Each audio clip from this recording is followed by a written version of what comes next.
Hello? Oh, shit. Well, I guess I'm live. That ain't for you. This is mine. It's got chocolate. You can't have any.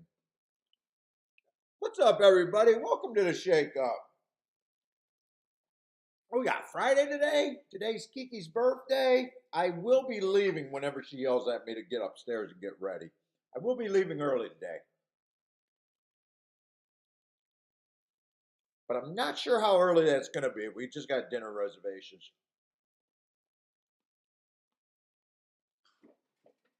Oh, let's see what we got. This all set up. We got Gulfstream and Woodbine today.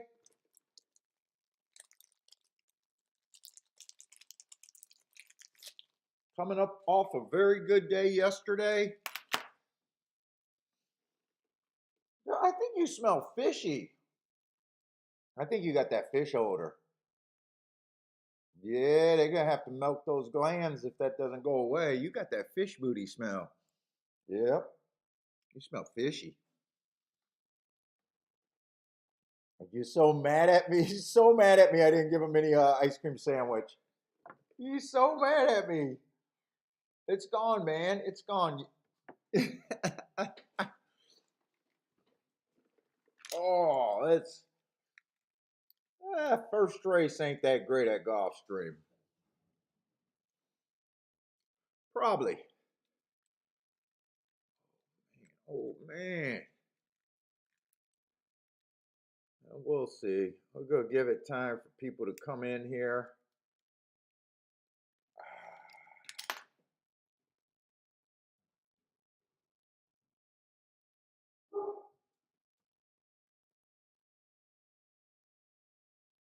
San Cristobal? San Cristobal? What's up, Sungi? Earham, what's up, guys? A kaboom basket day today?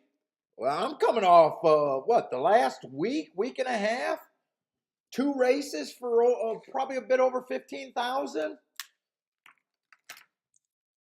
That's just off of two races? Fuck, I can't complain.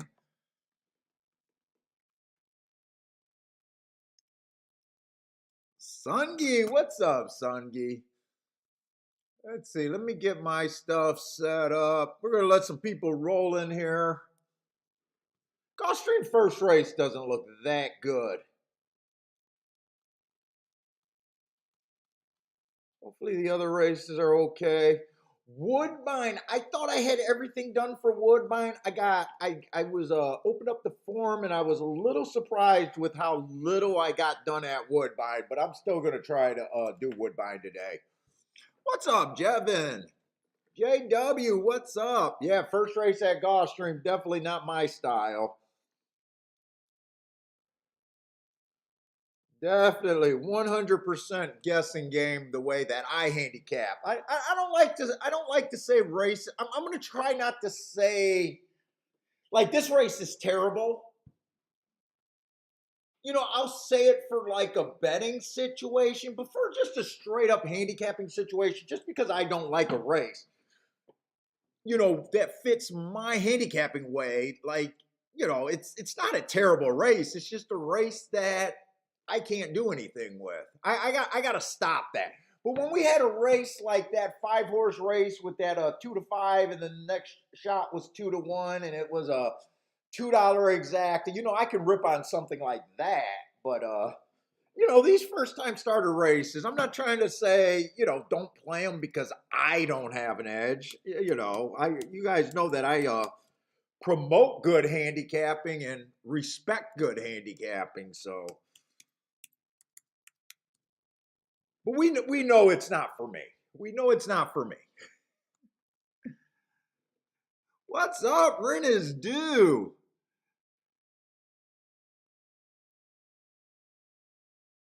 Oh, Ren, you haven't been here for a while, huh?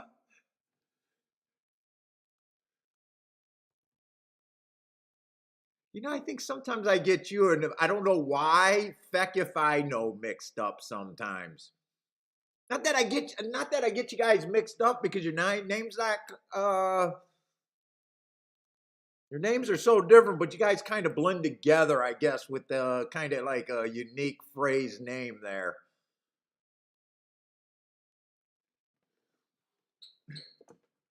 Let's see. I want to grab Woodbine's thing too. But Woodbine doesn't start till 1 o'clock. So the show's definitely going to start on the slow side today. Oh, it's been a week or two. Okay, it has been a week or two.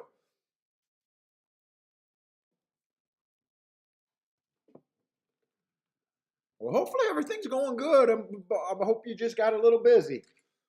You just got a little busy. This doesn't look like that bad of a betting board so far at Gulfstream.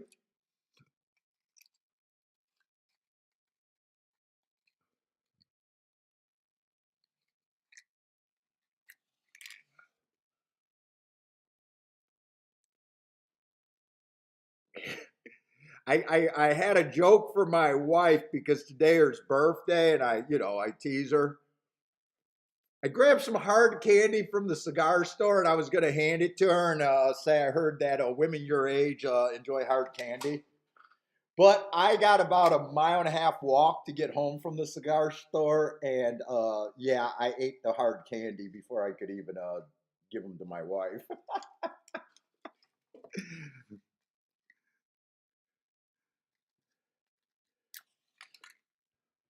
So I guess old men like hard candy too. And I am older than my wife a little bit. She loves her birthday. I hate celebrating birthdays. Oh my God, do I hate birthdays.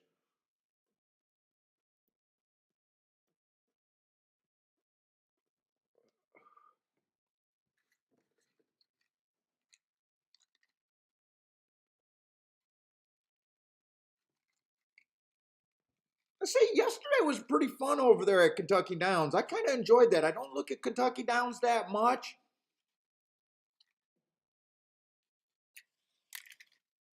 Not just because of the race that we caught. That race where the 10 that I wanted to change the bet at 7-1.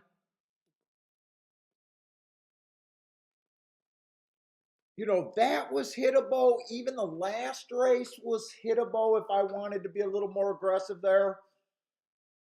I thought the looks over there was pretty good, even though I was only capable of hitting one really nice race. I kind of enjoyed it. But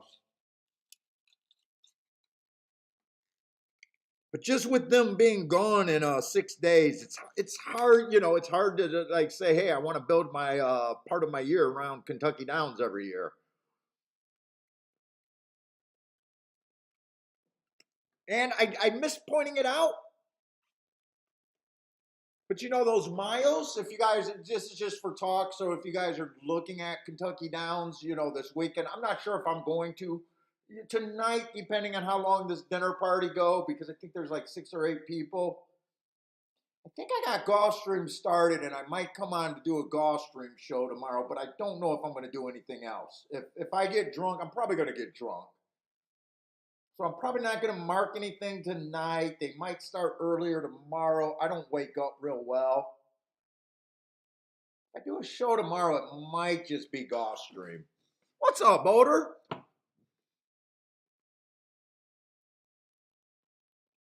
But if you guys are looking at Kentucky Down, oh yeah, my thought was every route rate. Oh, I got shaving cream in my ear.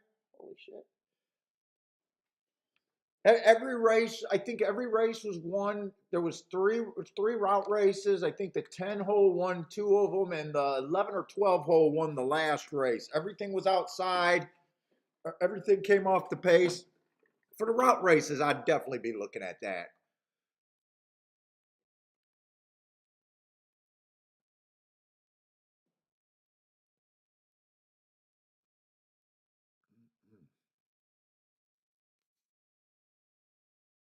What is a right dead giveaway? What is that for? Right dead giveaway. Right dead giveaway from Sungi. Boner, you got your stuff marked up?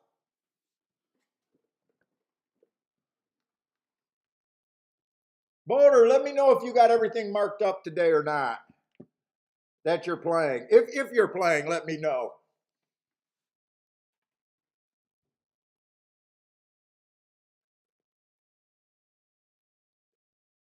I don't mind sending you the stuff if I already got it done. I just don't want to commit to sending helping you out.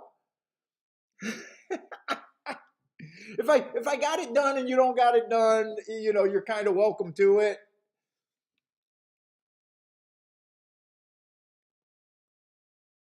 Not yet. Here, man, I'll send you some shit real quick. What's up, Omar?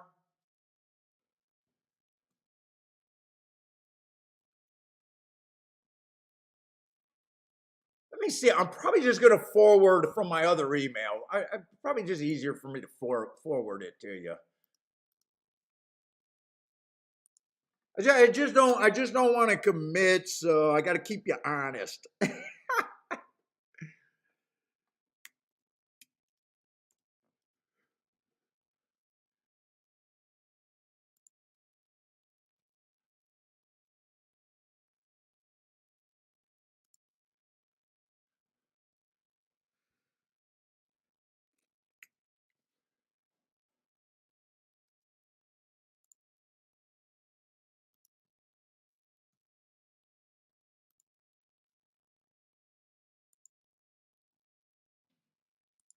Hey, you might want to check. This is gonna be coming from a different email though. Castle services at Gmail is what you're looking for. Like I said, if you want it, there's two of them that I just sent.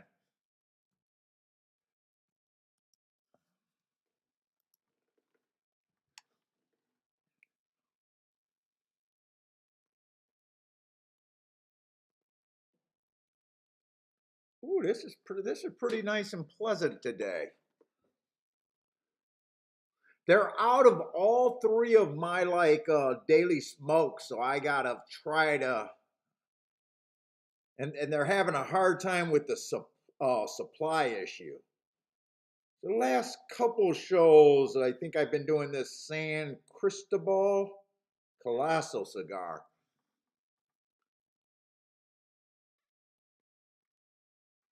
Oh, Omar, how can you say Scotty picks? Is he doing a coaching lesson today?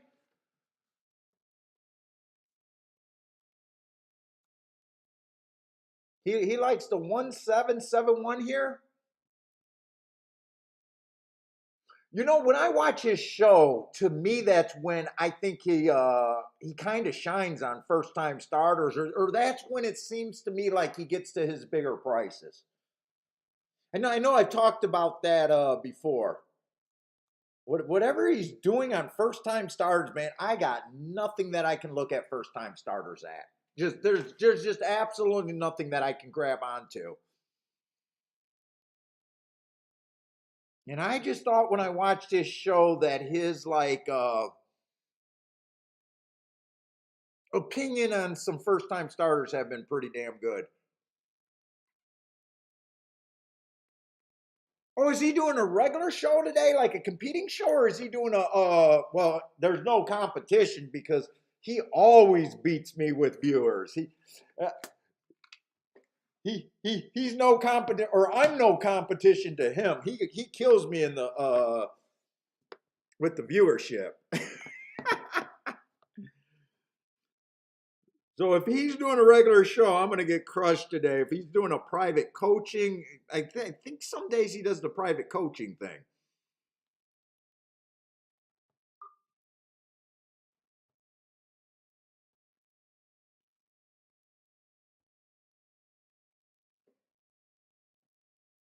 Let me tune him on. I even give him a son, it's just different. It's different, dude. I think all of these shows are boring, dude. In fact, I think my show's boring unless you're just a hardcore handicapper. That just really, dude, if you're new or something, just hearing a guy say average, average, average, or this, I'm gonna go this way, dude. A lot of these just handicapping shows are boring.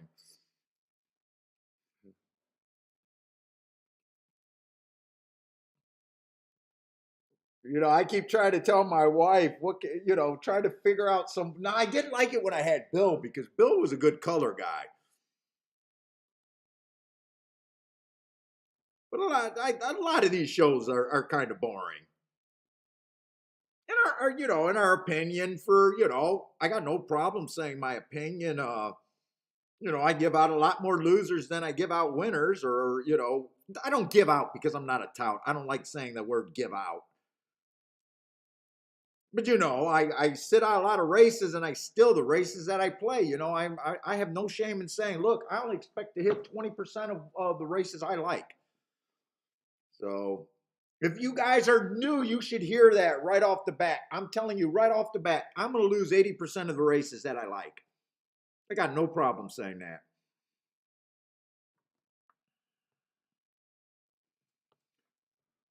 Jay, what's up, Jay?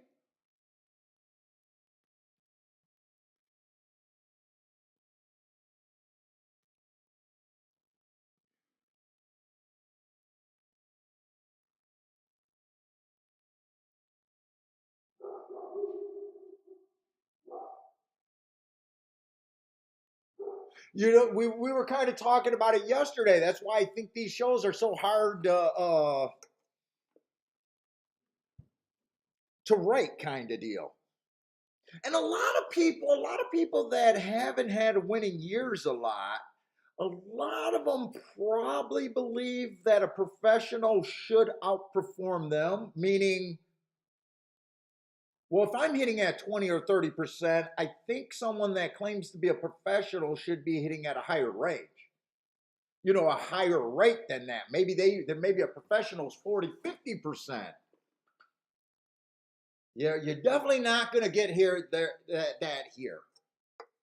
Where a lot of people don't even realize what it takes. But I don't know a lot of professionals, but the ones I know definitely are a lot of them do have the opinion of playing to the greater price horses and stuff like that. It sounds like they agree more with me. As far as demanding value and everything like that. What's up, Grandma?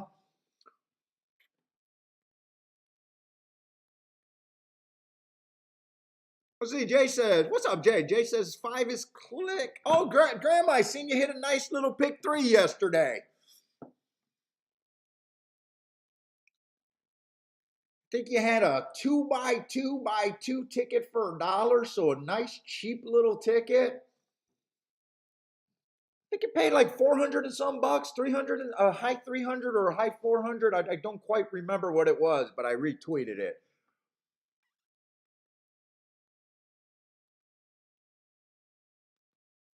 Hopefully that made your day yesterday.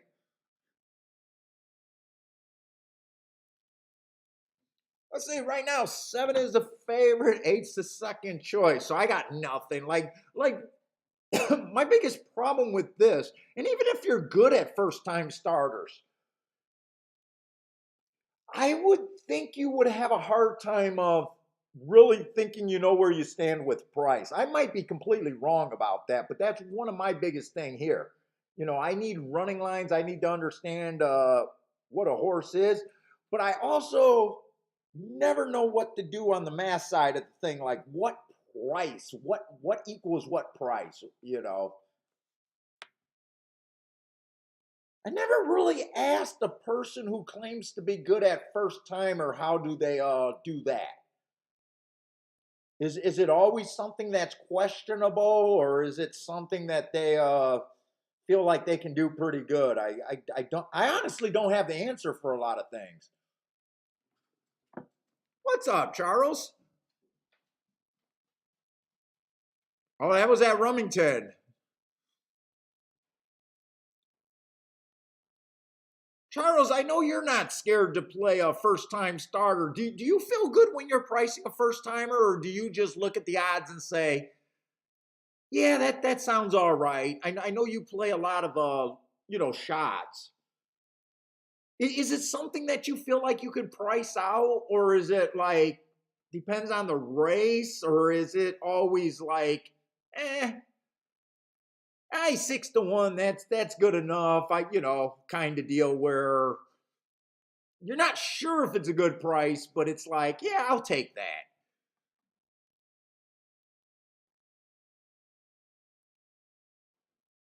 Let's see. Derek says, I feel like it's a lot. Well, yeah, they probably are using a lot of stats like that.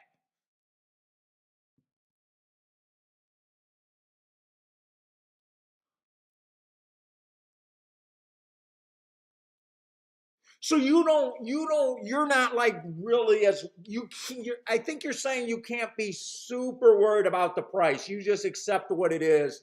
And it sounds like you have a handicapping chess list of things that you want to see on a first time starter. So it sounds so just from that answer, I might be reading into it, but I got to kind of read into a little bit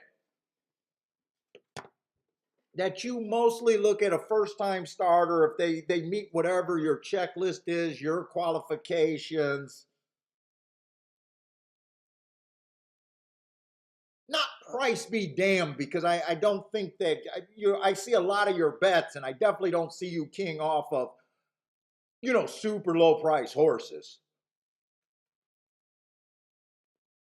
So the price is just, when you get in that range, it's just so hard to price it. You take the 5 to 1, you take the 10 to 1, whatever it is, and you say that that's good enough at that time. That kind of makes sense to me. I guess that would make sense to me, because I would think it'd be really hard to just price a race with a bunch of first timers in it.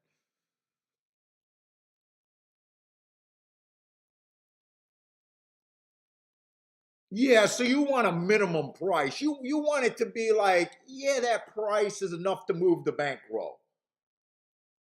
Whether he's 4 to 1, 6 to 1, what I'm doing. Like, you would never probably take someone 2 to 1 or less that meets your boxes, or unless you got other things going on in a race. And I'm kind of getting that from the comment, and I'm kind of getting that from just looking at a lot of your posts. I know you're not a favorite guy.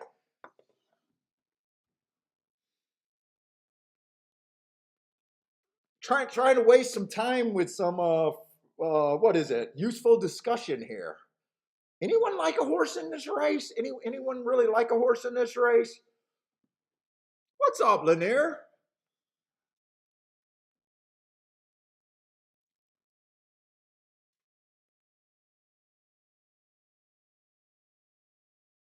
Oh, I didn't even read Derek. Derek says he feel like it's a lot of stats on breeding and trainer stats.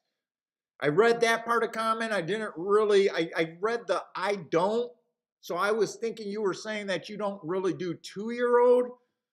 But now that I'm looking at the rest of the statement, you don't mind first time starters in 2-year-old races. You don't find them that hard. I kind of glossed over that and didn't realize that. So you don't mind them. Let's see. Jay says if he was forced to play this race, he'd be interested in the 4 and the 5. 4 and the 5 are both solid prices. That's where it can be tempting. I don't know about the force thing. I could go either way there. Is 8 to 1 on 2 horses that I like worth the danger, is kind of what I would say. Those are solid prices.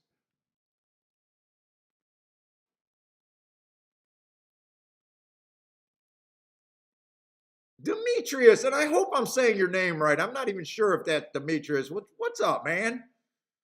My Serbian wife is having her birthday today. Q Savage, what's up, man? Yeah, I actually watched some of that football game. That'll probably be the only football game I watch all year. Maybe I'll watch part of the Super Bowl. If you took the Bills at minus 2.5, easy winner. Hong Kong starting soon. Is that Hong Kong racing? JW says 5 getting played.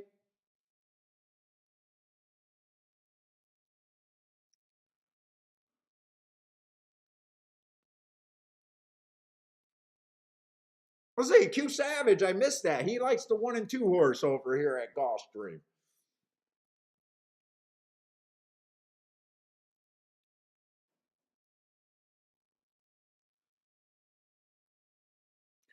Now, Hong Kong for you, I think Hong Kong for us runs at a super late racing that I'm not interested. But you're in a different Hong Kong. What times does Hong Kong run during your day? Is that a reasonable time? I think in the States, we got to wake up or play super late to be able to play Hong Kong. I think. Am I right about Hong Kong on that?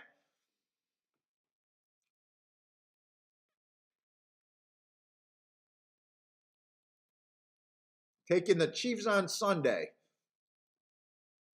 Grandma, do I tell you what? I seen on YouTube, there's some like good Hong Kong racing videos that shows a lot of the track, that track that's in the middle, that downtown like looking skyline there looks amazing. I would love to just go and visit that place.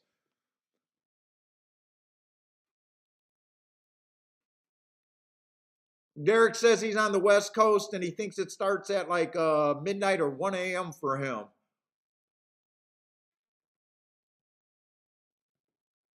Yeah, that one track that has the like downtown skyline. It looks like it's in the middle of downtown or something. It looks amazing. And there's some good like walkthrough videos of that track. Like like who are we talking to? Since Cindy said she wasn't blown away at Oaklawn, and I said, yeah, you got to kind of really lower your expectations when you go visit tracks in the States. Because even the ones that seem like they've been remodeled are still stuck in the 80s or 90s, like where the fuck that Hong Kong, that shit looked top of the line. It looked absolutely beautiful. And the crowd was amazing with young people and everything. Like that crowd looked amazing there.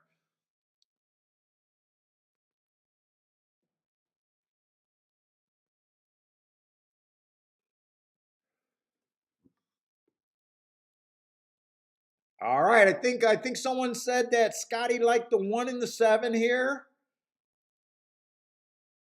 Let's see who else had picks. Someone liked the 4 and the 5. Someone liked the 1 and the 2 here. I didn't even see if this was a dirt race because I wasn't interested. This is a dirt race.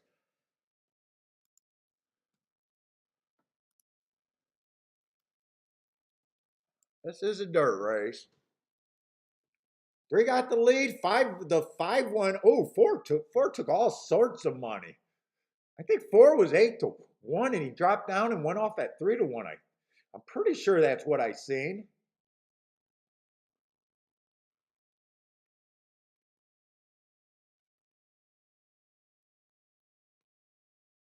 Oh my God, Jay! I don't look ahead.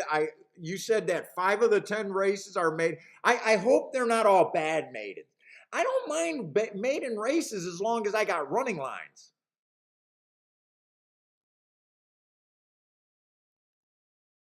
As long as the horses ran like 4 or 5 races, I don't mind 3-year-old maidens. Those don't really bother me. But the 2-year-olds where most 2-year-old races are 2-year-old race. There's only like bad running lines, just 1 or 2. Well, thanks for checking us out, and I know you put your Twitter handle up there, so if you guys are interested in looking at some soccer or football or Hong Kong plays, Demetrius says he got him on his Twitter handle. He's getting ready to go study some soccer. Bentley's a soccer star.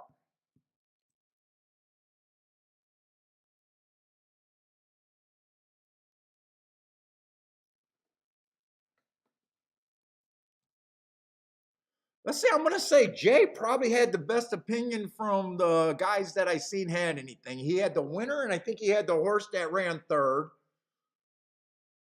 Probably didn't jump in on that bet because he didn't sound that interested when they were both 8-1.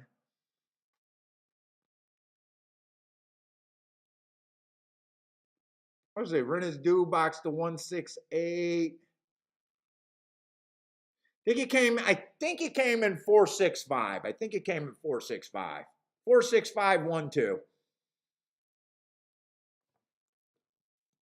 Four is a first time starter. That's always a good sit out for me when I sit out and a first time starter wins.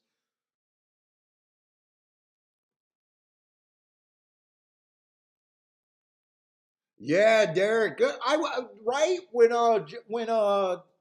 Jay mentioned that, weren't they both 8-1? I'm pretty sure the 4 and the 5 were both 8-1. So 4 took a lot of action to get down to 3-1. Oh no, Boulder. I'm teasing Kiki that why isn't Bentley part of the birthday party? Isn't he family? We got a really nice Italian place here that we go to. Kiki's gonna go get an Italian dinner. I think I'm gonna get the seafood delight. Oh, the scallops and the giant shrimp is awesome, but they throw in those octopus. I don't like those damn octopus. They throw in some clams. The clams are okay. But the scallop, oh my God, the scallops and the giant shrimp are freaking to die for. What's up, Catherine?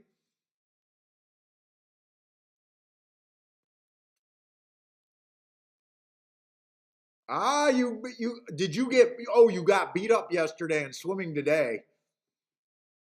Got to enjoy that summer. I don't know what state you're in. Maybe you get an eternal summer, but dude, I'm all bummed out that spring's already here. I got a community pool in our subdivision. We're one of the rare subdivisions that have a nice community pool, a really nice community pool. I think only 200 houses are able to use the pool, a subdivision pool. Maybe even less than that, but at the most 200 families can use the pool.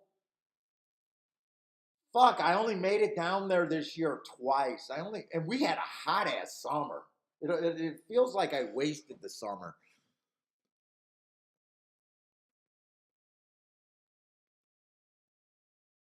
Catherine, do you live in New York? Is that where you live? I know a week or so ago you were in Gulfstream, and then you were in New York. Are you traveling, visiting these tracks, or are you local in one of those states? Yeah, we'll do the tic tac toe board and everything today. I think four stalk there. Yeah, enjoy your summer. Enjoy your swim time.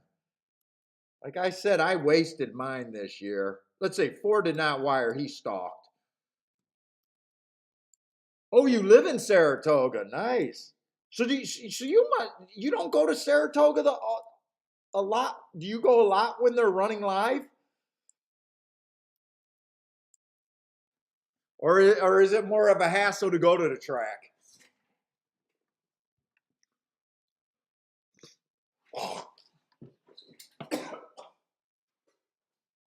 Gross.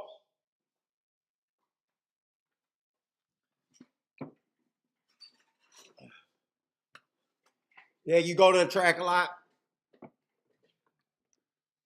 Let's see, Woodbine. I don't even think is online right now.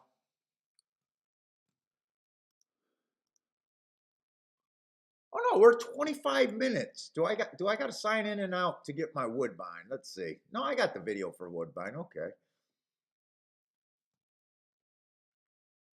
So Woodbine and Gulfstream second might be on top of each other. Oh, Jevons with me. Scallops are, oh my God, their scallops are to die for. So I'm one of those guys that eat my things in order, right? I save the best for last. I don't mix my food like it's a over pasta. So I throw the fucking shitty octopuses out of the way. I usually start with the clams. I eat all the clams, then I go to, oh, they got the calamari in there. Then I do the calamari. The calamari is okay. And then it's on to those giant shrimp and the scallops. Oh my God, the scallops are the best part of it. Oh, scallops are so good.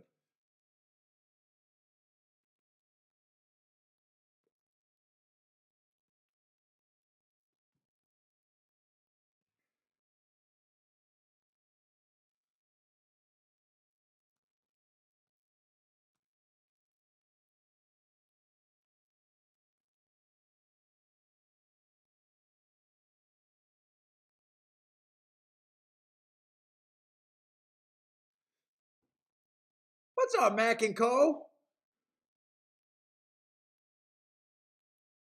Oh, rainy out there on the West Coast at Del Mar.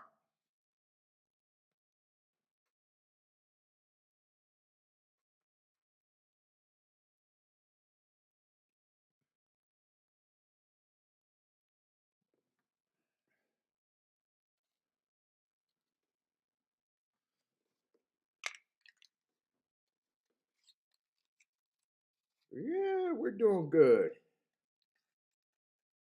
Oh, I started looking up some podcasts. So I always know about the YouTube shows about horse racing. I looked up a few new podcasts. What was a podcast I was listening to right before coming on here? You guys got any good podcasts that you horse racing podcasts that you guys listen to? Where's my phone? Who are these guys?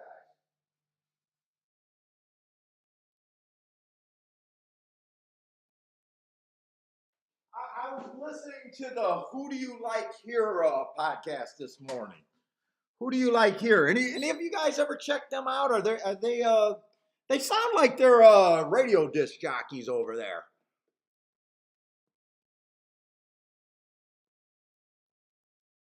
Have any of you guys checked them out?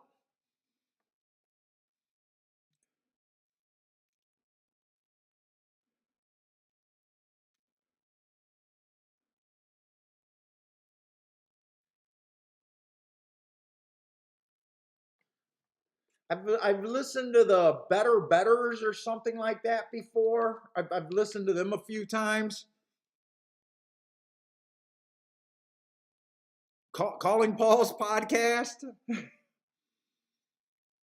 Well, see, I know I'm on a little bit of a delay, so I always got to give a few minutes to see if anyone are into is if there's any like really good podcast out there.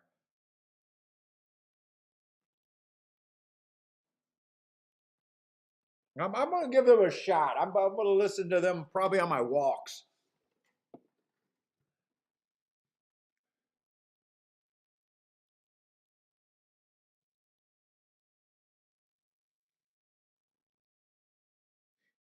Lanier got Pimlico picks up there. I was thinking about doing Pimlico today. I actually downloaded Gulfstream, Woodbine, and Pimlico, but I didn't even finish Woodbine. So let's see, Gulfstream and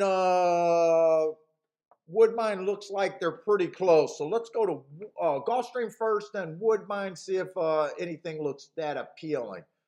I'm going to have to move fast because sometimes they're on top of each other. And right now it kind of looks like they're on top of each other. We do got another dirt race. I'm just probably want to look for speeder stalkers and don't worry about the inside of the track so much right now.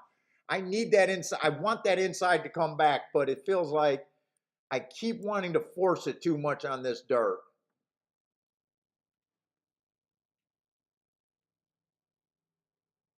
I missed the days where it was just pretty much automatic 1, 2, 3, 1, 2, 3, 1, 2, 3. It hasn't been that strong as of late. Let's say one is taking a class drop. I catch that right away. Oh, 4 races ago, ran on a bad rail. Should have got an asterisk that day. Was on the bad rail.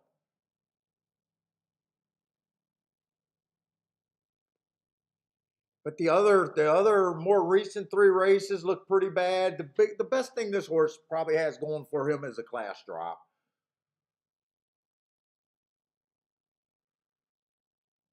Oh, looks like you guys aren't that interested in podcasts out there. Probably don't like podcasts because they're not live. Maybe, I don't know. Or you guys are too busy betting and can't type. Let's say the two horses making a class drop, but those two running lines. I mean, it's dangerous after two races just to say the horse is not interested in racing. But for most two running lines, it looks like the horse is not interested in racing.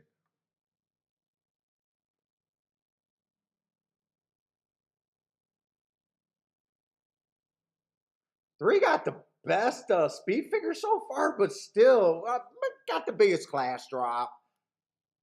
I don't know. Right now, I'm not excited, and I'm not seeing much of a reason for me so far this race.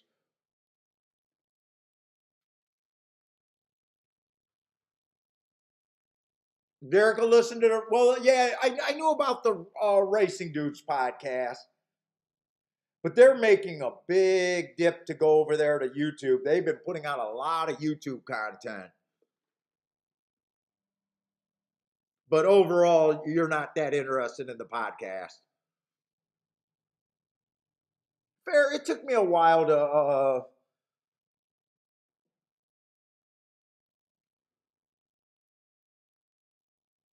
What's up, AR Guns? What's up? That looks like a gun guy right there. AR Guns, 1776. Dude, I want to say I hope that's not your age, but man, if that's your age, that's crazy. You're pretty close to being immortal.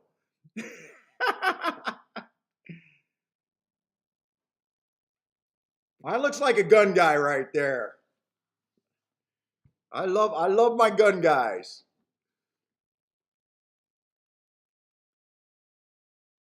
Doing good. All right, man. Doing good. Welcome to the show, man. First time I think I've seen you on here.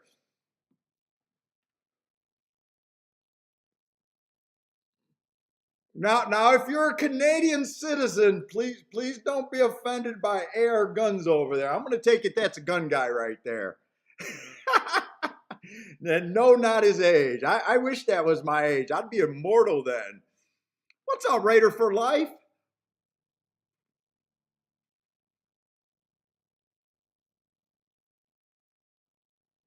Kevin, what's up, man?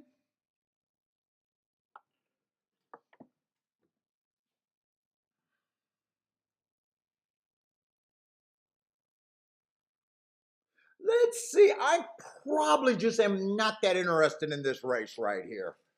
I'm probably, and if you guys are new, I will sit out a lot of races. I get paid by winning bets. I believe that sitting out is a real skill. You're still playing the game. You're handicapping, picking your spots. I used to feel subconscious about doing the show and sitting out, but I got to do what's right for me and what I honestly believe is the right way to play.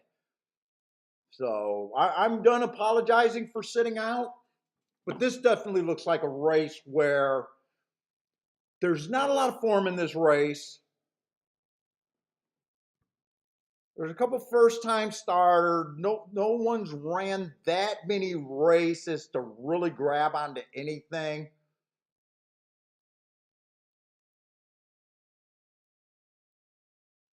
The four is the favorite right now. Feels over bet, but they're probably betting them off the big class drop. That is the biggest class drop in racing, but there's a few horses doing that. The seven just recently did that. The three's making the same class drop. The two just recently made that class drop. Hard for me to be able to price something and look at value here. I mean, with that running line on the four, that's pretty ugly to take 7-5. Pretty ugly to take 7-5, but it is what it is. But I don't think I'm interested in that race at all. I'm just not going to waste a lot of time because I think Woodbine and Gulfstream is pretty close off times here. What's up, Roland? What's up? Let's see. Raider likes the 4 at Gulfstream to go wire to wire. I didn't even see any true speed there. Oh, you're even calling the wire to wire, huh? What makes you think this horse has speed? Is it workouts? I'm not picking on you. I'm just curious. Just a curious thing about why you're predicting speed here. Off of that running line, and it's dangerous to say for me to say he doesn't have speed. But you like him on the wire to wire in there.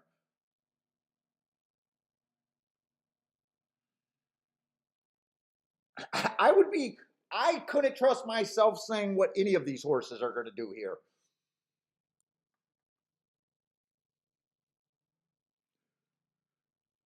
All right, let's go over to Woodbine. And Woodbine, I definitely want to look at my bias reports. I definitely want to. And I made the same mistake. Let's see. Did they run? Did they run last night? Maybe I even want to look at last night's results if they ran. I got a feeling they didn't run last night though. Did they run last night? I honestly, I think I looked at. I don't think they ran last night. Let me look that up real quick.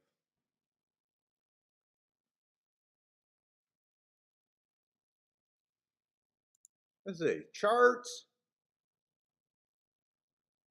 Let's see. The last day they ran was the 5th, so they did not run last night for whatever reason. Maybe because they ran Monday. I think Monday was the 5th, so they ran on Monday and did not run last night. Okay.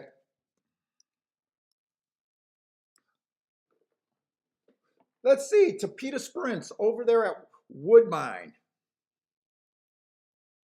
Speed and stalkers are okay. They're stalking 51% of the races, 1 to 4 lengths. They're wiring 39% of the races.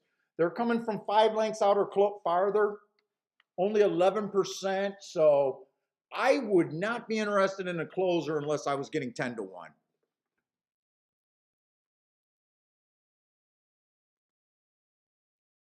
And it looks like the first 6 post positions is where you want to be. That's pretty wide gap though. 40% on the inside, 43% on the middle of the track. And once you get to 7 and out, not impossible, but 17 to 1 is definitely a dip off. So it does look like for the meet, and I'm looking at 371 races in that sample. So I got a huge sample size.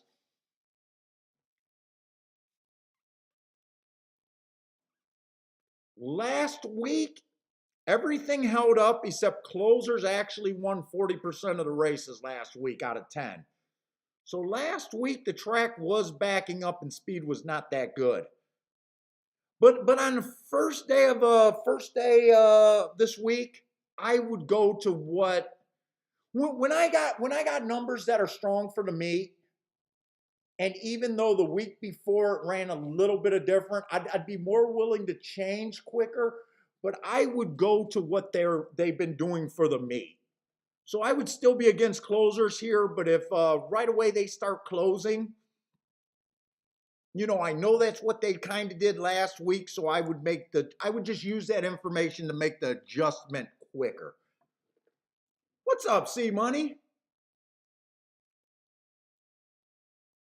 Only 45 watching? I cannot compete with Scotty, man. I just cannot compete with him. When he's on, he pulls in an audience.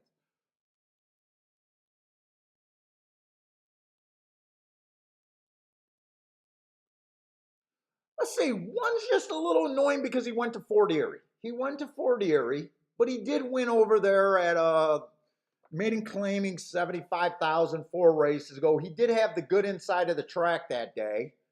He was fast early, average at the finish. But the inside was good. He had the inside. That was one of his better speed figures. That was actually his top until then. Then he goes to Fort Erie. Fort Erie's should be weaker competition. But those are starter allowance non-winners of 2 lifetime. He did run a new top over there. I don't keep track of Fort Erie, so those are not available to me. I mean, he's running good. I don't know if I really want it. Well, he's 22 to 1. Well, wait a minute. No, I'm looking at Gulfstream. Oh, he's scratched. All right. Wasted time. Wasted time. I got to remember to get my scratches before I look at a race. I did not get the scratches. No.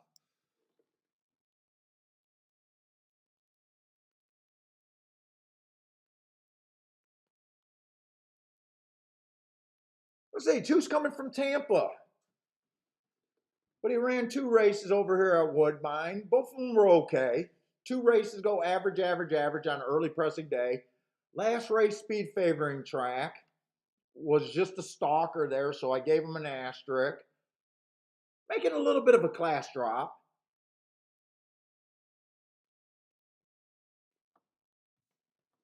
I'm going to say I'm going to have to get through this pretty quick. I'm trying to enjoy my cigar and do everything slow.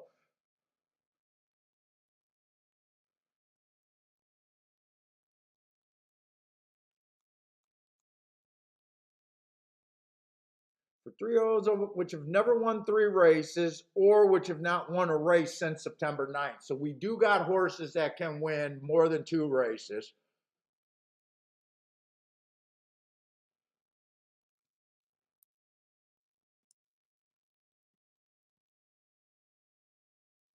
Let's see, 3 doesn't look that bad. Ran out a bad rail last race at this level.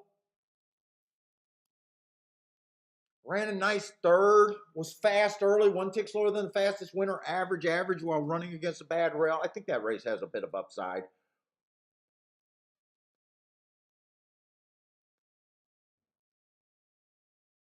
Four ran on a bad rail last race too. Looks like he got upside. I don't want to go back to October 31. I'm trying not to go back as far, saving some of my marking. These races that are farther back, they all look okay. He fits, he's towards the inside.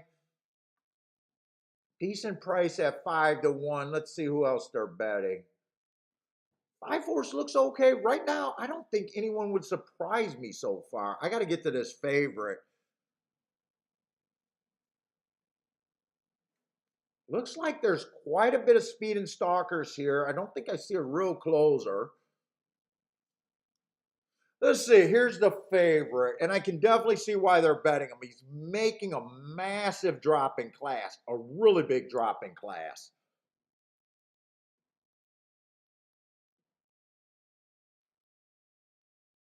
He's been running well against better. 4 races ago was against much better. Average, average, average.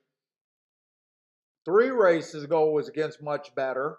Average match strides with the fastest winner and just ran a nice second there. This horse deserves to be favorite. And I'm almost looking at this right now in my head because I don't have a lot of time. I would give him the maximum allowed points that I can on a betting line. I say that he should be the favorite and he should be even money here. I think it's a coin flip. If this horse is healthy, I think he wins this race.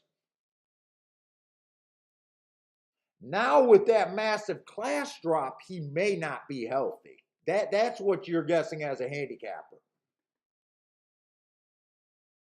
And if he's not healthy, I think everyone is pretty much opened up for the win here.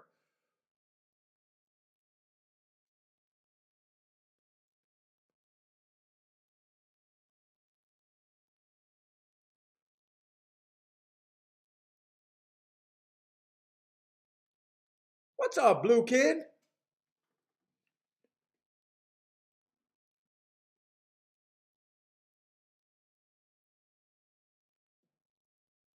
Charles says, I think Charles might be talking about the Woodbine class and speed is class, speed, and pace is the winning combination. That's how I'm kind of looking at it. If that's a reference of this 7 horse, Like he definitely deserves. He looks like a coin flip to me. I think that he makes you where you're just asking the question: do you think he's healthy?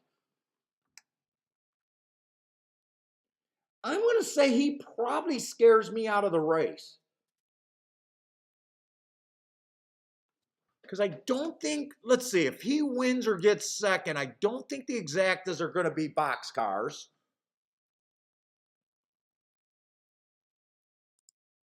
The highest exacta you can get to is $16 with him winning, so not really super appealing on the exacta end.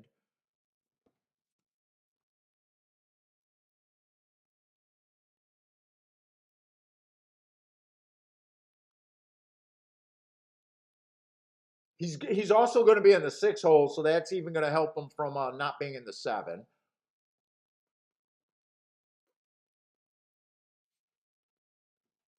The 4 horse is interesting to me, but I kind of think 4-1 is. Let's see.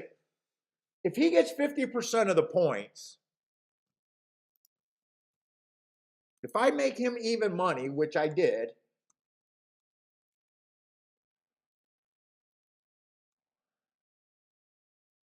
and none of the other horses would surprise me, that means I got 70 points left because I do my betting lines to 120%. Let's just divide 70 by 5. That puts everyone else at a 14% chance. So let's just call it about 5-1. So 4 would technically be a little, everyone's pretty much right where they should. So if I was looking at that math, to me, really for a win ticket, the only thing I could do is the 5 and 6 to win here. But I'm pretty sure I'm sitting out this race. I'm going to root for the 5 and 6 because I like rooting for the math and for horses I can get to. But I'm just looking at it like I don't want to answer this question about this 7. I just don't want to answer this question. First race of the day or second race of the day. I got a lot of races left. I don't really need to get reaching too far here, really. What's up, Dean?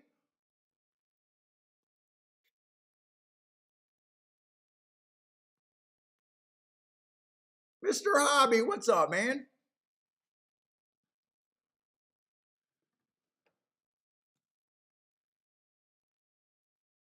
Let's see, Mr. Hobby's popping in. Oh, he loves a horse in Gulfstream. Who do you love at Gulfstream? Oh, race 7. He got a play in race 7.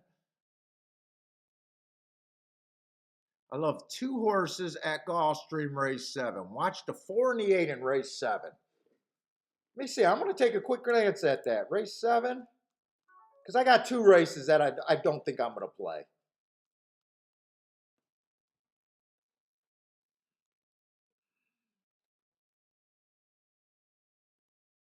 Ooh, that's going to be a torpedo route.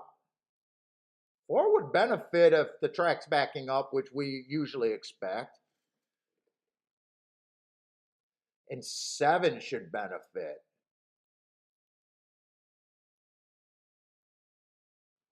That race 2 back on the 7 really jumps off the page. Good luck, Mr. Hobby.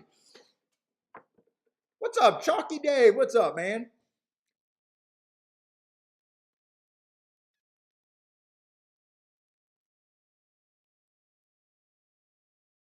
Oh, I hope I'm not just redboarding today. I hope I'm not redboarding today.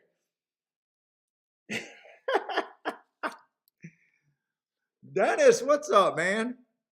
Dennis likes the 5 over there at Gulfstream. Let's see. I guess I'm going to watch Woodbine first. I'm going to watch Woodbine and then try to catch the replay over there at Gulfstream. Let's see. 7 did not get a really good break here. I think I said I'm rooting for the 2 long shots. The 5 and the 6 were where the math made sense. Well, actually, the 7 went down to 1-5, so that actually made. Okay, I can't root for just that because that made the 3 a proper bet, the 2's a proper bet, so it doesn't really matter now. When he went down to 1-5, the other prices went up, but 7 looks gone right now.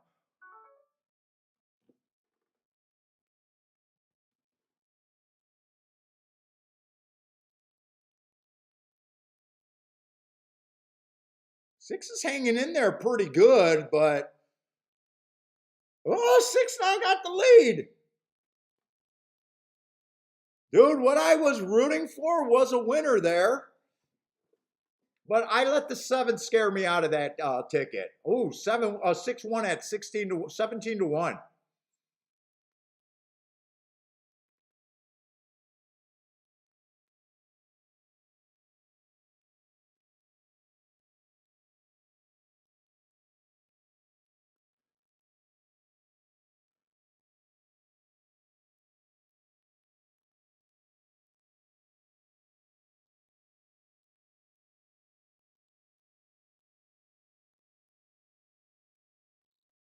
All right, I like where my instincts at. I like where my instincts at, but that did change the math pretty big there with the seven going off to 1-5. That ended up being a race that you could definitely bet there.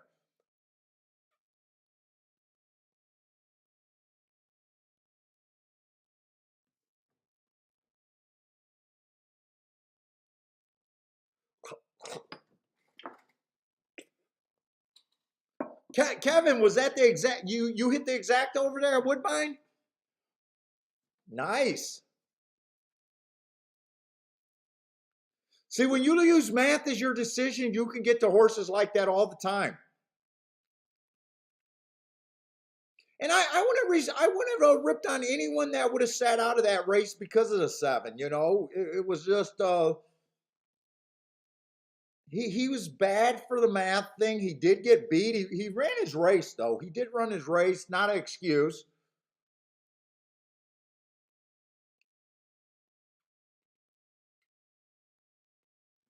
But six definitely won that race. Let's see. That's the wrong race.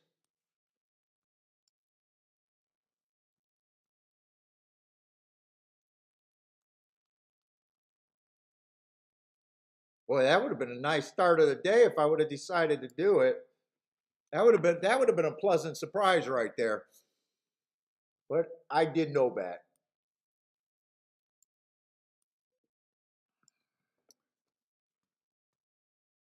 Let's see. Gulfstream is off.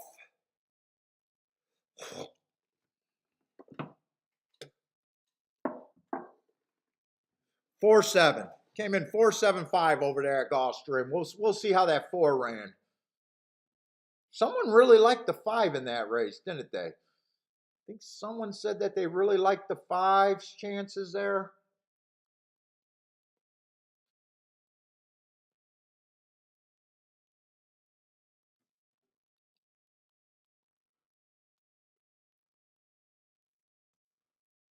I'm curious to see how the 4 won over there at Gulfstream. I did not see that race, and I want to see how that race. And Gulfstream looks pretty gray over there.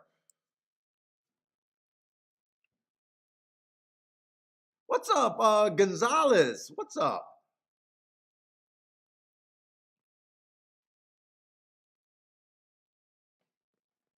How do I say that first name?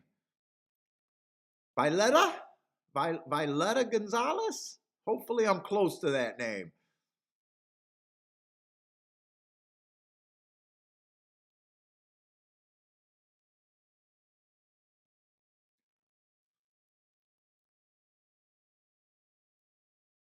So you keep all is cool no matter what? No, even when I sit out races, I give good advice.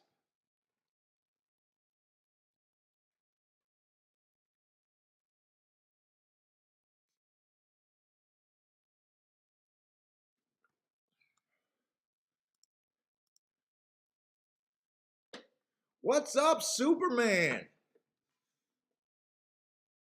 It's violet in Spanish. So do I just say violet or violetta? And I'm guessing that's a lady's name. Please don't be offended if I'm wrong with that. We want to see more ladies in horse racing. I don't know if that's a lady's name, but I'm guessing it could be. But first time I seen that name, welcome to the show. And if you're not a lady, let me know.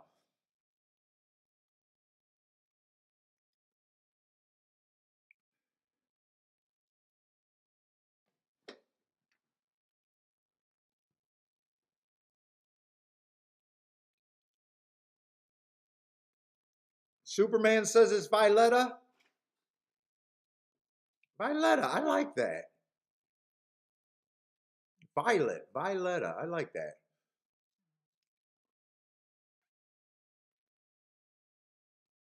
Yes, it is a lady's name. I would have thought it was. Welcome to the show. We don't want Grandma and Kathy and Cindy. We want more ladies in here.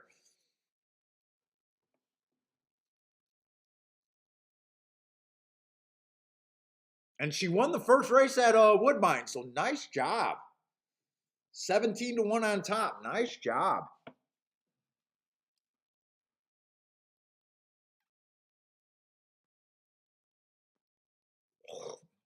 Ugh.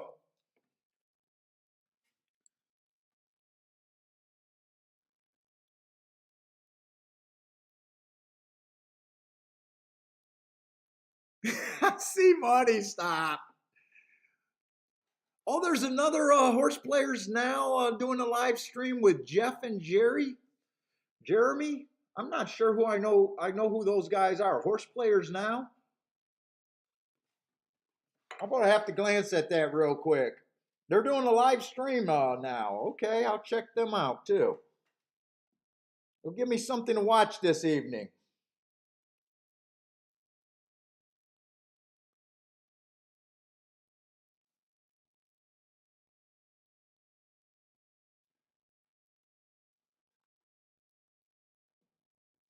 Horse players now. Let's check them out. Oh, I've been to the Horse Players Now website. And third, far outside, it's Gregorian Champ. Towards the hedge is Uh-oh. Change of Control and Casa Creed.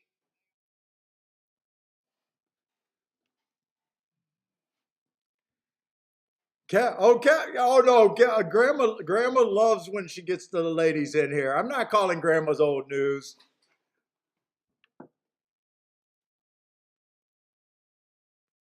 Yeah, everybody picks the wrong time slot when they go against Scotty.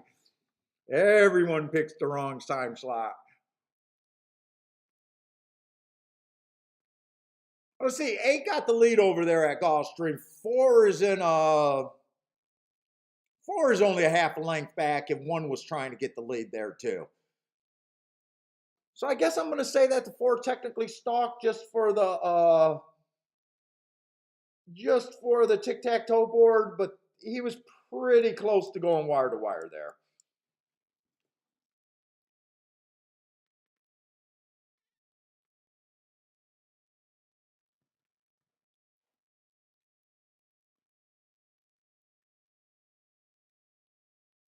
Let's see, Lanier got plays over there at Pimlico too today.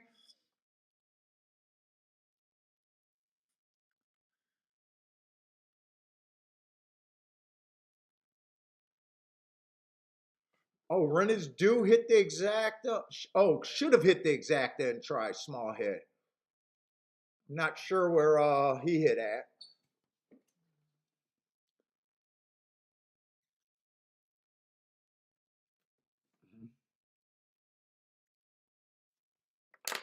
And we got another favorite on the far outside over there at Gulfstream. What's the third race at Gulfstream over there today?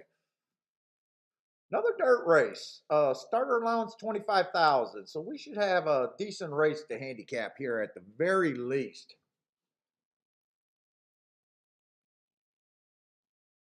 Well, 1's last race at this level was pretty nice. Average average went too fast to win average. I do like that race. 3 races ago, he was the fastest winner of the day. 2 races ago, he ran a top speed figure on a speed favoring track. Definitely informed.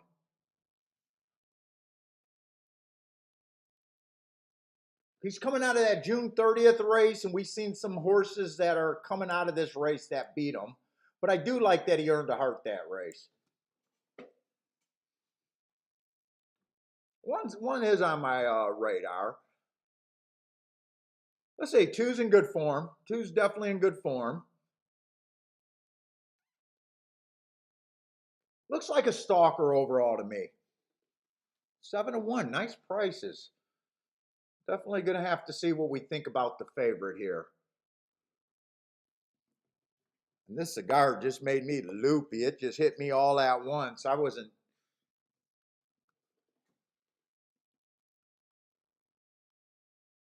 Let's see. I'm going to say that the 3 feels cheap to me. The 3 definitely feels cheap to me, but he's in pretty good form. 4 races ago, he did go too fast to win. He has won within 3 races after earning those hearts, so that's good. But he's mostly been campaigning at a 12.5. That just sounds like it's too big of a hike. Now, he did win running against a bad rail last race. It said he got 4 wide.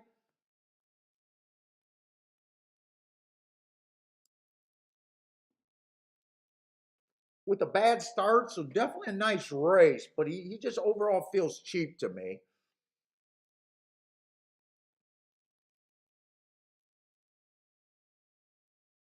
Four ran on a bad rail last race in a grade 3 against Puddin, and Puddin's in this race. Race before that, he ran against Good Inside. For that, he won a $35,000 optional claiming and a $75,000. He just missed that allowance 1X. Just another sharp speed horse. 5-2. I might want to do a betting line here.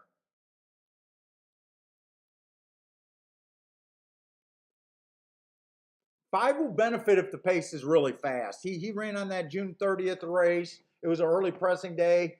I gave him an asterisk just because he was closer to being a closer that day. Turned his head at the start. There might be some upside there if you think he could get the pace.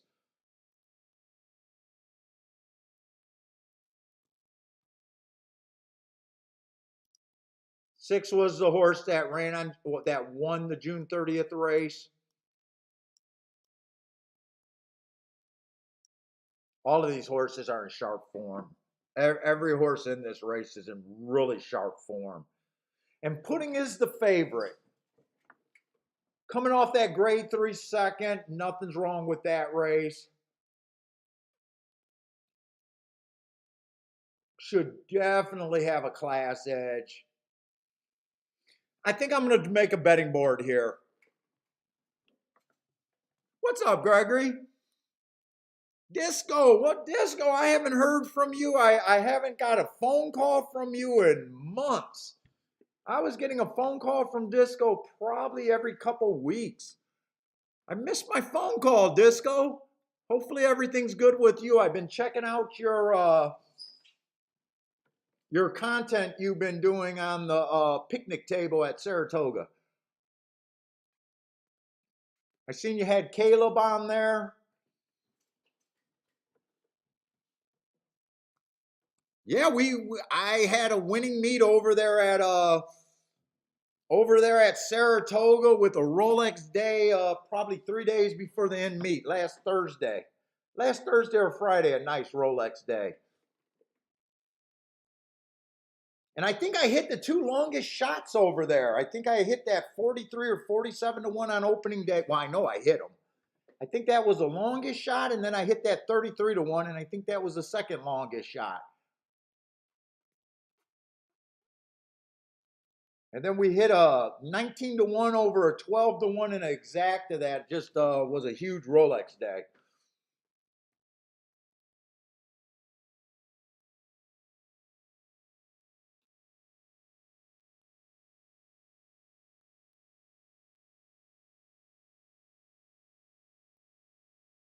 Oh, are you saying for your show, if you played all the bets on your show?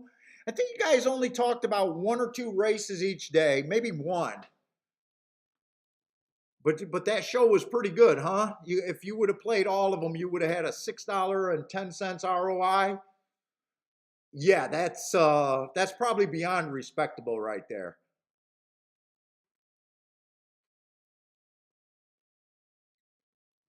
Nice job.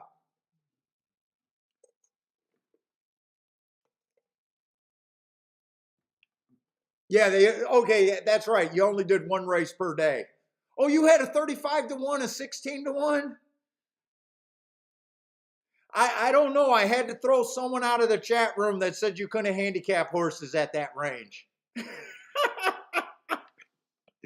Hey, Disco, you're going to have to prove it to me. The guy said, prove it to me.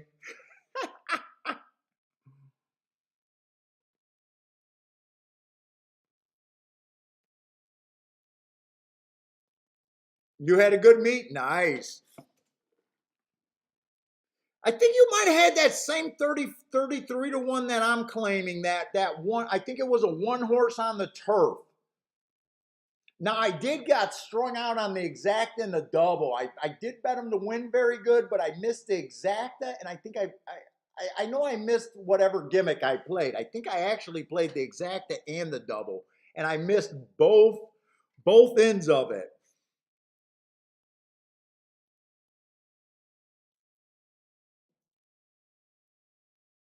And I do think that was the one horse because I watched that after and I was like, oh shit, they had that horse. I think it was the same horse.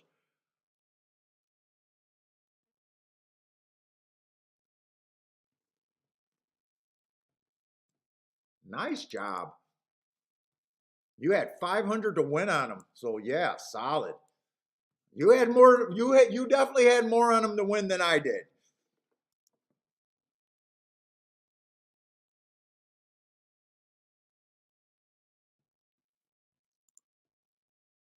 Let's see. I'm going to do the morning line. I just want to make sure. So 7 horses, 17 to 1, just random. I just like writing this down.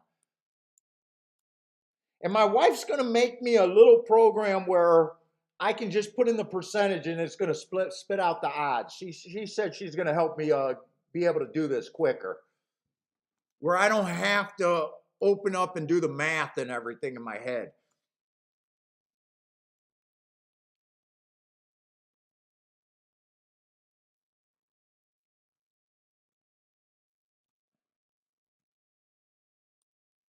Dude, like we even pointed out in our chat room, not only me, but you guys hit those horses consistently.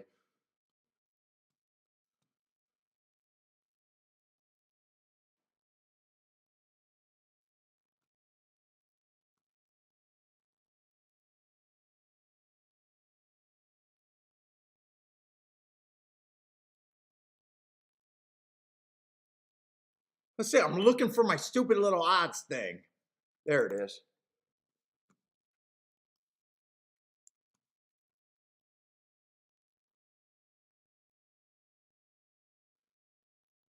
So we'll just call everyone blind right now 5 to 1. So obviously Pudding's going to get a lot of points. I don't know if I'm going to have Pudding at even money though. I'm definitely thinking about 2 to 1. I think the 4 is going to be a definitely solid second choice here.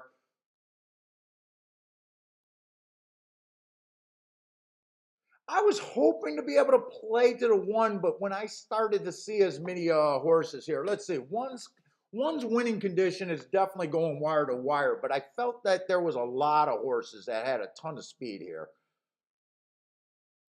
The 4 has a ton of speed. Well, actually, not as many speed horses as I thought. 5's going to be a fast stalker. 6 should be a fast stalker. Let's see, I'm going to be really hard on the horse that I just think is cheap. Even though the horse is in good form, I'm going to go to the 50 to 1 before I'm interested in that horse.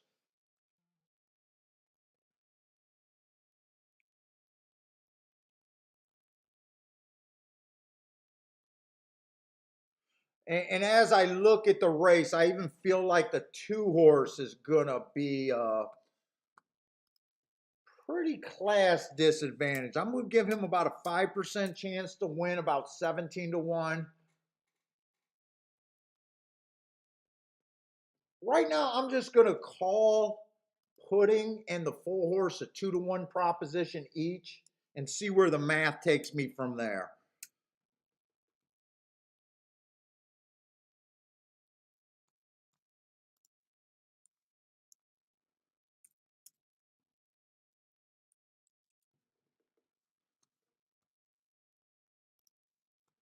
So let's do this. 120 minus 66% minus 2% minus 5%. So I got 47%. How many horses do I got left? I think I got 4 horses left. 1, 2, 3. No, I got 3 horses left. Let's just divide that by 3. We'll call that 16%. It's 15.6. We'll just call it 16%. 5 to 1 on the other 3.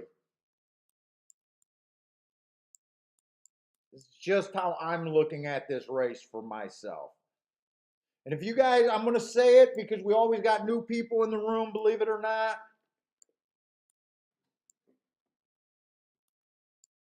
You might disagree completely with the way you're seeing the race, and I got no problems with that. Good handicappers are supposed to see value completely different. There's nothing wrong with that. From race to race, good handicappers could range wildly with races that they want to get involved with and races they don't, and see value completely different.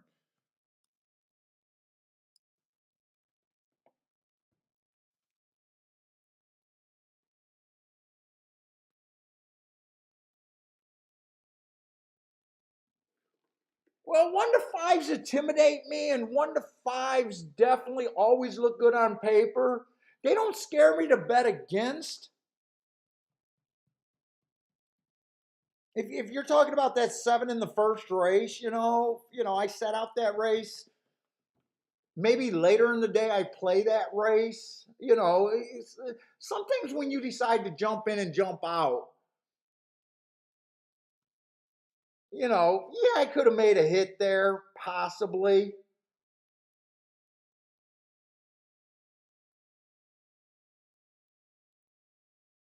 I don't beat myself up either way there. Now, if I hate a 1 to 5, I got no problem playing against him. But when I think a 1 to 5 should be bet, he's just over bet.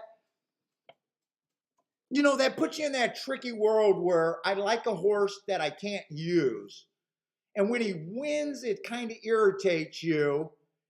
And when they lose and you sit out, it kind of irritates you. So you're playing the math game, kind of, like, is this the spot? So I got no problem sitting out that race, and I would have had no problem of playing that race and getting there. What's up? Money matters. What's up, man? Let's see. So the 7 is just over bet, in my opinion. He can definitely win. I'm giving him, I think the 1 and the 4 has the best shot. Both of them are. 4 is actually an overlay here, but I like to get paid more than half a point.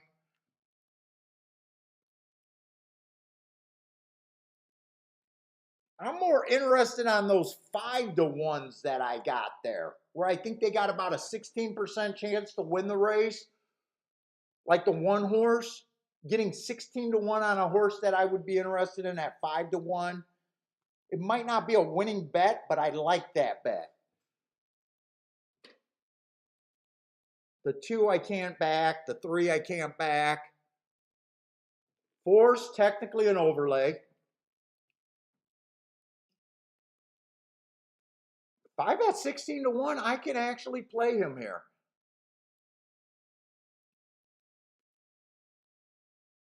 And 6 at 9 to 2 is a little over bet to me. Do I want to make a play here? I haven't made a play yet today.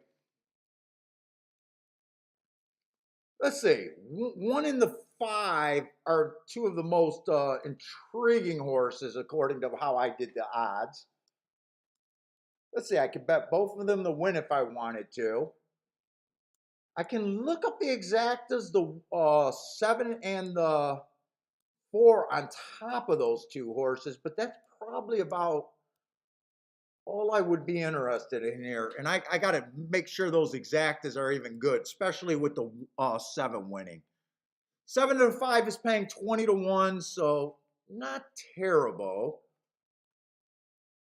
7 to 1 is still paying 25 to 1, so not bad. I could do that. 4 on top of those two horses are better.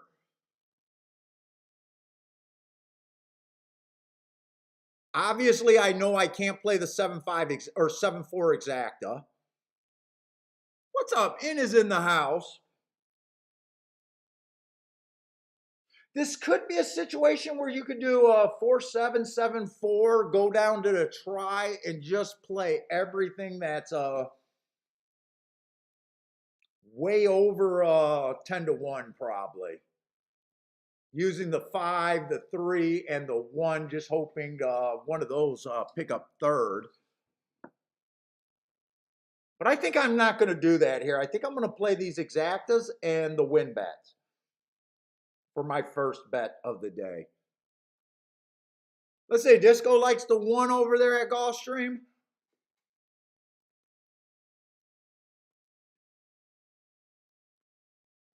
Steamboat Willie, what's up, man? Let's see. Money Matters talking about a max bet.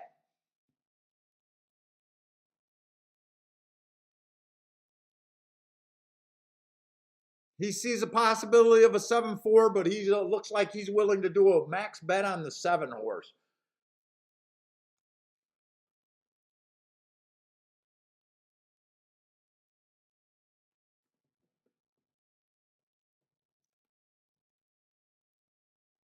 Let's see. I'm going to put this bet in. I'm going to do this in my playback category, though. I am doing this in my playback category. If you guys are new to the show, when I say I'm doing something in my playback category, I like to tell you which races I'm going for, which races are more of a play bet for me. So when I say play bet, it's just in the lowest range that I play the horses. So everyone's range is different from what they're, your play bet might be $100 to win. Someone else's might be $2 to win. It's just my lowest range, whatever that is.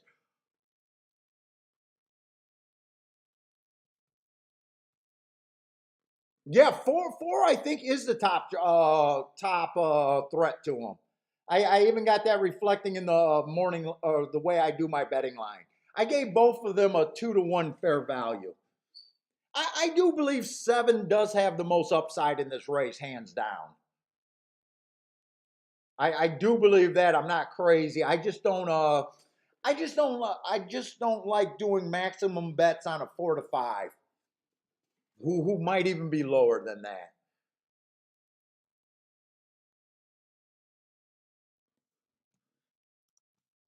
So I got little different betting philosophies. Let's see. I did the win bets. Let me get these exactas.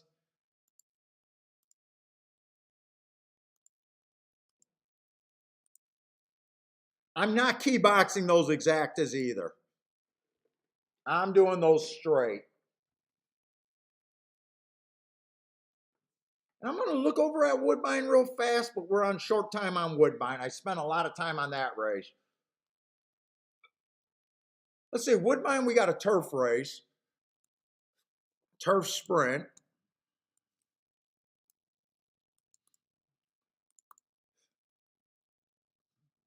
Let's say Gulfstream is going in the gate. I'm going to try to look at Woodbine.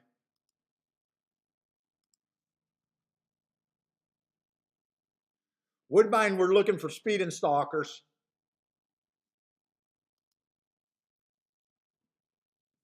I don't even have the scratches over there.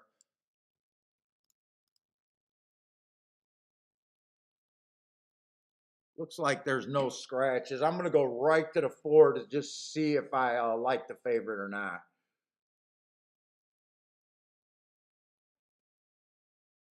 Four's coming off of 2 nice races over there. I'm probably not interested in that race on such short time.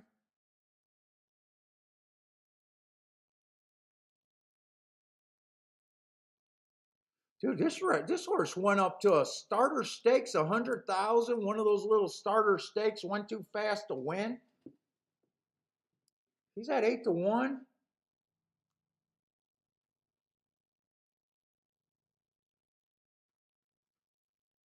One does have a little bit of upside there. Do I want to do something there? Three's at 4-1. I think three got a little bit of upside.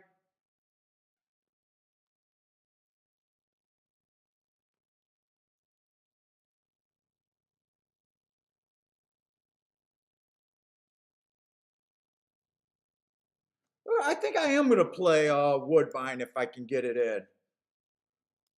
1-3 to win at Woodbine is all I'm doing, and that's going to be another play bet for me. 1-3 in a Dutch.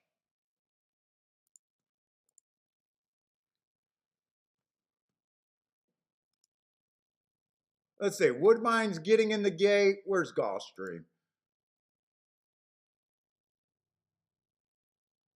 Gulfstream is around the first curve, so I'm going to watch Gulfstream.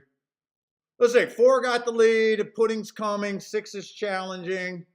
1 has probably nothing, and my 5 has nothing.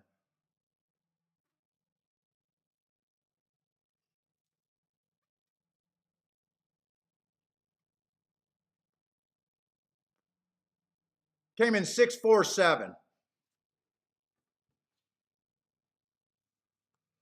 So I am definitely losing over there at Gulfstream. Let's see, what's up, Thad? Thad with a boom.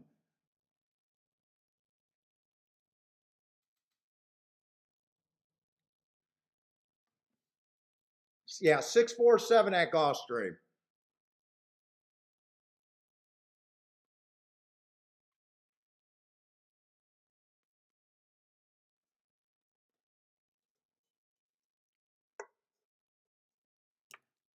Woo.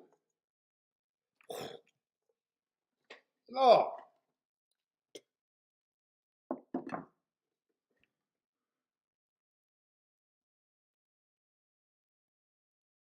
Oh, this 1 did not get a good break. 4 got the lead fairly easy over there. Who do I got? 1-3? 3 comes off the pace. I don't think 1 can come off the pace that far. I think 1's already too far. Well, he comes off the pace, but he seems to be too far back.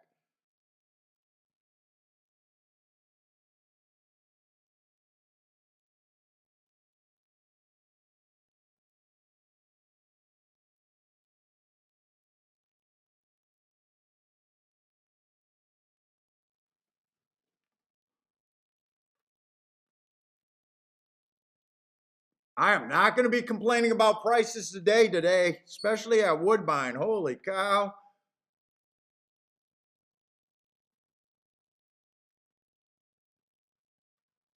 Holy cow, the prices at Woodbine today.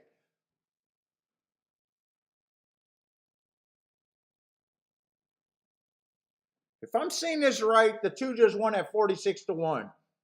7 got second at a 17-1 or something like that.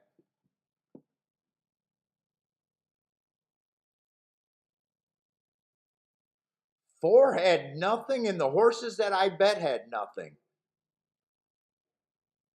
I thought the 4 could be beat, but I was nowhere near who could win that race.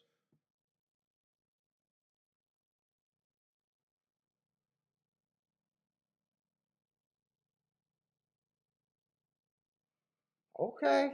Wow. Wow, wow, wow.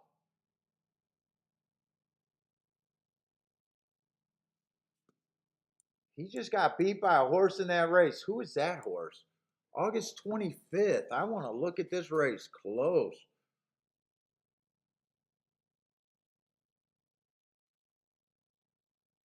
He just got beat by the 6. Did the 6 do anything? No, the 6 didn't do anything. Ooh, bombs away.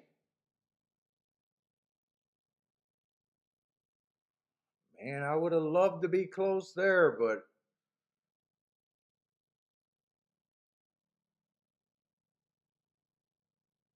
Wow. Okay. Wow. That's all I can say is wow. I couldn't have got to that too. I couldn't have got to the 2 or the 7 to be honest with you.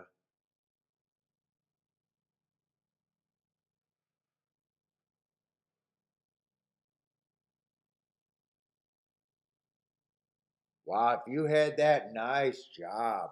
Nice job. And the five gets third at 19-1. Oh my God, that's a wet dream trifecta right there. That's a wet dream right there. That's beautiful.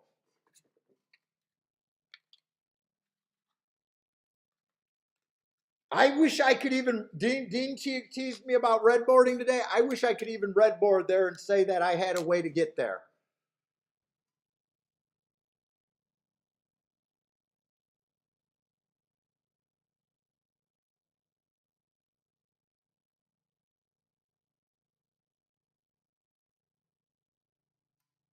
Even with me thinking that the 4 was overbet and could have been beat there,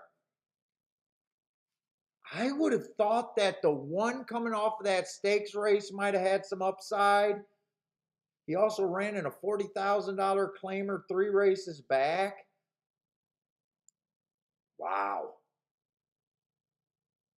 You know, there's some long shots that you can look at back after the race and say, yeah, if I squint, I could have got there, or there was something that I could have got there. Honestly,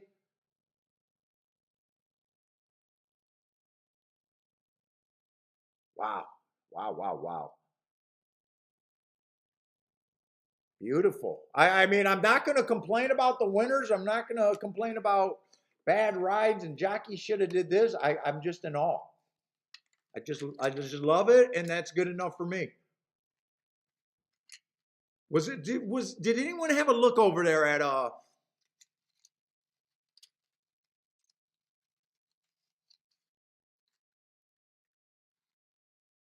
was anyone even close to that? And I'll even say you were close to that if you had the 2 in a combination and still missed.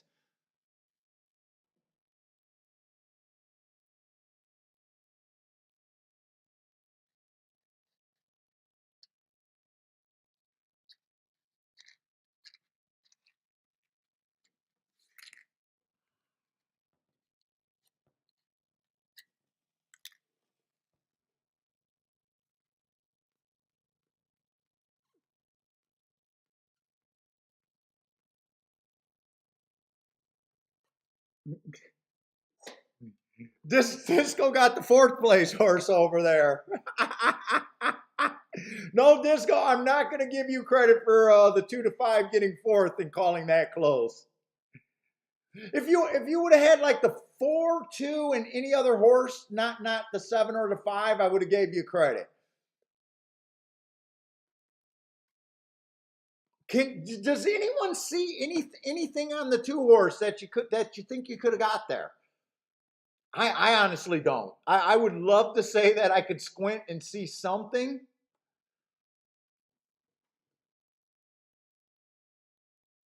I would love to be able to say I could, but I can't. I can't. Now, the race at Gulfstream, I could.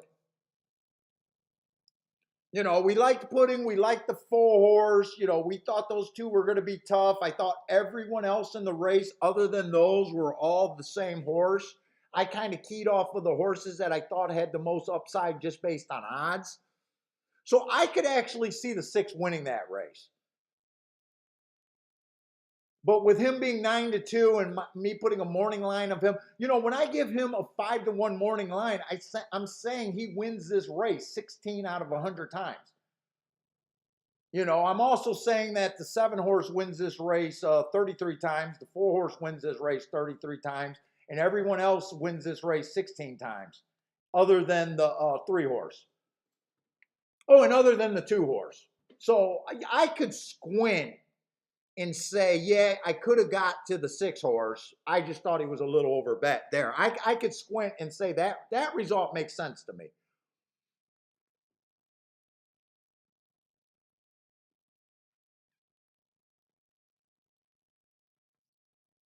Charles says all you had. Charles might be giving Disco credit if you just took the 4 in every spot and boxed all four all, and so on. You could have had that. Jevin says nothing but blinkers, and I don't even look at blinkers being on or off. So equipment change, I don't know if I could give equipment change that much, but credit, but.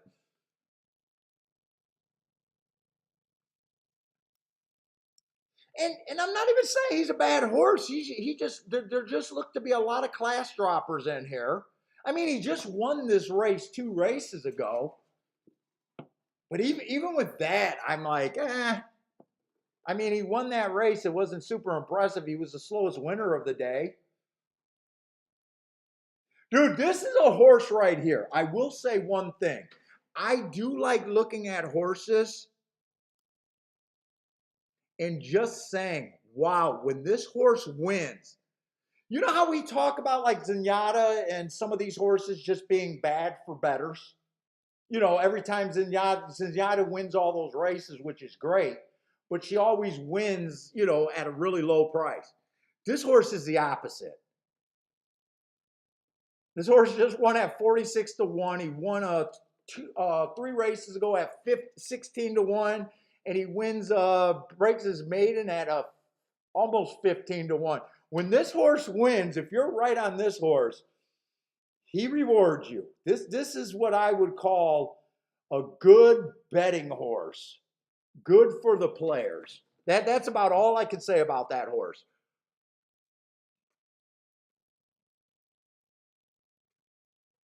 Let's see. Did they show the replay? I'd be interested. Maybe the pace went super fast. I did not see the break there. Maybe if the 1 to 4 and everyone dueled, maybe he wins by default coming off the pace. But I did not see how that race even played out. But I couldn't have made that case on paper. Yeah, his wins are this year, so he's in good form. And he's been winning at this level. I mean, he's at the level, but when you think of so many horses, and that's probably why he was ignored in the betting. You know, he broke his maiden at maiden claiming 75. He wins his next race on 7,500 non-winners of 2 lifetime.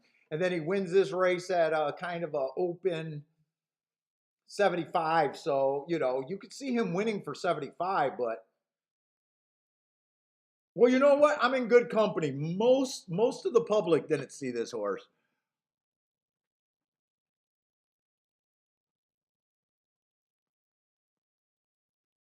Let's see. I got a feeling they already showed the replay because they're already showing the saddling at closer. I would have liked to see that replay and just seen what the pace was there. Could this mean that maybe the inside might, well, if the inside was good, I would have thought that the 1 horse would have ran a bit. And then if the inside was good, I mean, then you would have thought that the 7 couldn't have ran such a nice second. I don't know what to make of that race going forward. I really don't know what to make of that race going forward.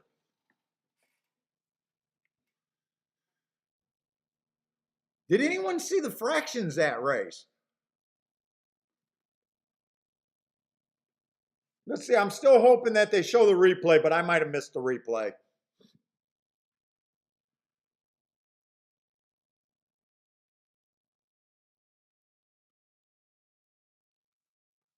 By the way, I gotta look and see what all of that paid.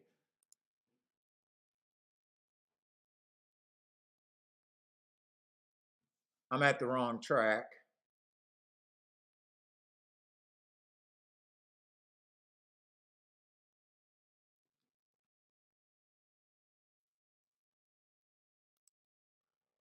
What did that pay? That double.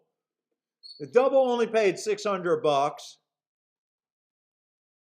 I didn't want that double. I'll tell you, I don't want that double. 20-cent super paid almost $7,000. Ooh. Trifecta paid $900. The people, because that's a 20-cent punch, people were able to get to that. That's still a super nice 20-cent trifecta. But that if that was a dollar trifecta and dollar minimums, that might have played the whole pool. And if that was a dollar, it might have even been uncovered, actually. And almost $560 for a dollar exacta. Woohoo! Charles says the 2 was juiced.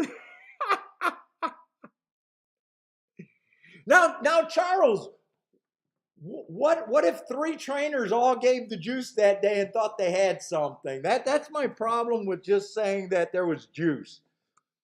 Like, I'm not naive enough to say that there's not stiffing and there's not enhancement going on.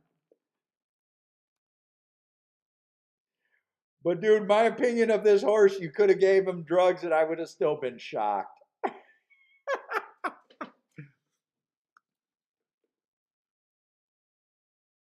Oh, C Money says there's only 4 tickets on that super. Well, that definitely makes sense. If that was a dollar, there's a chance that even the people that had those tickets couldn't have got there. You know, those 20-cent punches allow people to get to places where they normally can't be.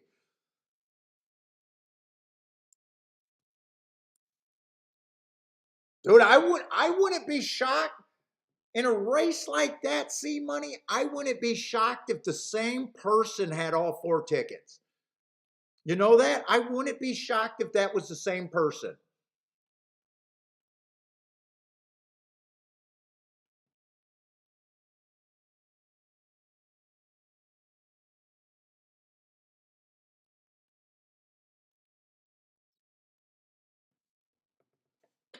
All right, let's get back to handicapping. Those races are always fun, but I do like to look there and see if I can squint. But honestly, I couldn't squint hard enough to get there.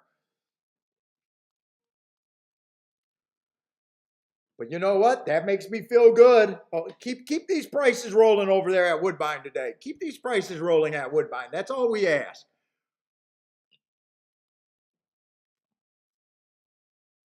The horse magically improved. Well, you could make the argument that all the droppers were dropping because they weren't healthy. You could also make that argument. But we don't know that as handicappers. Like, dude, you might go to the trainers and the trainer will be like, "Yeah, my 2 to 5, I own the 4 horse, and dude, we're on the drop because that horse, you know, I'm trying to work miracles, keeping that horse just running." What's up, Cindy? Oh, you don't gotta apologize for the all caps. You don't gotta apologize that. You're just excited to come on. Well, what's up, Cindy? And Cindy, I know you're a Woodbine girl. You cannot be disappointed with what you're seeing at Woodbine so far, price-wise, at the very least, right? Not price-wise.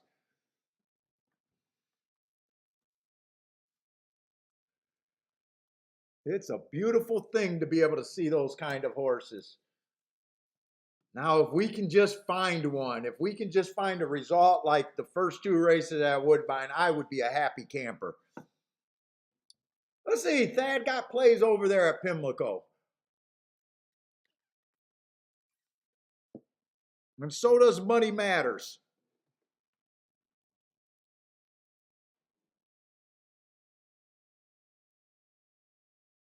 See, Money says Cindy just got done yelling on Scotty's stream. Oh, Cindy, nice. You got a nice pick 5 going over there. Okay. Tough. You definitely should have a pretty nice ticket going. Winning that second race. That 6 probably is going to play pretty decent in the pick 5 pool, beating the 7 and the 4 horse there.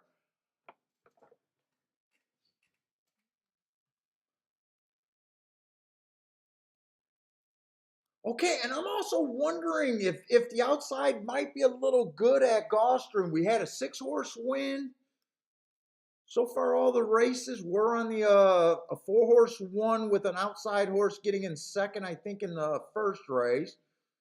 I'm definitely not thinking that the rail's golden today. But we got our third dirt race in a row, I think.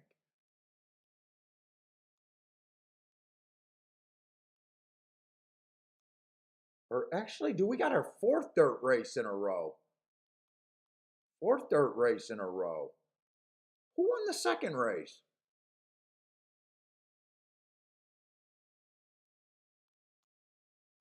Four, four, six. So it's middle of the track so far today at Gulfstream, maybe. Wow, we're already in the fourth race. All right, claiming optional claiming 25,000. Nice win on the one last race. First race out ran against the inside bias. I'm kind of wondering if I want to be against the inside right now.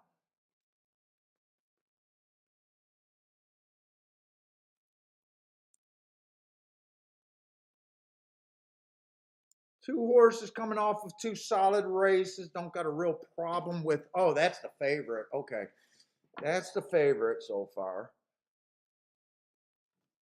Let me rest that.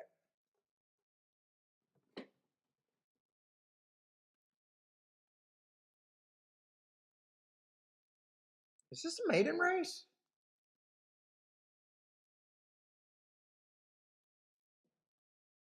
Three's a maiden in this field. Three's a maiden. Wow, interesting.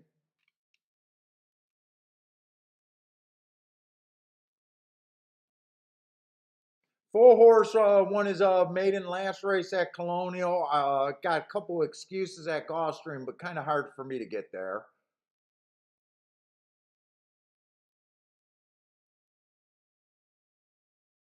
Five horse, I don't think I mind. I wish I could have some inside info or at least a note. Two races back, that just happened to be a one race sample. I like the running line there, but it is a one race sample. And then last race, I think this horse went to one of those little stakes race, and I think the rail was bad that day. I like that race on the 5. I can definitely get to the 5, but he's 5-2.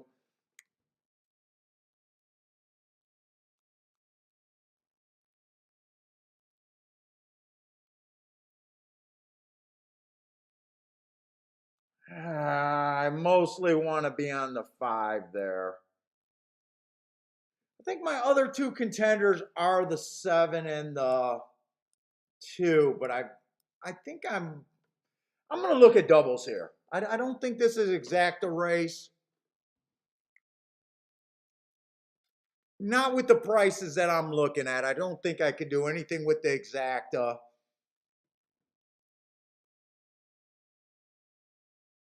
Gregory, what's all? Oh, from Africa today. What's up, man? Is that a vacation?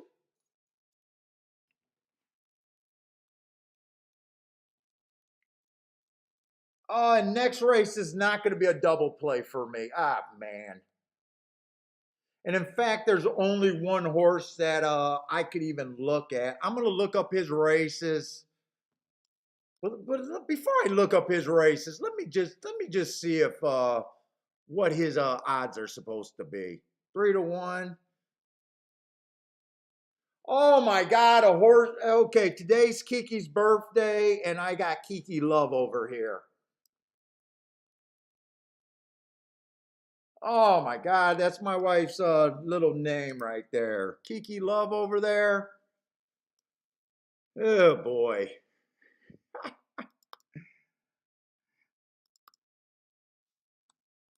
I'm going to look up that race. I just want to see how good Kiki Love looks so far. Kiki Love's been pretty good to me so far, though.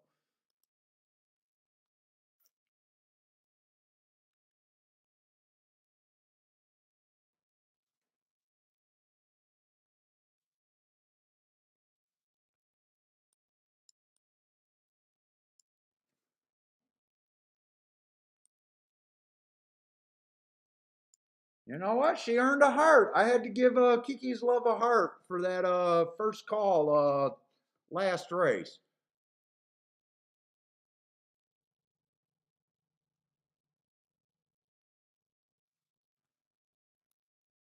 This was an early pressing day right here. That's what she was. You know what? Not bad. A little slow there and slow there. You know, we go for our walks, and she can be a little slow sometimes. But she's the only horse I can, and it's mostly just because she's the only horse that ran. I don't know if I can actually play this, because if she's 3-1, but that's the only bet that I could do. Let's see what this looks like. Let's see. I got to go back to the fourth race. Look at the doubles. Wow, 5-7 is actually paying 34-1. Actually, I do want that. 7-7 is 21-1. I guess I could play that, but 2-7 I definitely don't want. I could play those two in the double. I could do that double.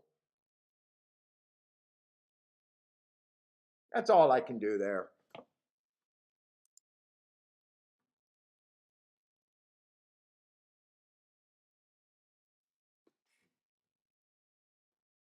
A 7, my opinion on the 7 is broke his maiden first time out, won it easily, possibly could have done it at the highest level. Got a nice speed figure, but to me, she ran on a bad rail day. It says she had the rail. She was the slowest winner of the day. I don't mind using her in that double.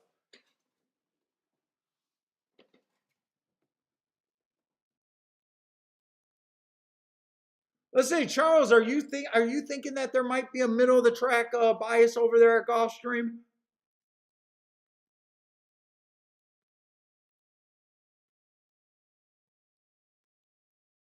See, Money says, I'll tell her. I'm going to have to. I hear her on a call right now. I'm going to have to tell her that I'm going to get some action going to some Kiki Love over there.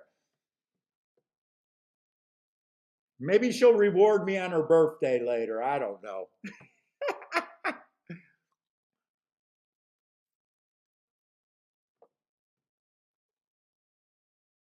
She'll be the oldest chick I've ever hung out with. I kissed her today, and I said, Kiki, you're the oldest girl that I've ever kissed.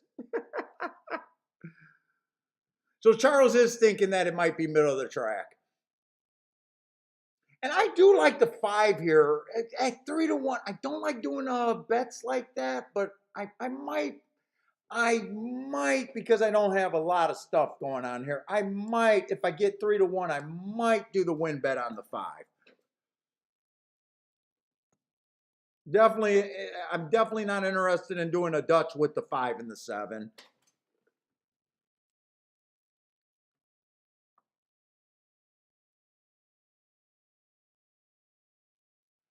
Yeah, four had some excuses first time out. Did win impressively last time out. It was at Colonial Downs and it was at the Turf. So I'm a little nervous. Did the improvement come because he had 2 excuses, or did the improvement come because he or she really liked the turf? I do see that.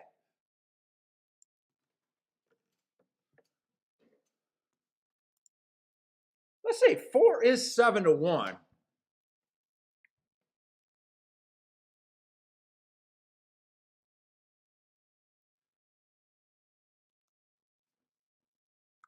4 is 7-1. Maybe I could do that.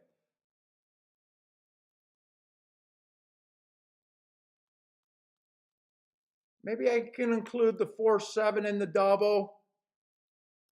And you know what? If I wanted to go 4, I can also box the 4, 5, 7, leave out the 2.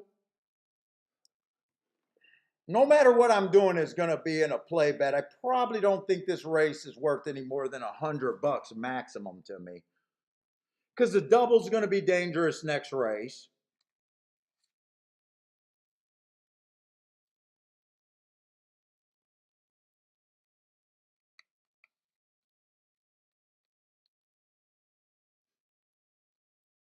Maybe I'll box the exacta and weigh these doubles exactly how I got them. Pay more to the 5-7, less to the 7-4, and 7-7, and even less to the 4-7.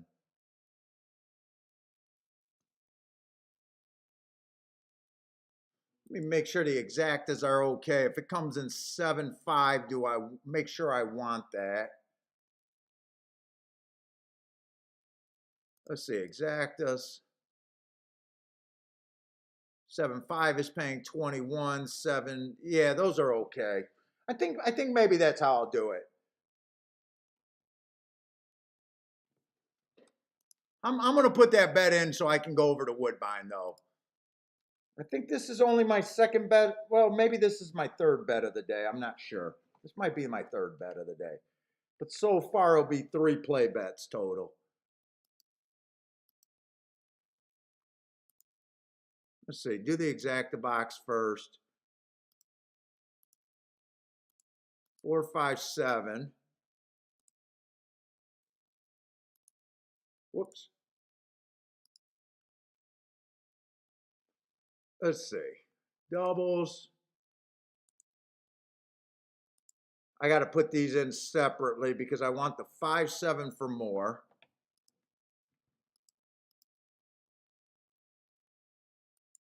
Then I want the 7, 7. And then I want the 4, 7.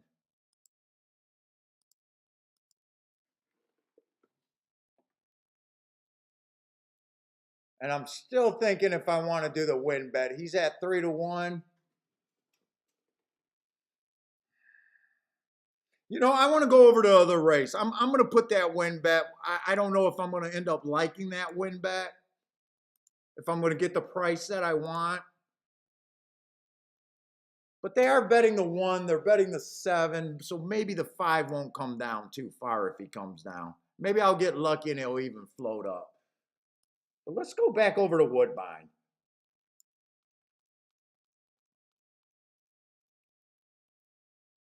We got another turf sprint.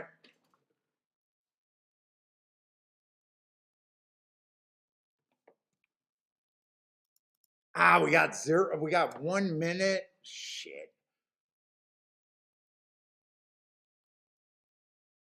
I only got one. I don't even have a minute. They're loading in the gate over there at Woodbine. Woodbine, I'm just going to have to no bet this race. And that race, I just seen all the marks, all the hearts that I got there. That was probably a bet that I probably would have wanted to look at that race. I probably shouldn't have wasted so much time at Gulfstream.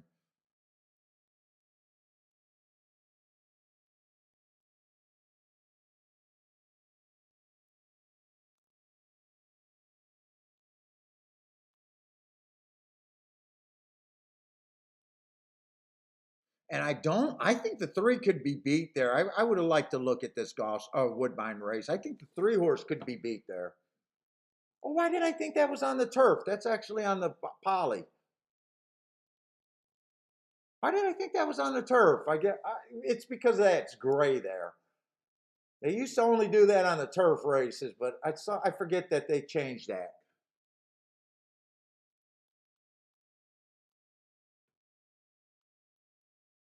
Oh, the 3 horse. Oh, 3 horse is a chalk. 3 horse is the horse that I think could have been beat. I didn't realize that the 3 and the 4 was pretty close to the same price there. Yeah, it kind of sucks that Woodbine and Gulfstream are right on top of each other.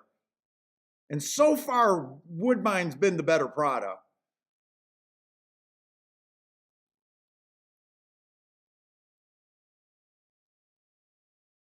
I think this is going to be all hearts, and I don't think the 3 is going to be first or second, and I definitely would have took a stand against the 3.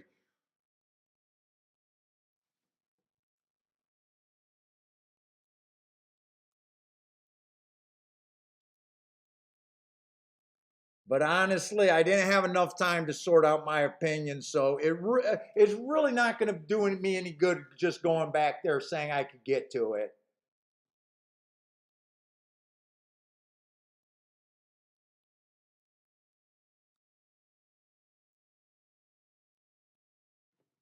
So we're going to miss that race. 1 horse won that race.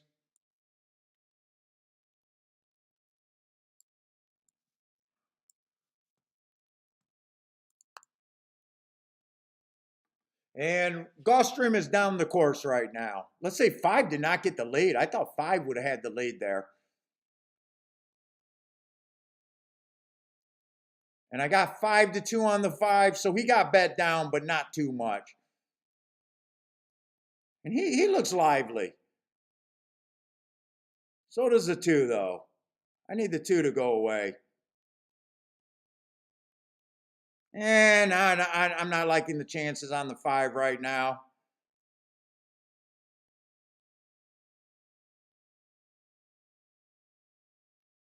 A1, knock that 5 straight. No, he got nothing.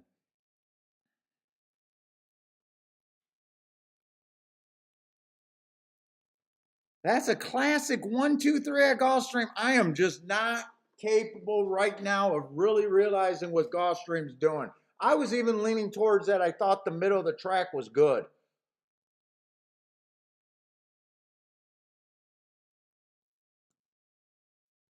Two horse I did have as a contender, so I'm not shocked that the 2 horse won. 2 I just thought was over bet. I think 2 pretty much went wire to wire there too.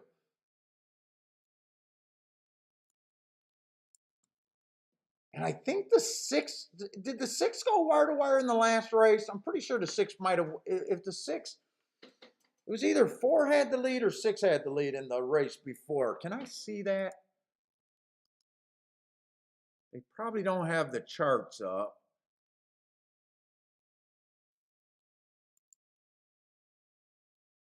And they don't have the replay up, so I'm not going to know how he won that race.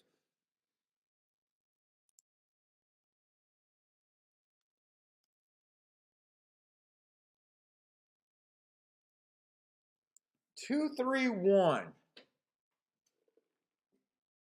2, 3, 1 over there at the golf.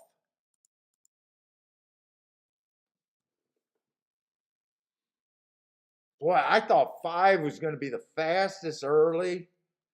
Even though I didn't have the marks to back that up, I just thought the 5 was going to be fast.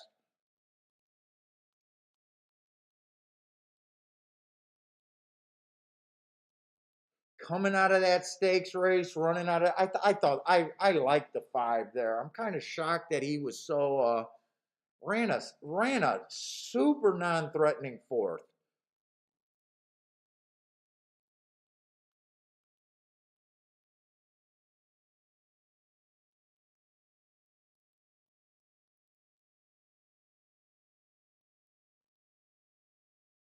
Super non-threatening 4th.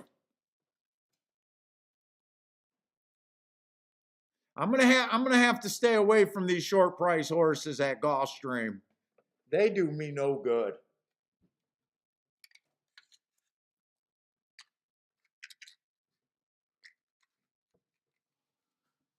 What's up, BJ? Rolling with the boom over there. Where did Roland hit at? What's up, Poonam? Pocket Aces. What's up?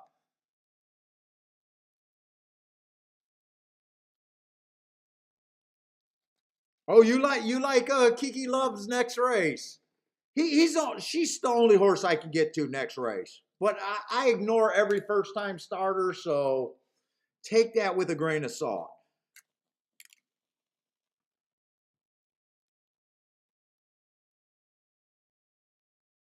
Yes, I'm with you. 5 had no excuse there. I mean, he was my main opinion. He was the horse that excited me the most. But I seen the same thing you did. He was non-threatening and should not have been 5-2. And I probably shouldn't have done that win bet. The win bet cost me more than everything else.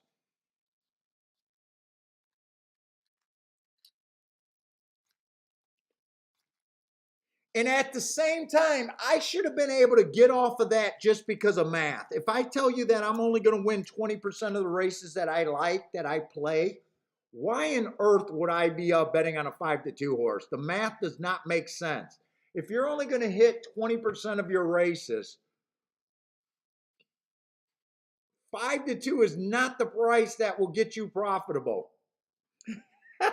So I should have took my own advice there and just sat out that race, really.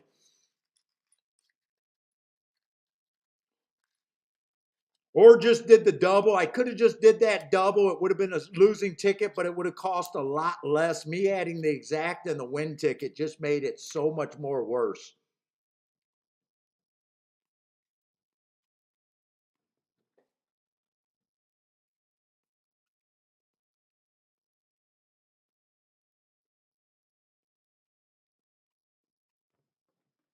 So much more worse, right?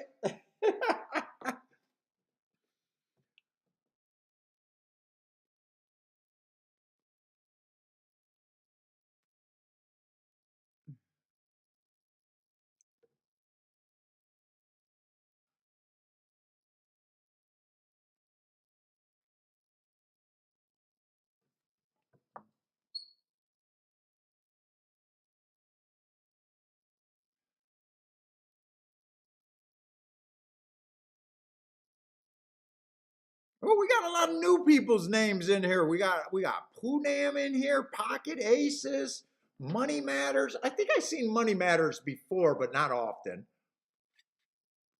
To me, I think I've seen that name. I'm not sure. Maybe even he's a first timer here. But I'm pretty sure I've seen our name. Well, we've seen Violetta here for the first time.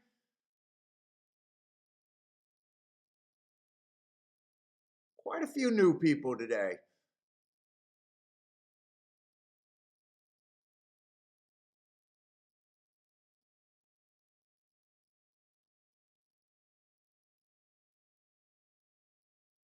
I think I've seen another name that I'm trying to scroll up to see if I can find again. I was trying to Chalky Dave, but I've seen Chalky Dave here before, I think. There was another name here that I thought I'd never seen. AR Guns was another new guy.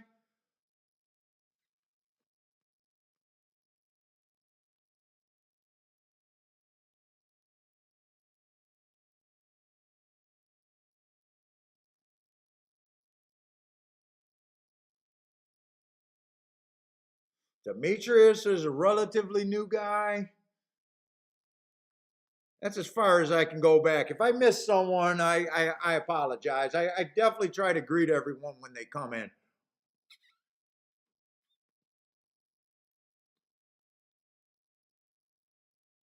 Let's see, Cindy's made it to her payoff leg. Good luck, Cindy. $1,800. They all pay over 1,800. Yeah, I knew. I thought I seen your name here. Money Matters. I wasn't sure, but I thought I seen that name here before.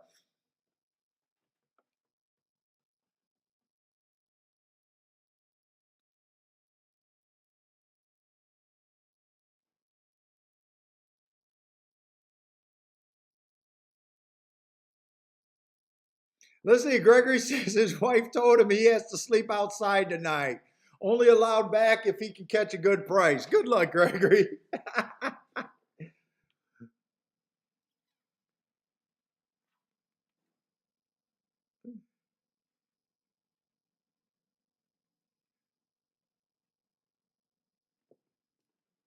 Yes, good chat room.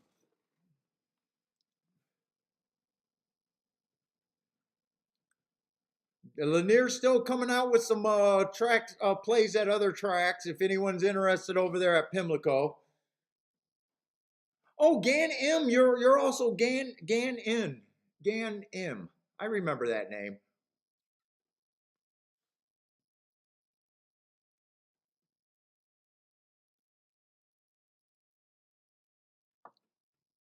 But we still got a lot of new people, or at least people that are jumping in the chat room for the first time. All right, so Gulfstream is giving me fits, but at the same time, there hasn't been anything that I could have really got to so far today. In this next race at Gulfstream, unless I just take Kiki Love. If I get, well, 7-1 on Kiki Love, I'm probably already price committed. I'm probably committed on the only horse that I can play. If you're new to the show, I don't do anything with first time starters. I have no skill with first time starters. So, a horse with a running line is all I'm looking at. But I do have a good mark. Hearts are my best mark, so I do like that race. And if I get away with her at 7-1, Kiki, I got a horse in this race coming up named Kiki Love. I know, she's 7-1. I tried to get a live to doubles to her and couldn't do it. And she earned a heart last race. So I even said, and I said maybe that's a sign of things to come. I hope your mom's not watching the show. I also said I did very good with Kiki Love. Kiki Love is a winner in my book. There we go.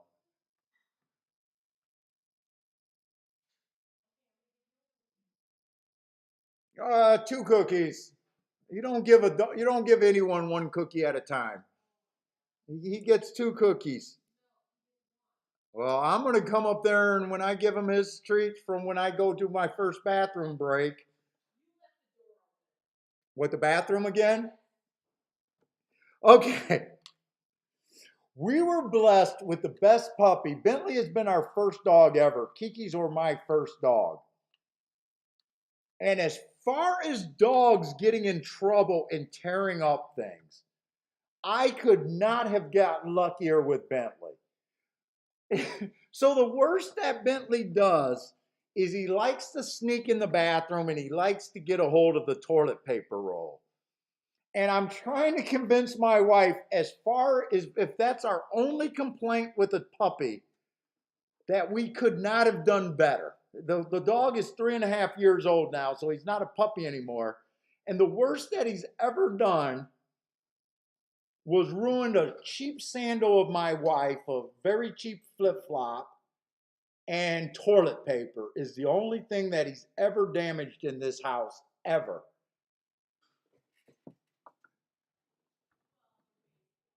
Well, okay, the baseboards too, but that's not too bad. I'm just trying to convince you that as far as a dog, I know, but if he tears up a dollar paper roll, I don't care.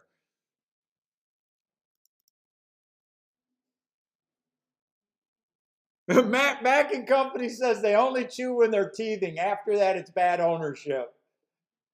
Come on, toilet paper rolls. I can get away with toilet paper rolls. He's never ruined a couch. He hasn't even ruined a rug with peeing on it or nothing.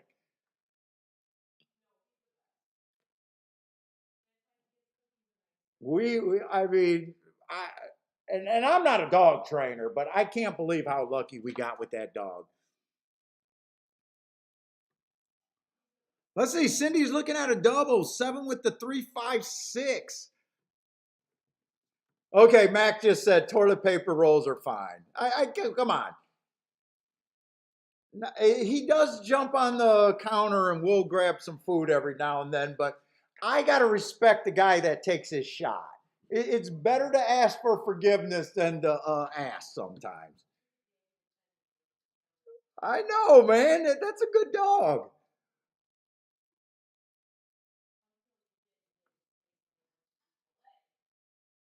Oh, well, he doesn't steal my buffet. We had filet again last night, and I swear to God, he gets I don't know, he probably gets about a quarter of my filet every time I have filet. He just sits across from me at the table. He sits there perfect like a little gentleman. He stomps his little feet when he gets impatient.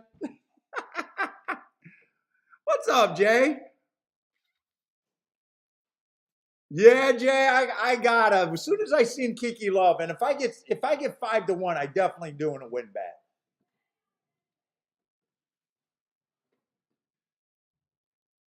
Oh, and we got Chantel on Kiki Love. So we got my wife's favorite jockey, and it's her birthday, so we're going. We're going. I don't know if it's worth following, but we're going. But I'm going to go. Let's see. I am going to look at the next race. Maybe I can do a double, but I don't really know how aggressive I can be with so many first time starters in this race. I still know, this is still going to be a play bet for me, no matter what I do with her. Can't do exactas because everything's blind there. Let's see. Oh man, next race is not a good double race. In fact, if you guys see, I didn't even mark it because to me, first thought on these next two races were both just stay out. It's better for me to avoid these type of races in the long term.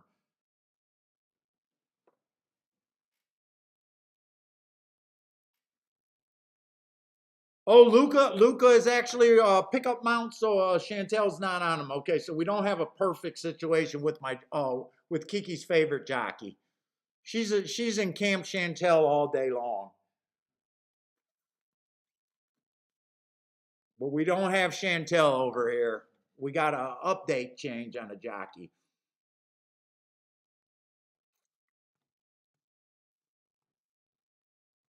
Let's see, I'll look at this race for a couple minutes. I just want to mark up a couple horses, but for the most part, I don't want to waste too much time here. I'd rather go over to Woodbine. Give Woodbine a chance. I'm gonna give myself 3 minutes here and then look at Woodbine.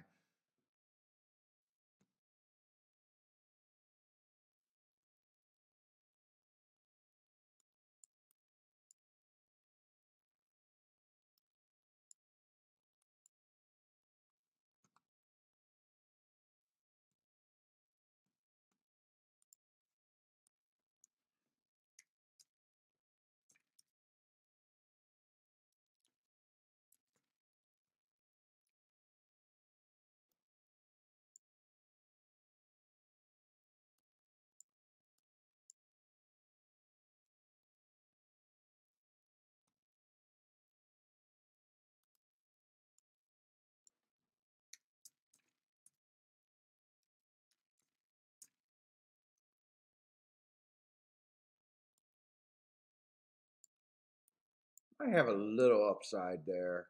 Ran against a bias. I'm just going to pair her with the first time starters or with the horses that ran before 5, 6, and 1. That way I don't have to do as much on the win bet. If she wins, I can get a live in the double with a few horses that I can get to. Let's see. Do I really got to check these? Let's see. She's 5-1. Let me just check the doubles. I don't think the doubles should be bad. 7 with the 1 is paying 239-1. Sure. 7 with the 5 is only paying $8. I don't want that one. 7 to the 6 is paying 16-1. I might not even want that one. Maybe I just do a win bet here. Maybe I just do the win bet and that's it. I'm not going to put it in yet. She's telling me to bet the horse no matter what, but the horse goes down too low. I don't know if I will follow her advice. Wait a minute. Was I looking at the right payoffs or was I looking at Woodbine actually? No, I was looking at the right doubles. Okay, go. I'm going to Woodbine. 4th race at Woodbine. 15,000. And really at Woodbine, I have no real idea what they're doing today. I'm going to try to grab those tic-tac-toe boards real quick. Try to grab the tic-tac-toe boards and see if we can get it. At least a little read of what's going on. They probably don't have too many charts up yet, though.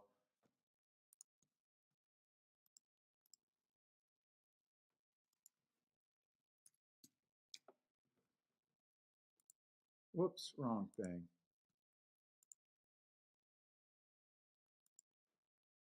Let's see, Woodbine, they only got 2 charts up so far.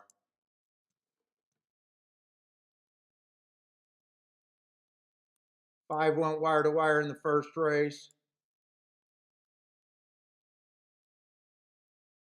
And on that turf race, the 2-horse did come off the pace, but only by 2 lengths. Wow, I'm surprised. That I thought maybe that would have been a meltdown. I still can't get to that too. All right, let's look. 4th race, we got 9 minutes. Maiden claiming 15,000. Let's see where we can get here.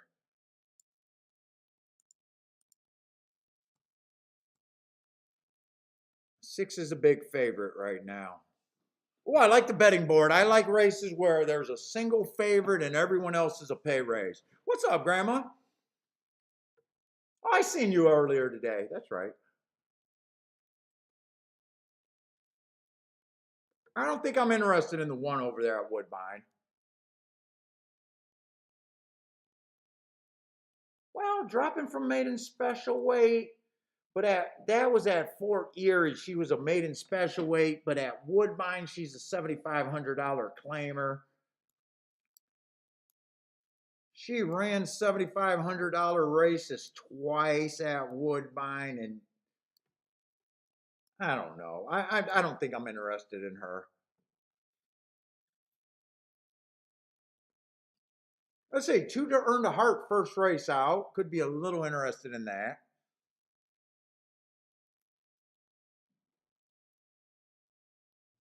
3 earned hearts, but both of her hearts was earned at routes, and I hate route to sprint. I just hate route to sprint.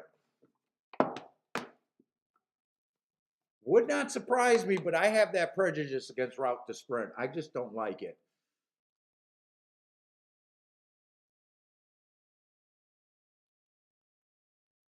I like the 4's last race. Stalking closing day, tried to go wire to wire. I like that race.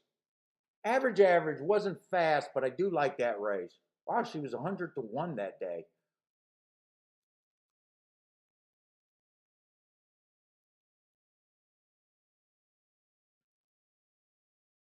Six, I think, got a little bit of upside from that race 2 races ago. Stalking closing day was up there on the lead battling. I could get to her.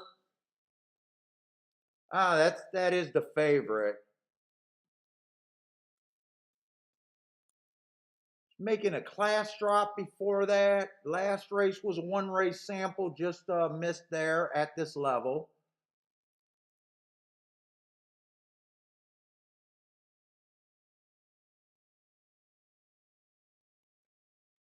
Seven, I can get there. I think I could get to quite a few prices here. 8-horse, I just think is going to be too far back.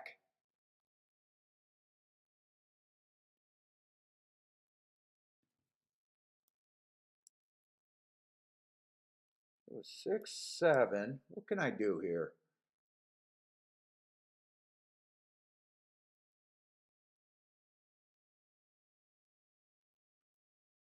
Six, 7, 5. I could get to all of those. 6, 7, 5, and 4. And 2. I do got quite a few I do have quite a few contenders for the win there.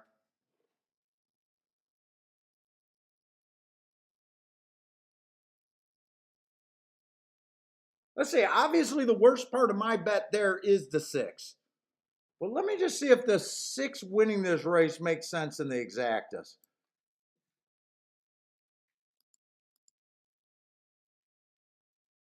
6 to the 2 is 17 to 1. 6 to the 4 is good at 42 to 1. I probably want 6, 4.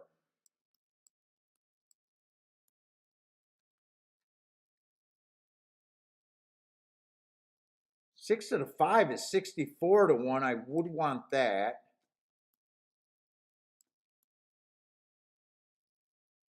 Six to the 2 at 17 to 1. I probably leave that one off.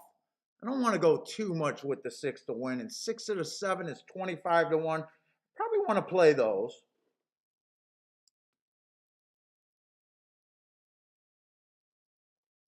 I probably want to just box 7-5-4-2.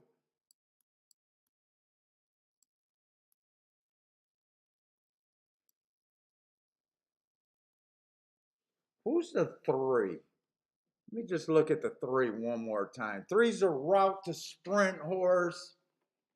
God, I don't want to use him. I don't want to use him.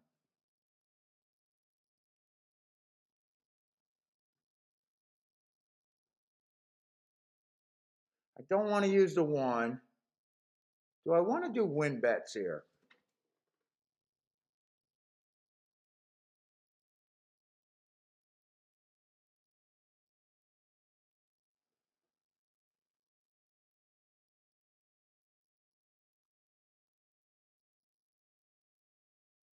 Let's see. 7's coming well off the pace, probably. I probably don't want 7 to win. And I did this wrong. I don't want to use the 2. I want to use the 7 there. I might even key box that one.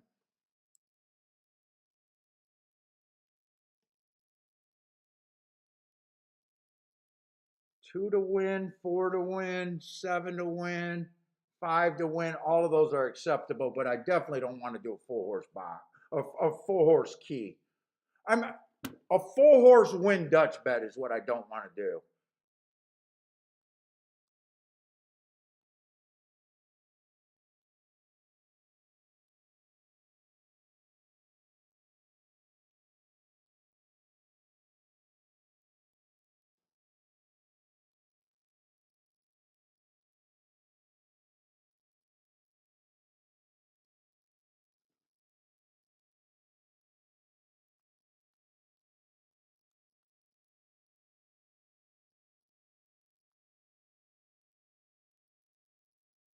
I think if I do a win bet, I think it's on the 2 and the 4. I think those are the 2 most likely to get the lead here. 7 should not be on the lead.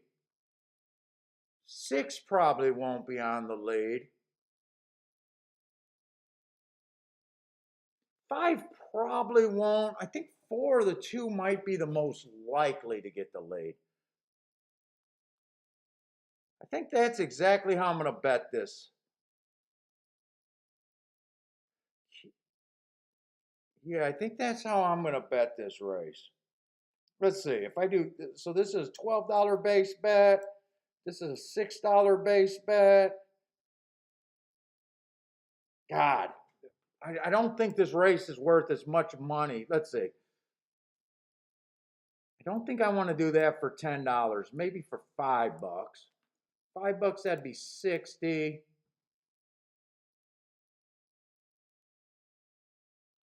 These I think I want for 10.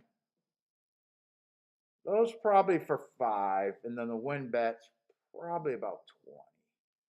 60, 70, 80.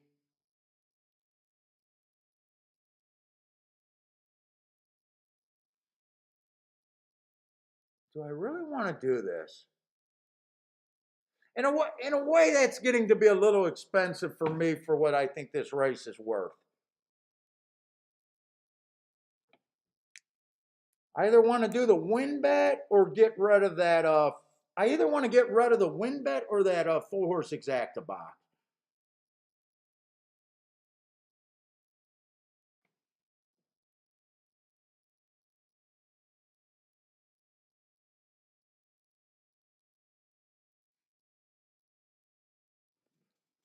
Would this be cheaper? Key the 2 and the 4.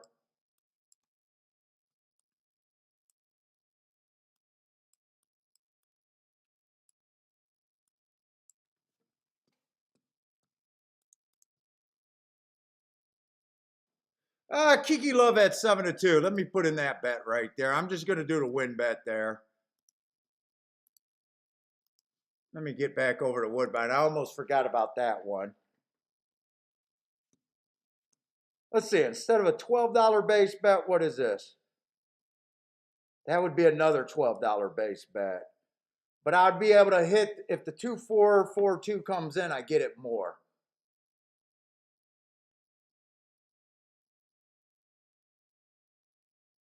So if it comes in 2-4-4-2, if I did that at a $5 base bet,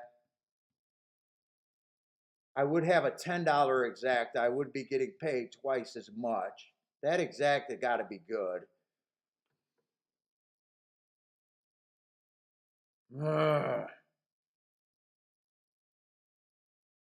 I still think this is a decent spot. I think it's a decent spot. I think I'm going to play it. I'm going to have to decide which way I'm going to go on that exacta. Let's see, 2 and a 4 to win.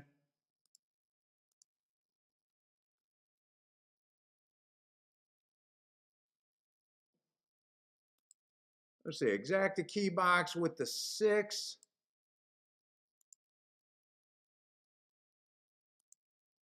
5, 4, and 7 there.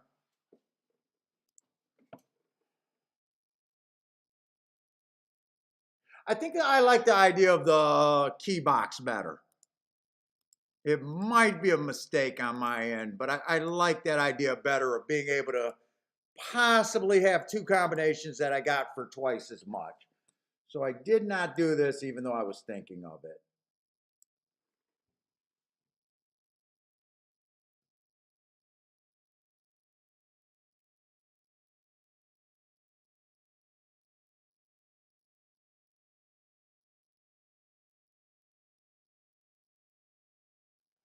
Let's see, but I will not have a 2-6 exacta or a 6-2 exacta. So I think I want to root for the 4, because 4 gives me a lot more outs on the exact. I'd rather the 4 run than the 2 here.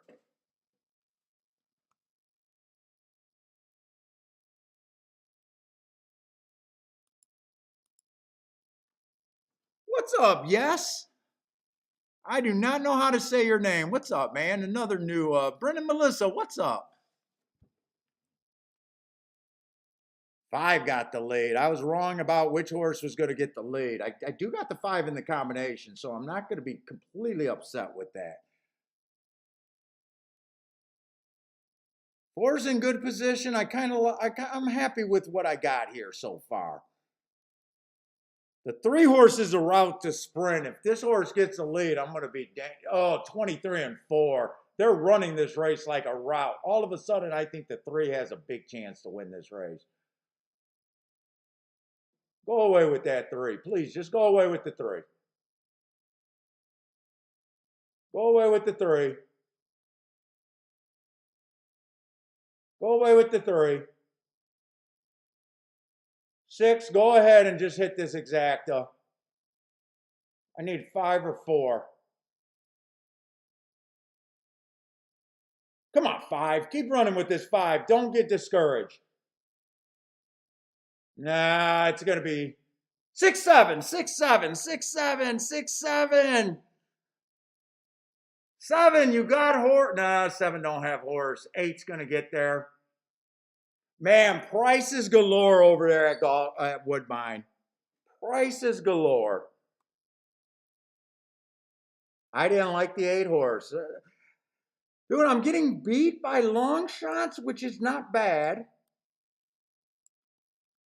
What's bad is there are long shots that I really don't like.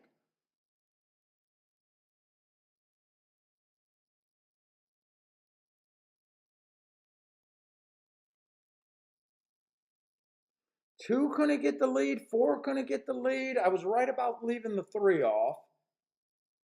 I thought that was an opportunity. This is going to pay, so I'm not mad about going after a race that I thought was going to pay. But I did not care for that 8 horse. Comes off the pace on a slow pace, too. And another outside horse, huh? Dad should have boxed his exacta.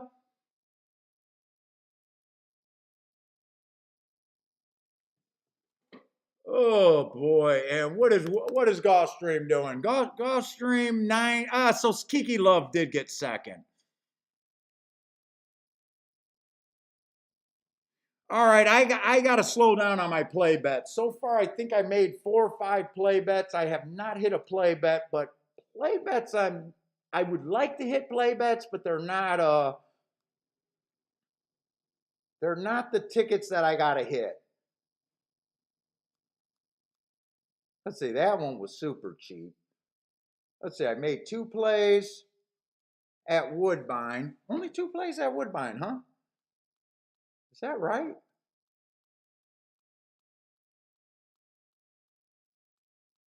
Yeah, I only made 2 plays so far at Woodbine. Okay. That's at least good. Woodbine's not tearing me a new one.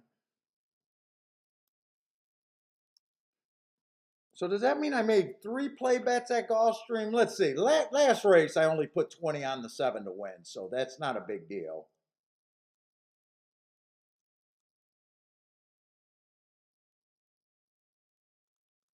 Let's see. Write that down. 7 to win. He ran second. Not a big deal.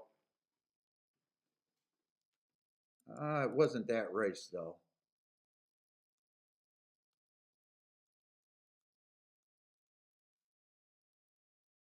Let's see. I did not do those doubles, so I could take that away. So how many races did I play at Gulfstream? 3? 1, 2, 3. Okay, so I played 5 play bets so far and haven't hit any of them. All right, but I got to find something that I can seriously play. And I definitely, so play bets, I don't mind losing, but I don't want to have, 9, 10 play bets that add up to be a pretty bad day. I definitely don't want that to happen. Let's see, Boulder with a boom, dollar try. Oh, nice try.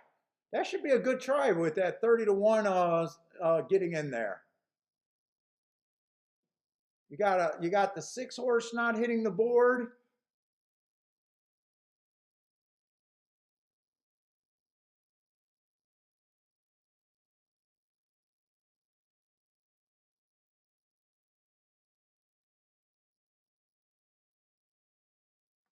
Let's see, Cindy, were you saying that the 3 and the 4? You were right about the 3 horse getting the lead.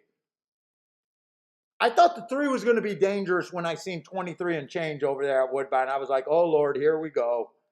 A router getting getting close to the lead in a nice soft pace. Who was the other horse that had the lead over there? Oh, 5 got the lead.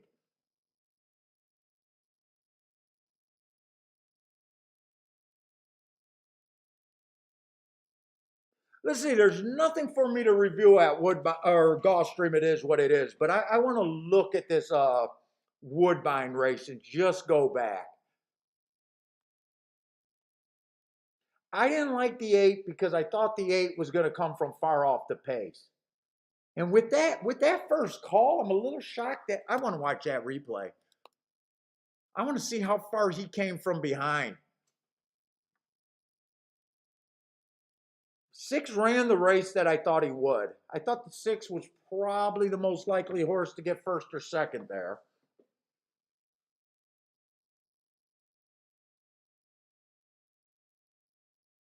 I thought 7 and 8 was the same horse, and I went with the 7 coming off the pace.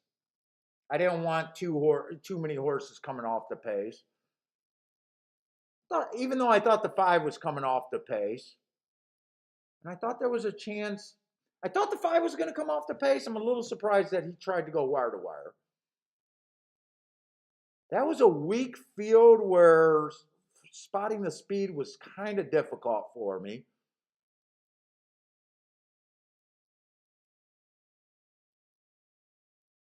All right, let's see where that 8 came from. He got a nice break. Actually, he broke pretty close to the lead. He settled. He's going to come from dead last, huh?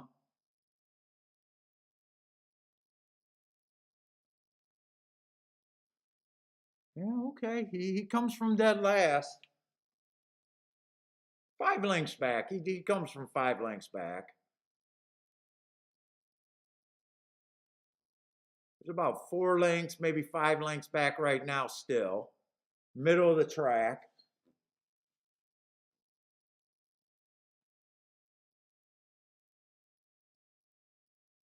Boy, you could tell he got a lot of horse. Wow, does he have a lot of horse. He was on a drive for a lot of that race too.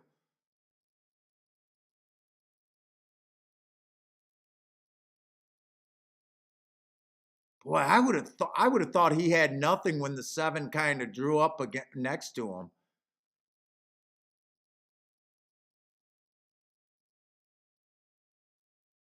Wow, he just had a lot of horse, and he had to be ridden for quite a few bit of that race. Wow.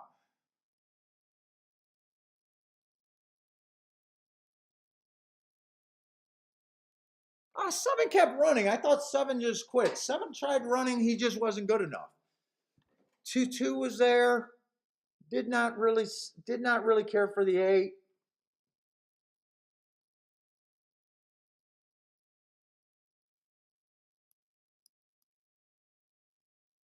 Hmm.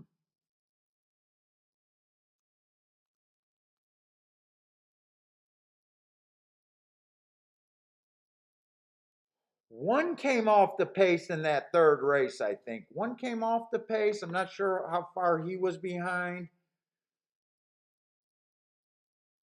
And in the fourth race, who won the fourth race?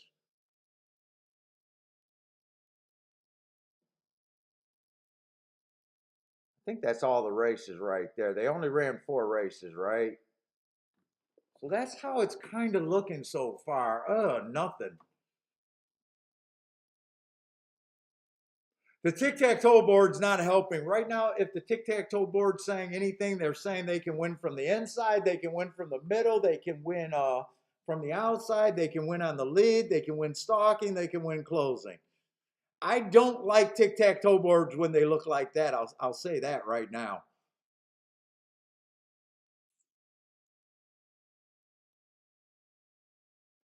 But Woodbine is a good product right now. We've seen prices in every race today at Woodbine. Woodbine is definitely the better product so far today, in my opinion. Gulfstream's been on the chalkier side. Woodbine has just been bombs away. I think the lowest price horse has been 4-1. That one horse, the highest price has been 46-1. We've seen a 10-1 winner, a 17-1 winner. I think that 5 is the 6 horse in the first race. I think he won from the 5 hole, and that's why I got the 5 up there. Let me just make sure that's right. All right, I'm having headaches, a little bit of headaches at both tracks. Both tracks are giving me a bit of a fit right now. Yeah, this first race was won by the 6 horse in the 5 hole. That's why I put the 5. Let me just put that on the 6. And he did go wire to wire. So yeah, right now at Woodbine, I'm just gonna say right now it just looks like that Tabita is fair. Bet what you like.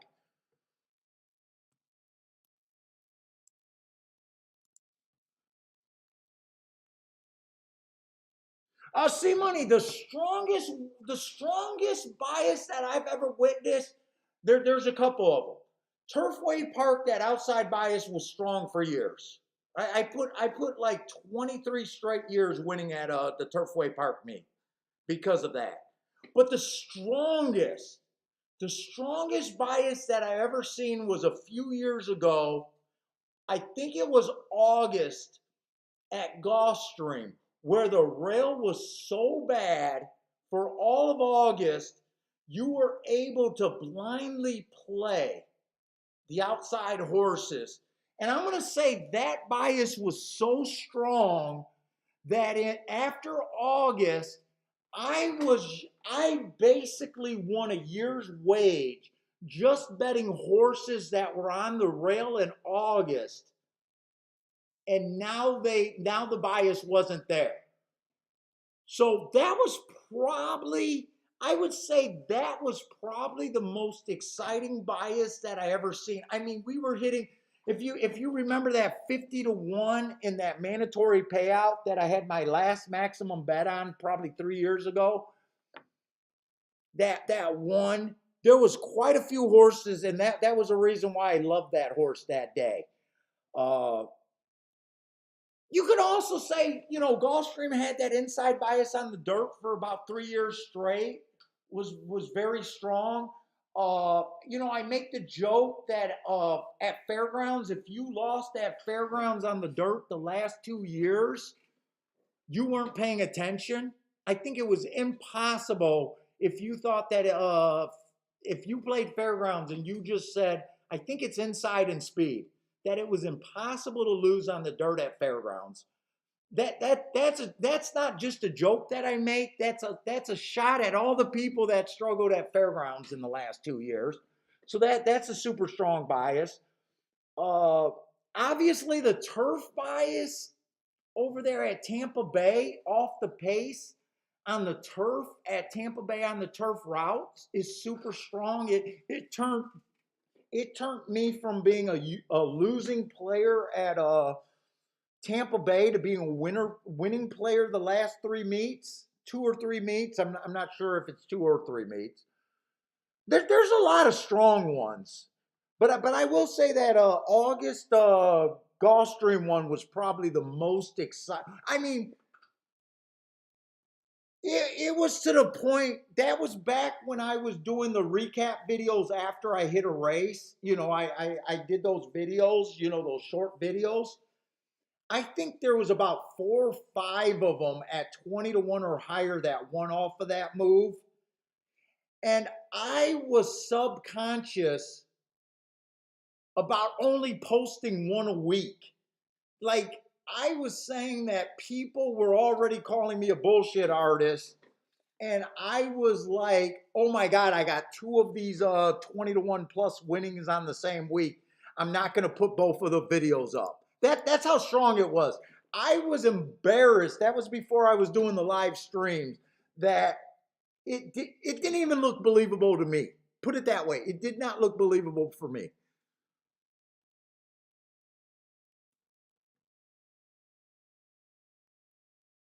And that's not even counting the horses that were like 5 to 1, 10 to 1 and under that came back to win on the same thing that I didn't even consider a highlight reel. If you notice, I don't have a lot of videos of me hitting 10 to 1s on those highlight reels. That bias was ridiculous at Gulfstream. And I'm kind of wondering if that's what's going on right now at Gulfstream. Dude, I've been saying I've been a little confused at Gulfstream on the dirt right now. Like the Tapeta routes are my best kind of plays right now and keeping me doing good.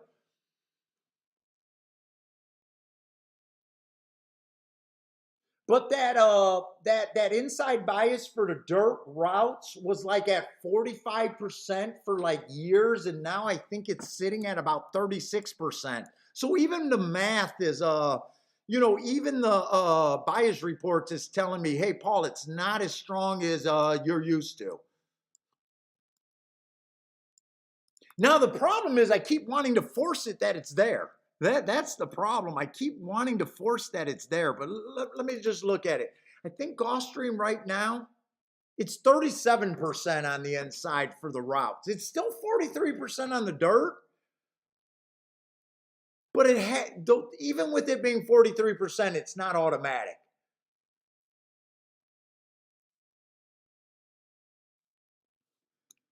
I want it to come back. I really want it to come back.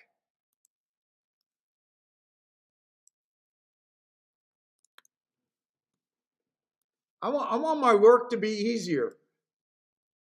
Saratoga, Saratoga, I mostly made my money on the dirt, not on the dirt, on the turf routes at Saratoga. All of my major hits this meet were all basically because of the that my thought of the turf. Let's see, I just killed my chat room. Where did I bury that? Did I bury that or did I close that? There it is. Yeah, it was dead the whole month.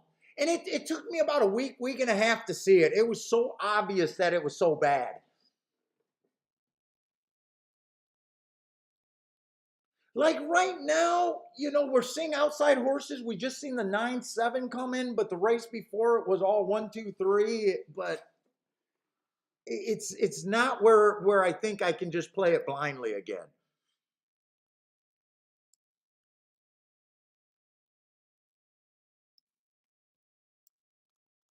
And trust me, I want it to be back where I can play it blindly. I need it to be that strong again. What's up, Steve? Oh, what pocket aces? I'm looking at your whole name. What is horse racing investments only? What is that?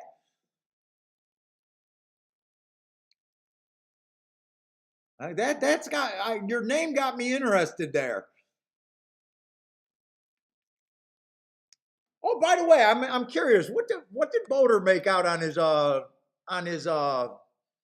trifecta over there? 59 for 50 cents.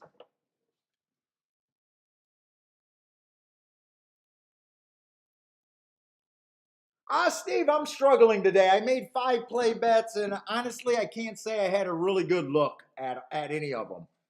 So I'm down today on play bets. And in fact, I'm kind of at the point where I don't want to bury myself with too many more play bets. I might have 1 or 2 more play bets in me, even though that five's not that bad, because one of them was just a $20 win bet and the other one was just a $20 Dutch bet on 2 horses. So it's not that bad, but I definitely don't want to bury myself too much deeper today. I don't want to put myself in a position where I got to hit for a grand just to be able to squeak out a few $100 today.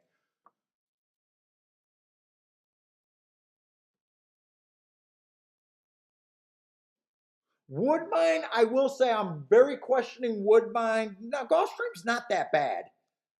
Gulfstream's not that bad just because quite a few of the races were kind of unplayable. Even that win bet on Kiki, I was kind of forced myself to play that. She ran second, so I'm not that upset.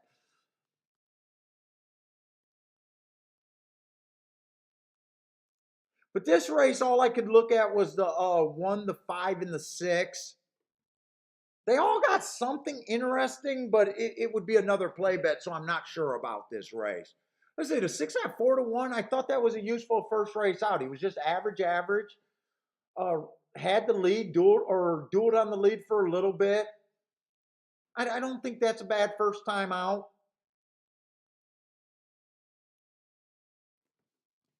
Let's say the 5's horse last race. I think he ran against the inside bias, so I'm not shocked that he's a short price and hit the board both times. I'm going to look at that race July 22nd, but I'm not interested in doing. Oh, I got the hiccups. I'm not interested in doing anything with the 3 to 5.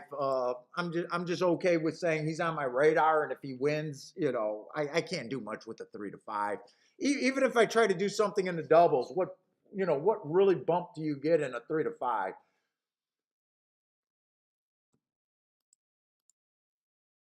He doesn't give you a real bump. He's not going to bump the prices next race, any.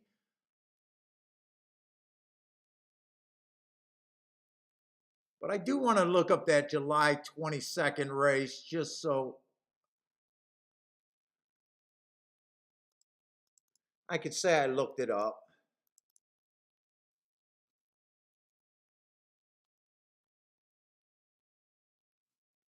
That was an early pressing day. He was a closer that day. I'm just going to give him the asterisk. I think I can remember that. Plus, I'm not interested in playing him. He was average, slow, but running against the bias. I got no problem with that race. And one might have a little bit of upside, but I do think that he ran against the inside track first time out. Looked like he was interested in trying to get the lead, maybe, but I mean, even if I took a shot there, it'd just be another play bet category kind of bet here. And I just don't want to do any more of those right now. So I'm gonna be interested in this race.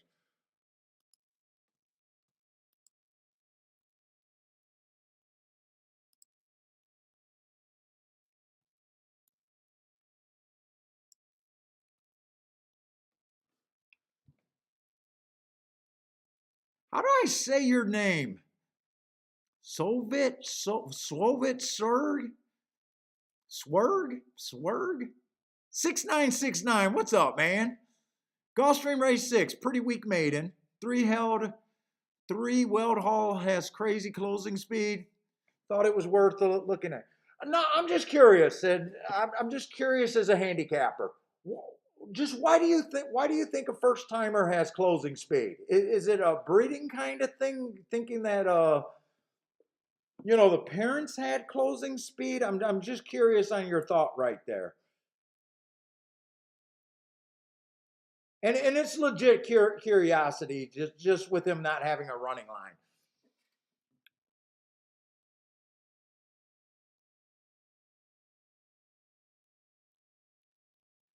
What's up, Case?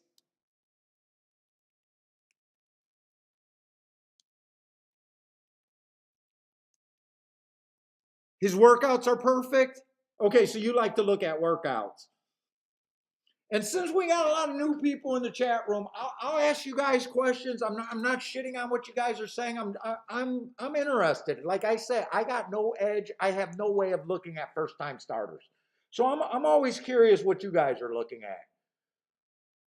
So don't think I'm like trying to pick on, like I don't like your pick or anything like that. I'm going to tell you that I'm going to lose 80% of the races that I like. So don't be shy and throw your stuff up. If I ask you a question, I'm just asking. No, I'm definitely not crushing today.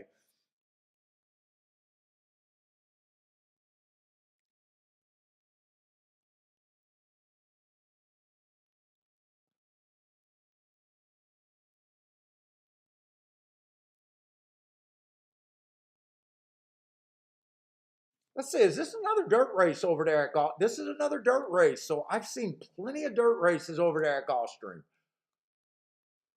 In fact, I don't think we've seen a Tapeta race yet.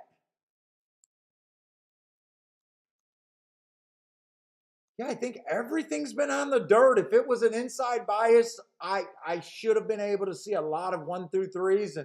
And really, other than one race today,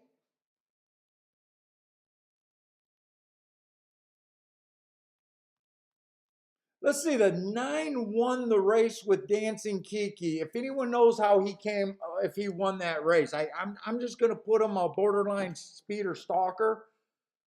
But if anyone knows how that 9 horse won the other race, let me know.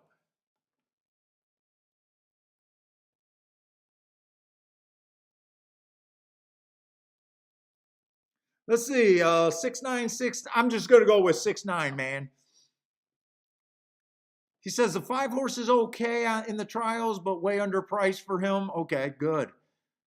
Should be more about 7-2. So I love handicappers when they tell me their opinion on what percentage or what price they think a horse should be. Because so many people just say who they like. I really like putting it down on the contenders, or not the contenders. I really like putting it down on percentage or price. When you say what price you think a horse should be, you're also telling me what percent of chance you think he has to win. To me, that tells handicappers more about what you think about a horse than anything. So you think the horse, like you're saying that, the 5 can win, but you think that 7-2 is more of a price that you'll be interested in. I think that's a fair. I appreciate looking at a race like that better than just saying who you like.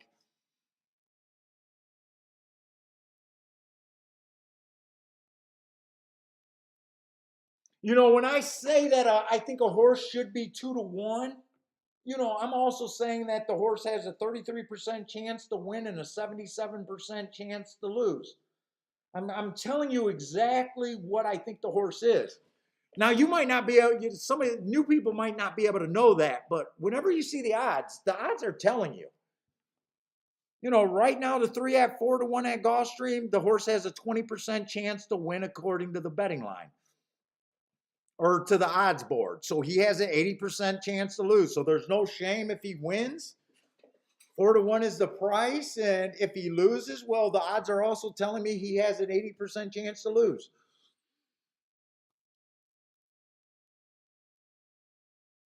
Let's see. Lanier likes the 5-6-1, and then Lanier got a lot of picks there in 3-7. He got a lot of horses there. First time starters, what's up, man? 4 seems like he could get underneath.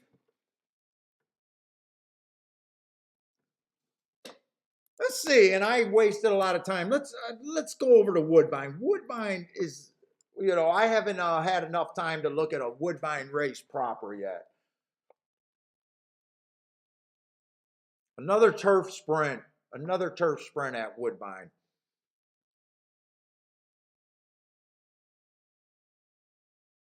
Not a terrible betting board. We got a 5-2 and a 3-1.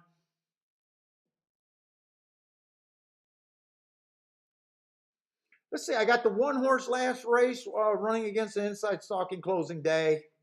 He had the outside. I gave him an asterisk for that, but his running style was right. 2 looks like another stalker. 2 races ago, I thought it was a speed stalker day, and he was more of a closer, so I gave him an asterisk there. Nothing's jumping out so far. So far, I'm not seeing too much speed in this race. Let's see, the 4 horse. I love that race. 4 races back. Whenever you see Hearts is an excuse. They go too fast to win. I expect them to get a big bump in the speed figures. I expect him to win within 3 races, which he did 2 races later. He looks like the speed so far, or she looks like the speed. Let's see, 5 got some speed running against the stalker day.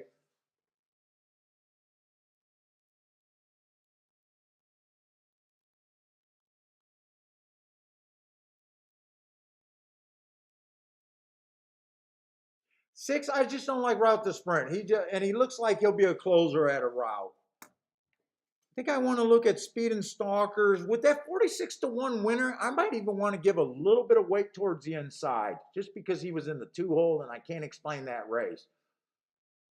I don't mind jumping and guessing if there's going to be a bias because I know what's responsible for my big hits. So I don't mind seeing biases even when they're not there.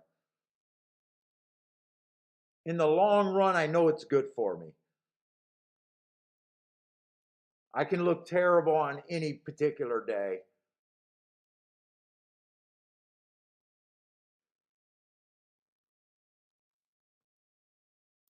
Four's definitely interesting to me. He looks like one of the main speed horses at a big price.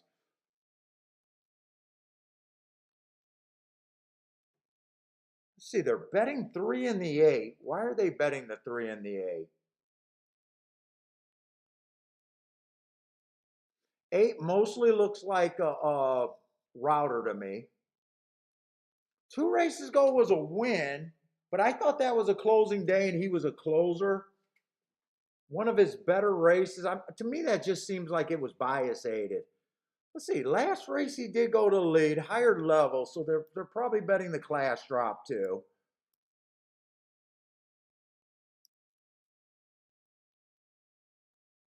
Why are they betting the 2? So I think I know why they're betting him. Why are they betting the 2?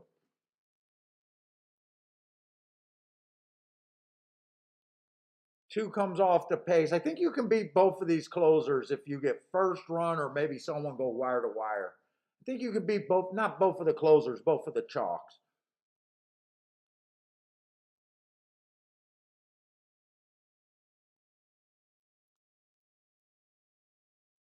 Maybe in my head, I'd probably be more interested in the 2, just thinking that first race was one inside.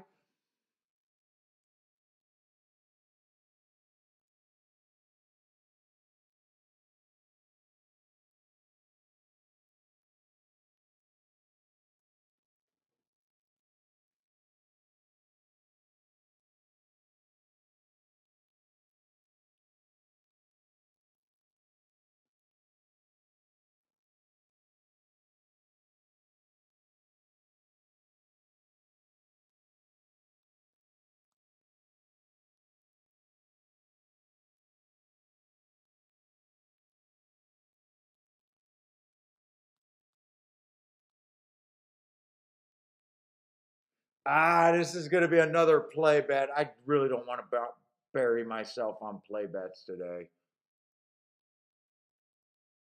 4 at 14 to 1. I think I'm going to have to be forced to play there.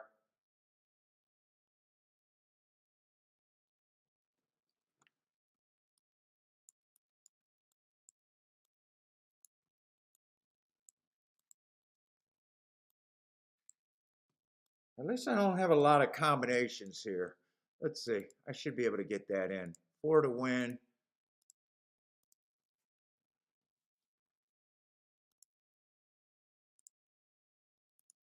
I'm key boxing that exacta.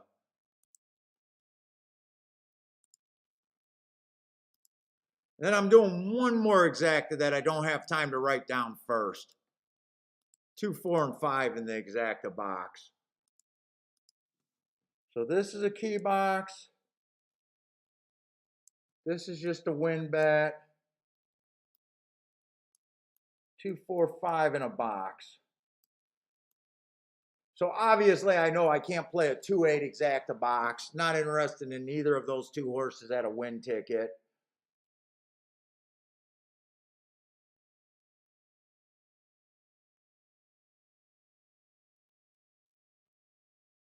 What's up, Jared?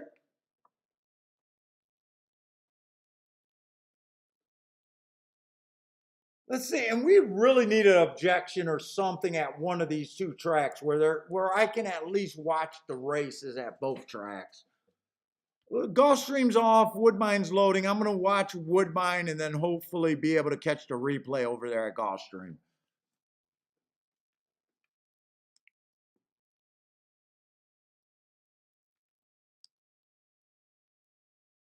I don't know why they got two decent tracks going in there at the exact same time. It's just brutal. I at least got what I want. I thought 4 could be the quickest early. 4 and the 5. I at least got the lead. 8's going to have to come from pretty far back. Not out of range, but definitely going to have to come from far back. Maybe I should have dutched the 4 and the 5 to win. Hopefully I could get that 4 and 5 exacta. I'm going to walk on this one. When I got a horse on the lead at a price, I need to walk.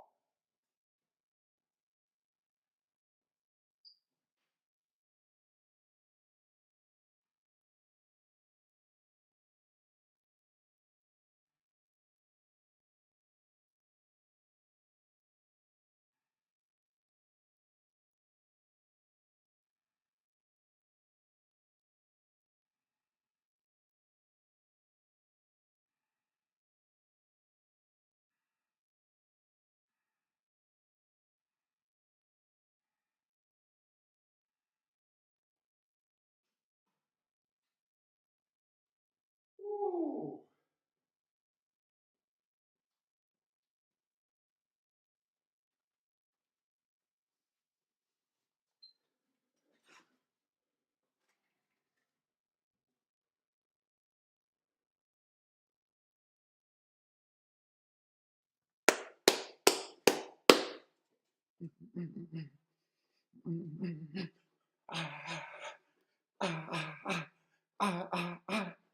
Yes, that's a boom.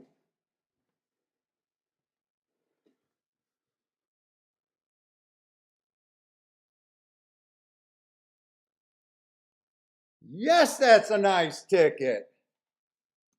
Woo! Get the stress off. Get the stress off of me.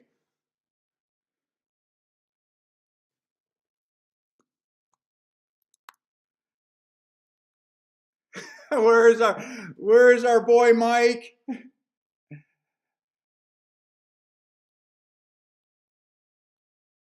I don't know if he'll give me credit for a 13 to 1. I don't know if he'll give me credit for a 13 to 1 there.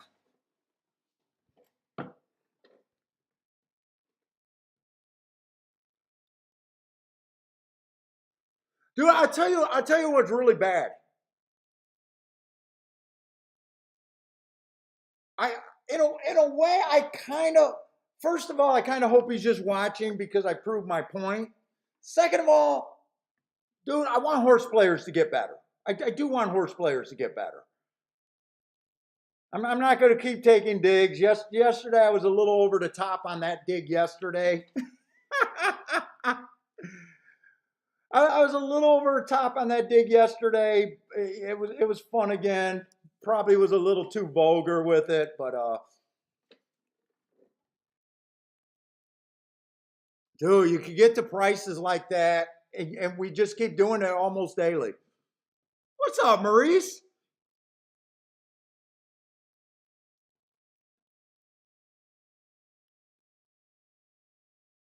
Who else got a nice bomb?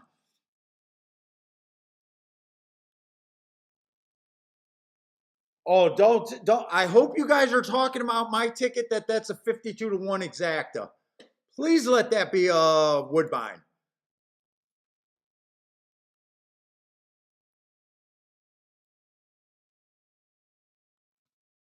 Please let that be Woodbine. I did not think it was going to be that good, actually. I did not think it was going to be that good.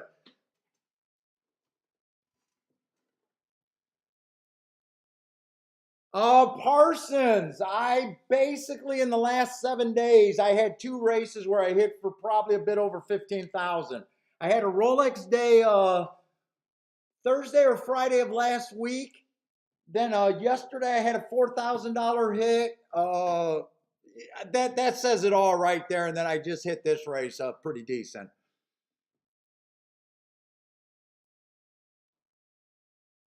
It's been really good. Saratoga, Parsons. I know you haven't been able to play that much. Saratoga, I had a winning meet at Saratoga. The turf was beautiful for me at Saratoga.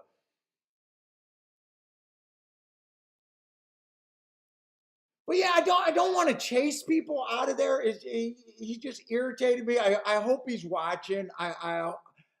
You know, probably not. He probably not. He probably left mad. Probably didn't even get to see the hits, and that's fine. Oh, nice. Parsons, when he was at Kentucky Downs yesterday, he had a quarter of a Rolex. And I know that Parsons knows exactly what I'm talking about with the Rolex day. So sounds like at least a $2,500 day there to qualify for a quarter Rolex day.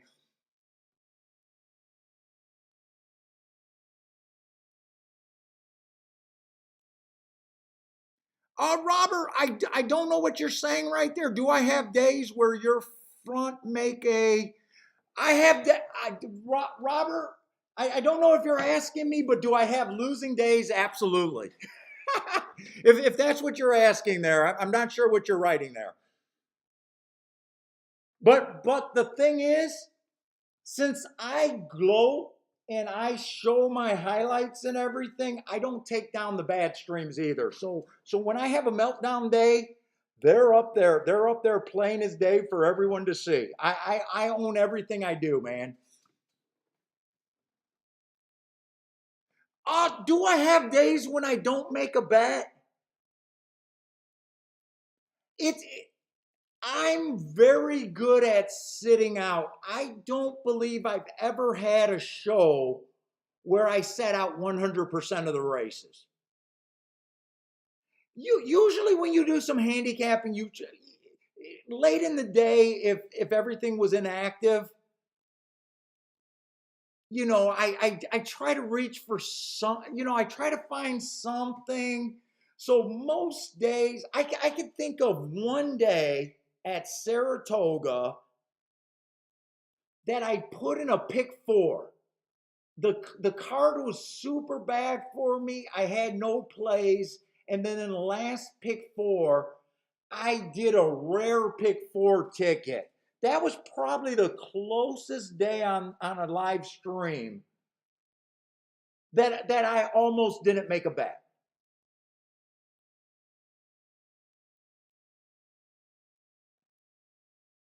But usually on the stream I kind of and even when I'm not on the stream, I do a lot of work. I don't know. There's very I don't know if ever I went to the track or handicapped in front of the computer and not did something. I might have regretted doing something, kind of deal. But it is hard. It's too hard just to sit out of every damn race. Oh, are you guys talking about the bomb at Gulfstream? I know some of you guys like that four. Some of you guys like that four at Gulfstream. I just now flipped and seen a 34-1 winner. Sorry, I got so caught up in myself. I know some of you guys did that. Whoever, I think two people were telling us about the four. I definitely want to give whoever was talking about the four horse credit there. I'm sorry. I'm sorry I missed that and did not see that live. By the way, who was the person on the four there? And I think it might have been a couple people.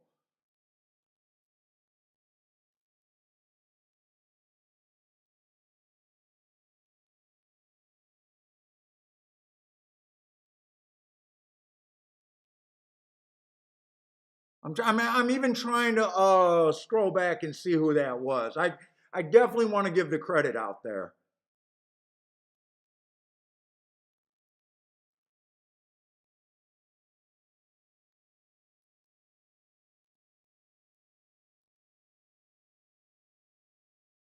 Was it Dean? Hi, what's up, Roman?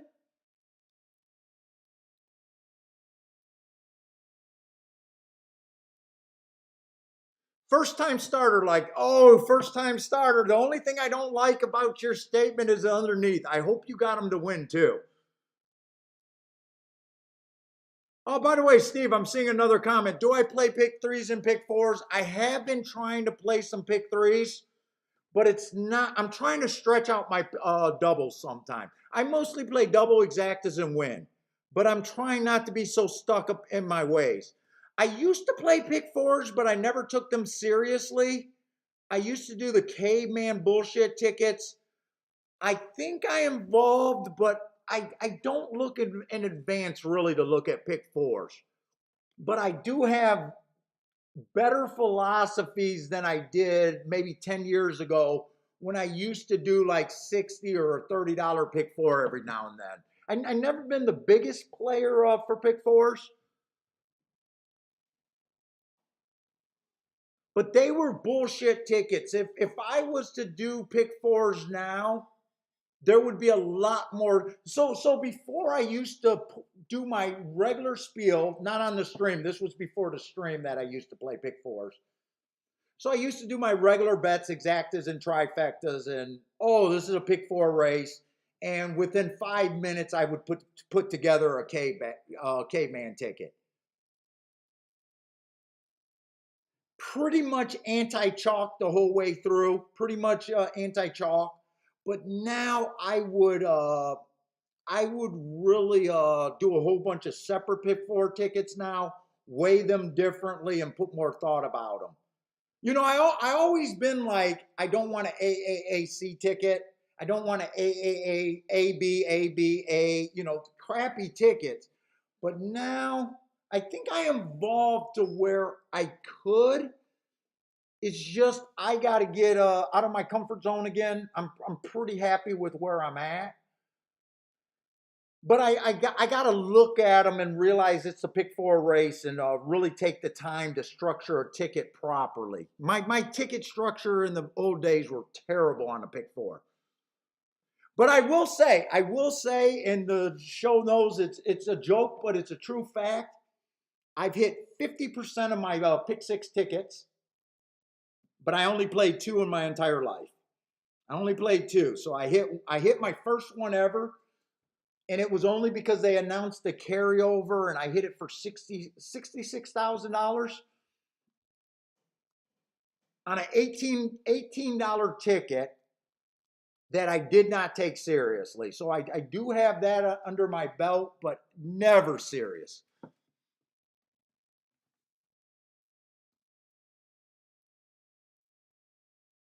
But maybe in the next few years, if I keep doing this show, maybe I have been looking at pick threes a little bit more seriously.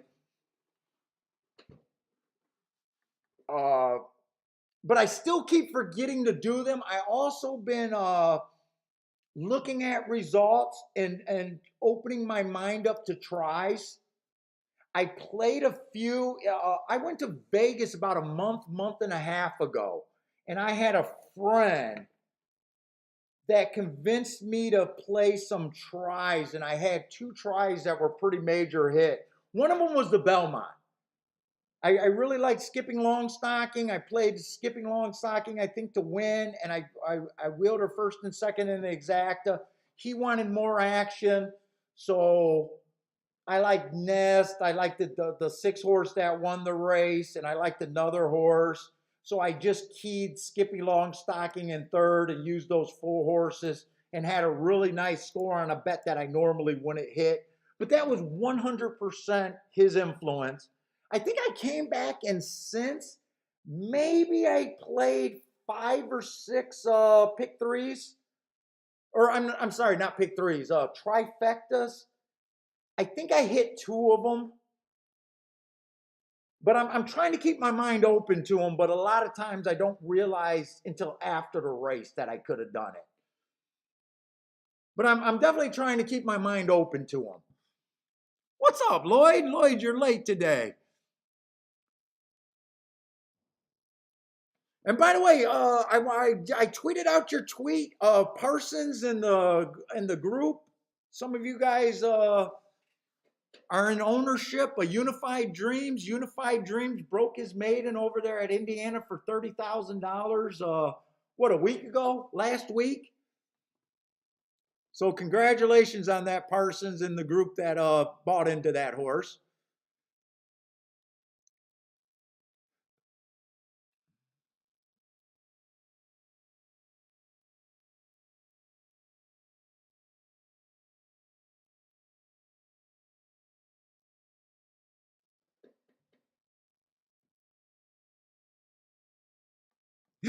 See, when he says the only thing first time starters that Paul doesn't like is first time. I don't have an edge on them. That's all. Like, as a handicapper, you want to go to where you think you have an edge. And if you know that there's races where you don't have an edge, the smart play is not to force shit.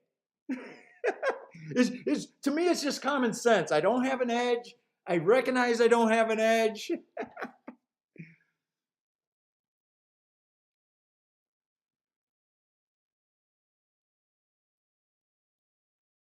All right, let's see. So we got off the Woodbine, and thankfully Woodbine was a nice hit there.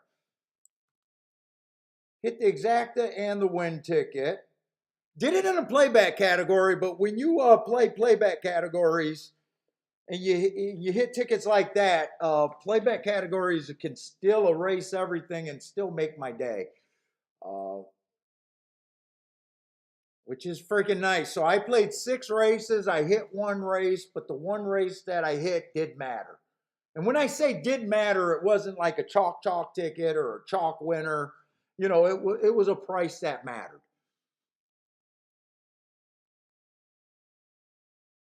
So Steve sounds like Steve's not into first time starters. He says that he has to see horses to have an edge. Oh, Parsons saying that Unified Dreams won Tuesday of this week.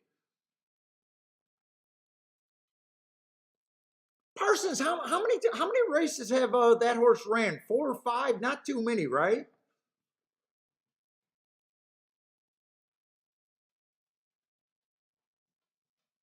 Not too many races.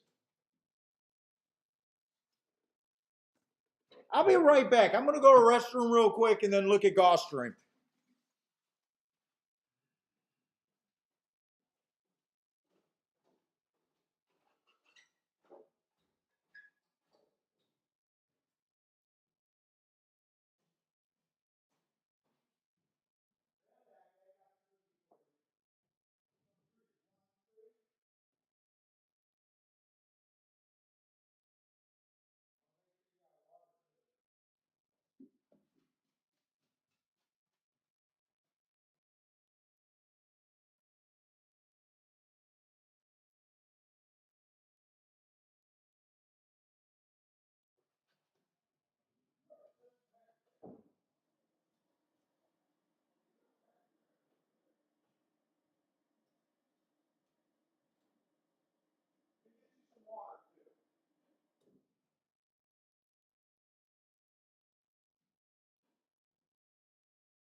All right, let's see where we're at over here at Gulfstream.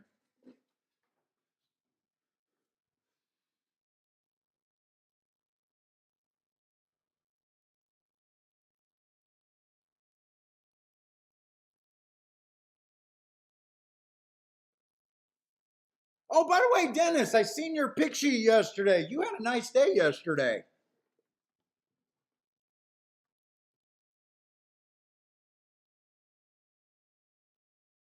Yeah, yesterday on Twitter, he tweeted out his pick sheet. Definitely had some horses to matter. I think he had a 16 to 1, a 22 to 1 winners.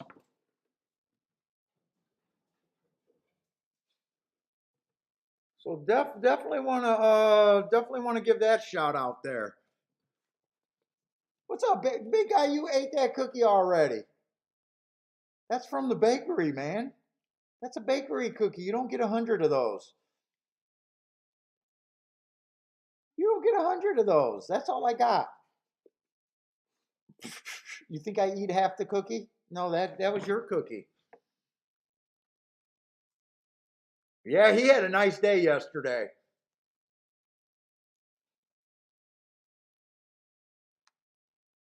Let's see, we got claiming 15,000. Oh, wait, wrong race, wrong race. We want to look at Gulfstream's 7th race. Oh, Tapeta route. So Tapeta route, I'm anti-speed. Speed has not been good, but you do have to make sure you got enough speed in the race. Because they can go wire to wire if the pace is slow enough. So I always like to make sure I think there's enough pace in a race. Stalkers and closers are what you normally want to be, but they do pop with some front runners. I don't know if I'm seeing a lot of speed here so far. Let's see, the 8 being a sprinter stretching out might add some speed to this race. The 8 might be on the lead.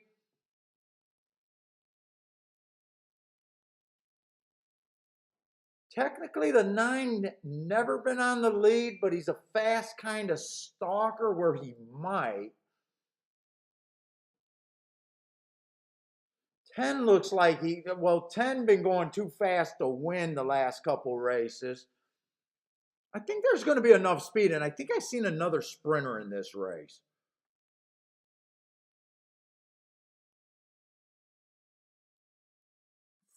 Five's another sprinter in this race that might go to lead stretching out. And 4 is another sprinter stretching out. 4 scratch though. I should always get the scratches first.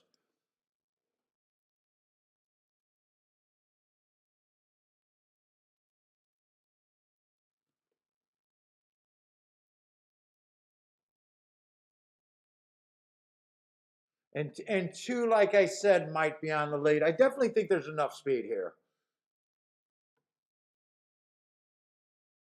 Let's see. 1 is kind of what I'm looking for. Off the pace kind of horse. 4 races ago, I like that race. Went too fast to win. Comes right back and wins off of that race. Stalking closing day. Fastest winner of the day. Nice race there.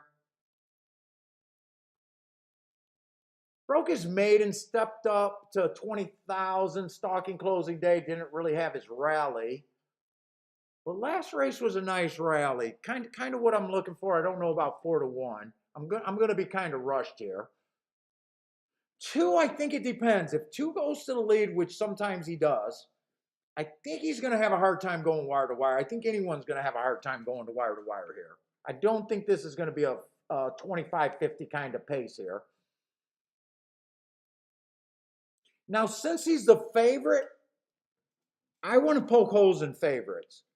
So I'm hoping that he's too close to a decent fast pace here.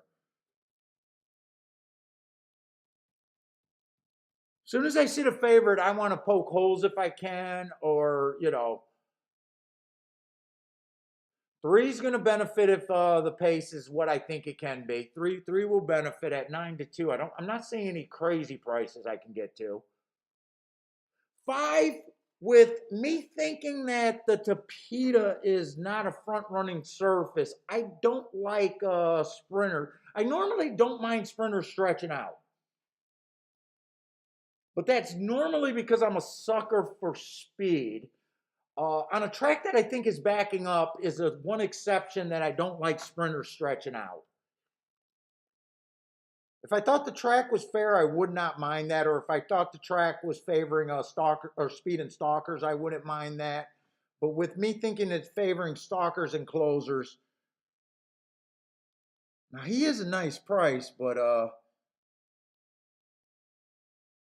6 is going to benefit if the pace is hot, and I do love that last race where he earned a heart. He comes right back and wins off of that race, but he just broke his maiden. But he does have the running style that I think will be beneficial here.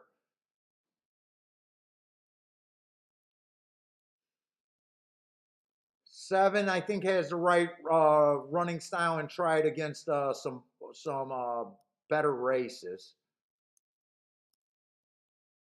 Well, the last race, well, he was steadied. I was going to say I don't really like his last race running line. Let's see, he's 7-1. I wouldn't throw him out right now.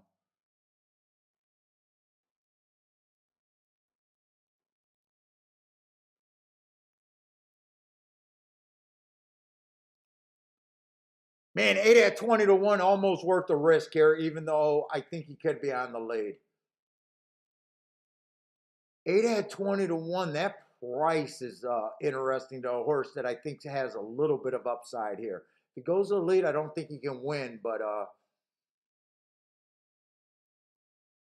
he was really sharp at 6,000, and for some reason they wanted to move him up at 20. He really didn't embarrass himself 3 races ago. And then the last 2 races, he ran against the bias both times. I'm trying to talk myself into him, but he is a sprinter stretching out again.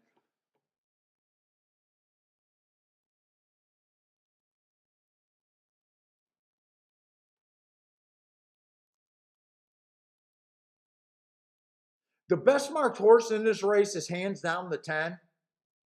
But I just got it. 18-1. It almost says, hey, go ahead and just try to bet a front runner that you had the best marks on. 3 races ago, it was a bad rail stalking closing. He won going against the bias while going fast. That's a great race. He comes back. Stalking closing day, he was technically a stalker, but he went too fast to win. 2 races ago, and then last race on the stalking closing day, he went too fast to win. I just think he's going to be on the lead, but damn, at that price. I got enough time to do a bet. Still got enough time to do the bet. Let's see. I'm going to write down the horses that are going to benefit if I think the pay. I think I'm going to come up with a lot of directions I could go here, but I'm not sure I have any particular direction I want to go. Fuck, I just lost my video.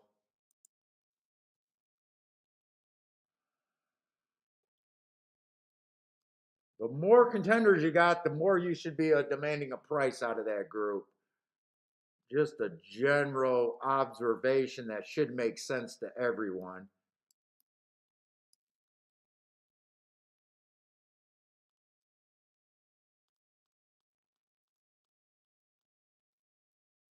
I got 1, 2, 3, 4, 5. So I think 6 horses will benefit.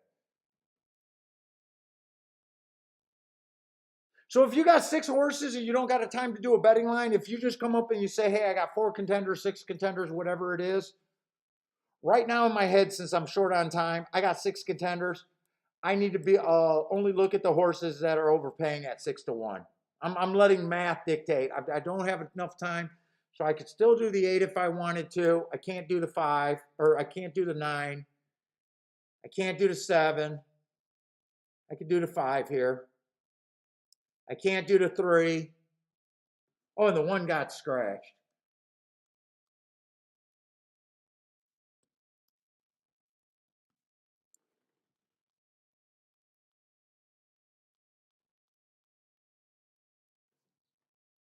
That makes that a little bit more manageable.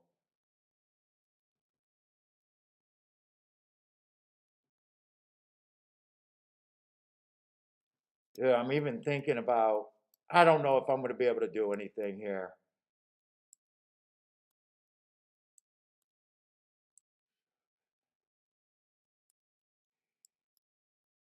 I'd even throw the 10 in there. I'd even throw the 10 in there at that price. Let's see, they're off, so I can't get a bet. So I'm going to write no bet, but I'm going to leave this up because when I review my stuff, I want to know what I was thinking. Let's see, I could get rid of this 6-1, but I ended up with no bet there. What is 5 doing so close to the pace? Who's the? Oh, 5's a sprinter. I got a feeling I got the 5 written down, but I got a feeling it wasn't the 5 that I was looking at. That's a mistake. It was supposed to be the 6. It's not the 5. 5 was a sprinter. I never liked the 5. That's supposed to be the 6. That's just me writing the wrong number. I'm gonna correct that because I know that's what I did.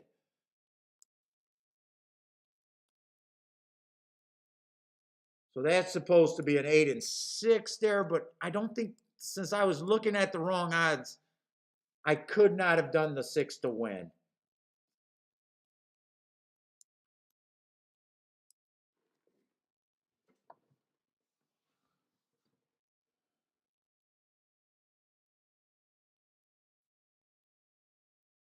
Come on with this 8. Just go ahead and win with this 8. I want to be right whether I got a bet in or not.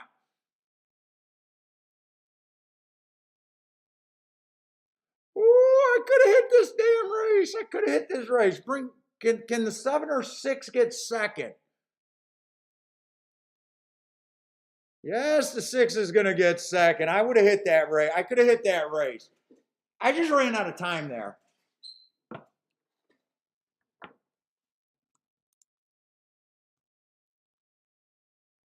Yeah, that could have been. I can't be mad at myself. Maybe I shouldn't have gave Bentley a snack, and maybe I shouldn't have went to pee there. But I chose to do that, and I just ran out of time. No, but I'm gonna celebrate my instincts. So you look, I'm having an okay day now. I'll celebrate my instincts. That's definitely what I was thinking. I'm glad I seen that mistake on the 5, and it was supposed to be the 6.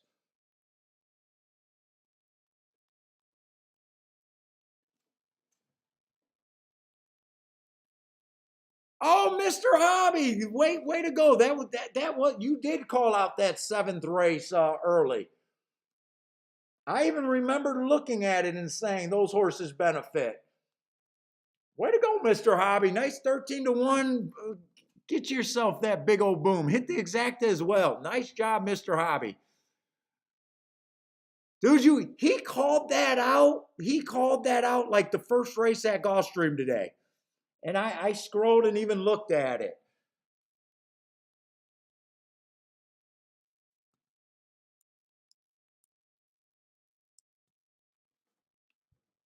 Lanier had the 8 on his ticket. Nice, Lanier.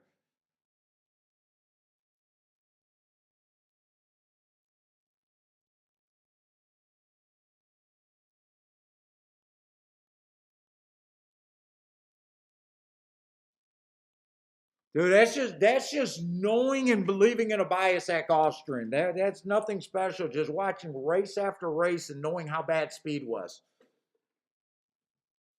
Speed. Now I would have thrown the 10 in there just because the 10 was, I think, about 12-1, 17-1.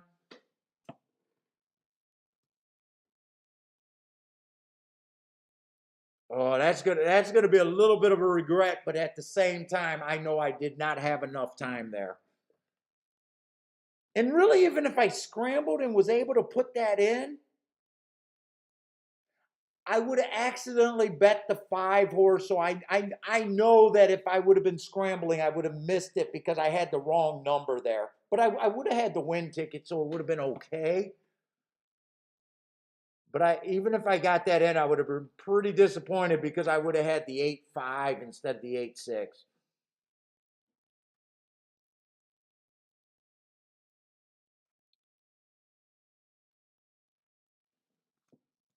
Let's see, and we are definitely going to miss the race over there at Woodbine. I'd like to watch the race over there at Woodbine. And 8 horse had to close because that 10 and that 5 opened up by a lot. So I'm pretty convinced that the 8 had to be at least 5 lengths behind.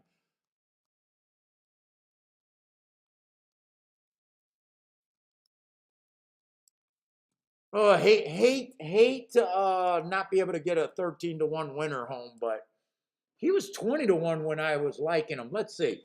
The 8 horse also won over there at Woodbine. Let's see, that's the 6th race at Woodbine.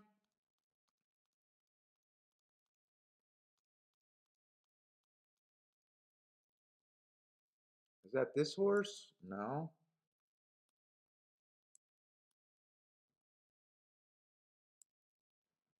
This horse definitely had some things that were interesting. Last race ran against the inside bias, and 3 races ago earned a heart. Going too fast to win.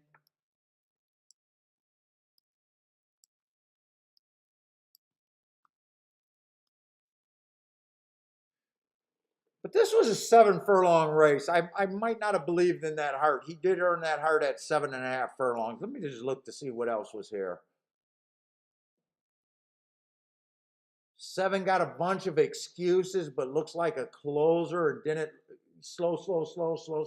I don't know if I would have liked the 7. 7 was at 5-1.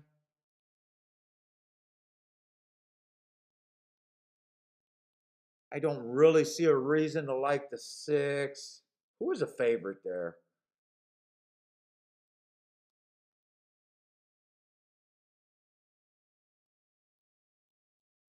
Ah, 3 had an okay mark, but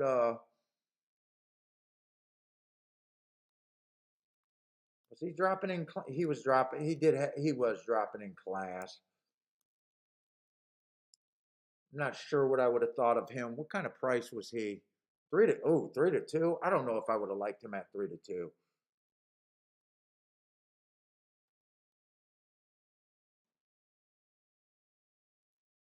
One ran on a bad rail. One ran on a bad rail, but he's still pretty ugly looking. You know what? I think you could have got to the. I think you could have got to the 8 there. I think, and 8 was making a class drop before that. I think you could have got to the 8.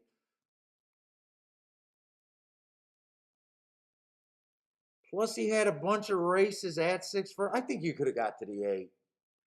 I don't think that's a stretch.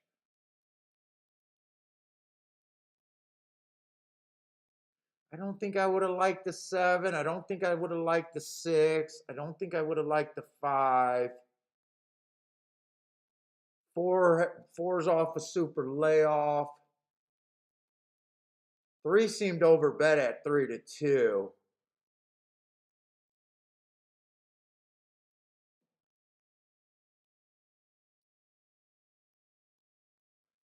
And I don't really think I would have fell for the 1. I don't know. And still might have, even if I fell for the 1, I might have been able to hit a 3-horse exacta box possibly. I don't know. What's up, K Phil?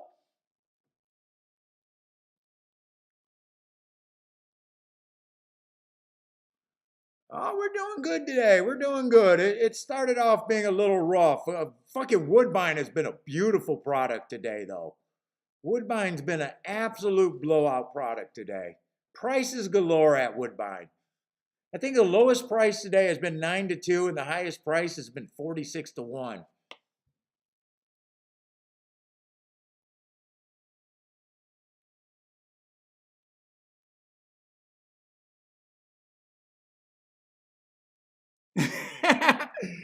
Gregory Go, you know he's watching, but hopefully by now he gets it that we hit.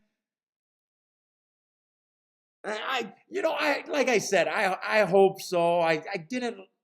I didn't like it, but man, he just irritated the fuck out of me.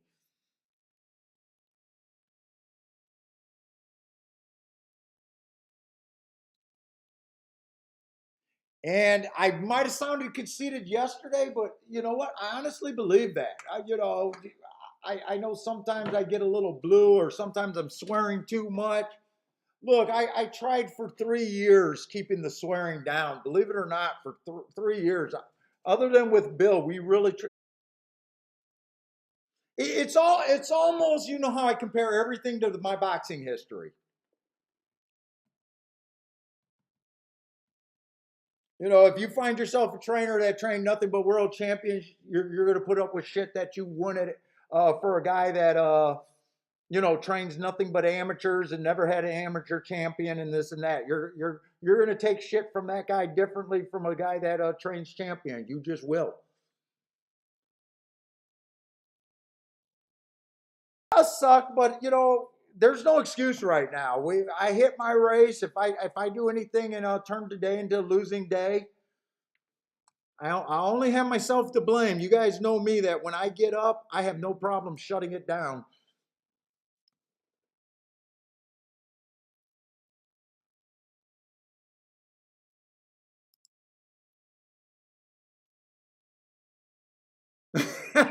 And says nobody knew that I used to box. Says anyone that ever watched the stream.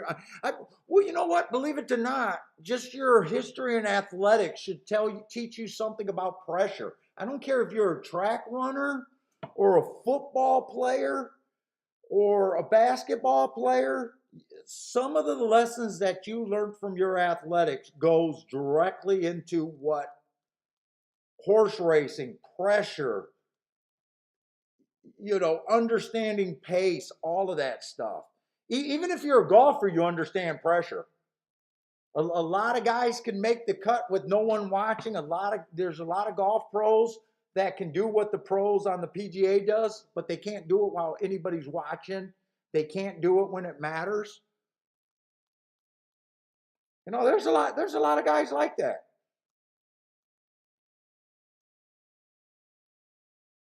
And when you understand pressure, you understand it for horse racing, you can correlate a lot of lessons from whatever your sport was.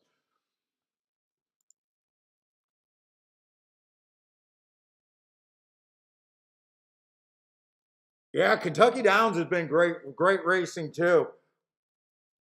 Now, since I'm going out tonight with the wife and everything, I got Gulfstream started. I'm thinking about doing a show for tomorrow, but it might just be Gulfstream. I doubt it if I'm going to be in any shape to mark up a card tonight.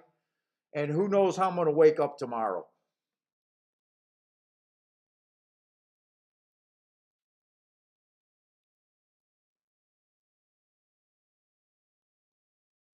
Oh, Dennis, it was a guy a couple days ago. I'm still talking about it. Like part of me just wish that I didn't do that, and part of me just says, you know what, you deserve it. I don't care. Go learn from someone else, kind of deal.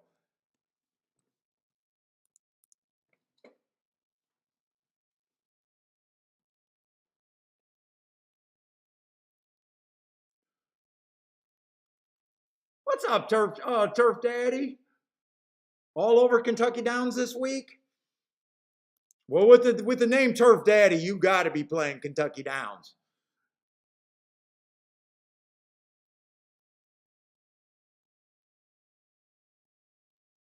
Oh no! When I throw people out, they can never talk again unless I go unblock them. So everyone that I ever thrown out, which hasn't been many people, I'll never know if they're watching again. They could be watching, but if they ever make a comment, it'll never show up. I'll never have to see it again. So he could be watching, but no, he hasn't said anything because I wouldn't see it whether he did or not.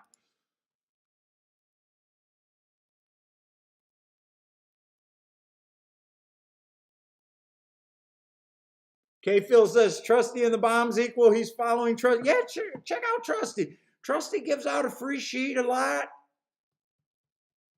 If you have a good day with Trusty and he helps you on the sheet, hit him up on his PayPal.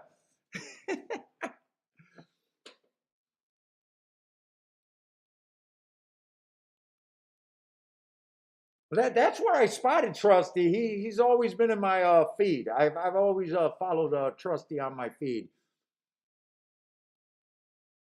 Yeah, they could create another account. That is true. But you can watch without saying stuff too.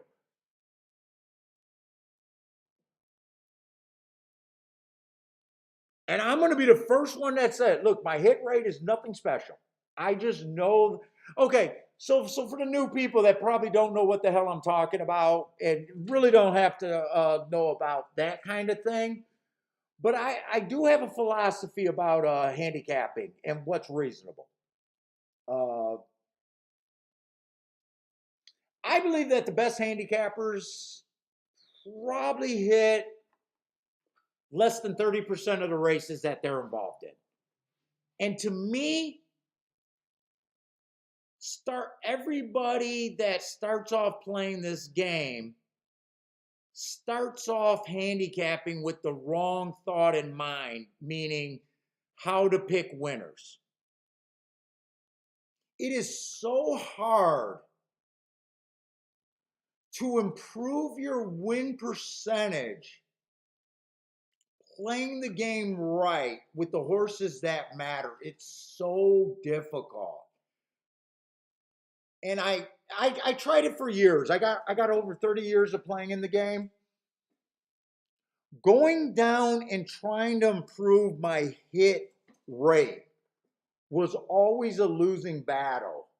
It wasn't until I addressed the game, not worrying about improving my hit rate, but improving my average mutual, letting math dictate what I do, and me realizing that horses is the same as any other betting game. It's just a math equation.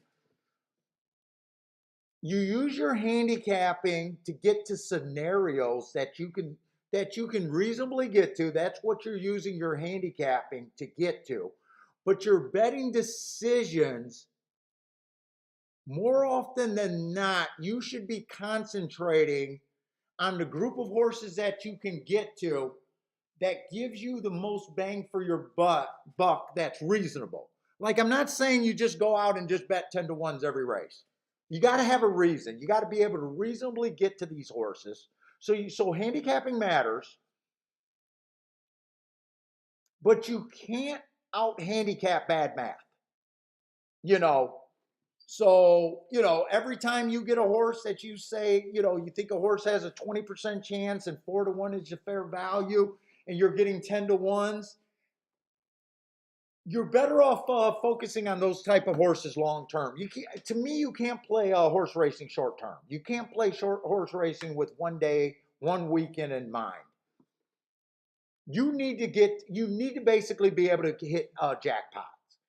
You'll see a lot of handicappers where they're able to bet largest sums of money for whatever their bankroll is on short price horses. But whenever they get a price that matters, they squirrel up. They can't fire the same way. And it's really the wrong way to play the game. You should be doing the exact opposite of your instinct. You should be playing most of your bets when you recognize the farther you are outside of what the public's doing. That keeps you outside of the box there, and that will improve you overall. It might not seem like it on any given day, but long term's what matters in horse racing. And if you just adopt some better philosophies, you can be hitting at the same range that you always did that made you a loser and improve your game just by demanding things like that. And I know the people that watch the show hears this a million times, but it's honestly what I believe in, and I got no problem banging people over the head with that. To me, it's the whole difference between winning and losing. And then the rest of the stuff is you controlling yourself, knowing which bets to go after, which bets to sit out, where you don't have an edge, where you're agreeing too much with the crowd and you're not getting too much upside. You notice I got real thoughts on the way I handicap and the way I look at races, But to me, that's less important than understanding the math end of the game.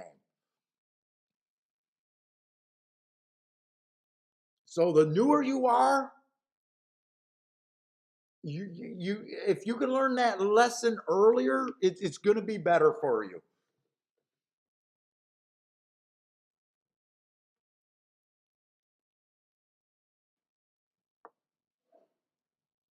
Let's say we got a turf route race over there at Woodbine.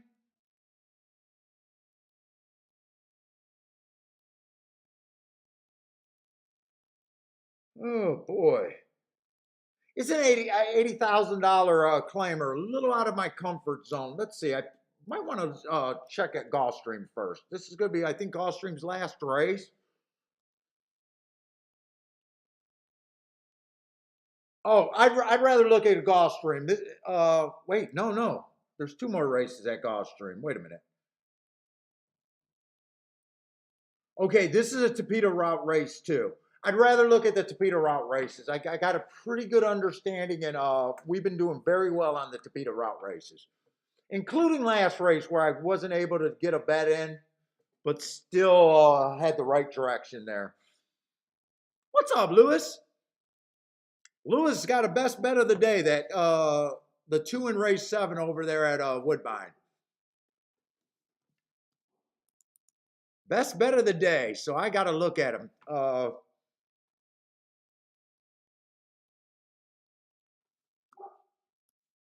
Let's see what Lewis is looking at for a best bet here.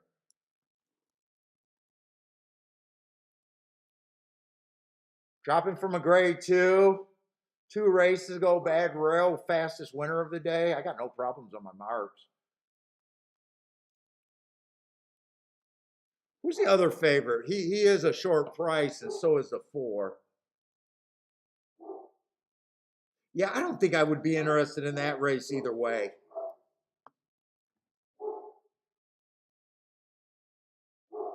Yeah, and I don't like using the term value betting, but value betting is the right way to look at it, Robert. I don't like using the term value betting because a lot of people take that as you're betting horses that you don't necessarily like just because of the value. But it is value betting. It is value betting. I can't, I'm priced in on that horse. We got to go kind of deal. It is value betting.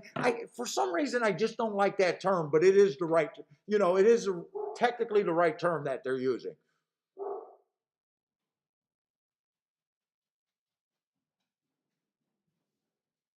And we just overall have the philosophy, when we want to cash a ticket, we want to be one of the few people at the windows. If you look around and you're cash and you got to wait in line to cash your ticket, it's probably a ticket that can't get you to be, if you play too many tickets like that, it probably hurts you in the long run.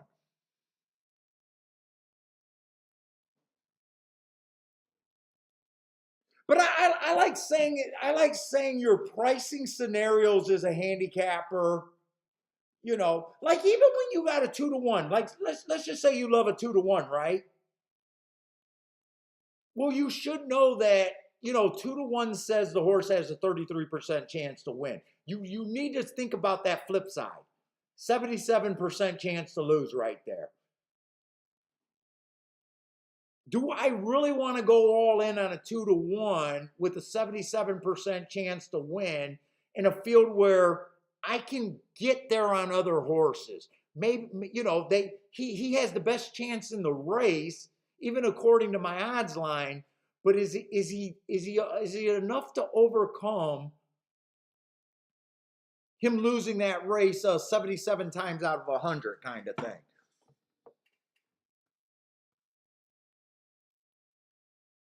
Let's see, but we want to do the exact same thing we did in the last race. Look, make sure we got enough speed here.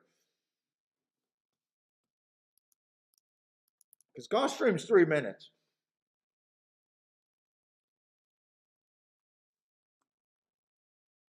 But horse racing been taught wrong. It's all about picking winners. Look at my system. I can get you winners. Read my book. I can get you winners. And so many people went down that route, and so many people just get chewed up thinking that way.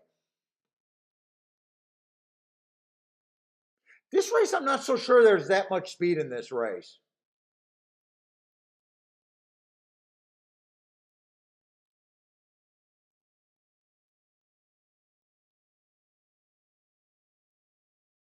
Let's say 7's probably going to lead.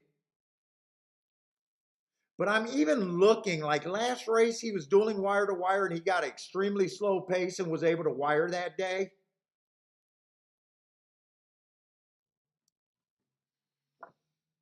Is he going to get that slow pace today? 5 might be able to put some pressure on him. You still on the Tapeta. You want to make sure you got pace.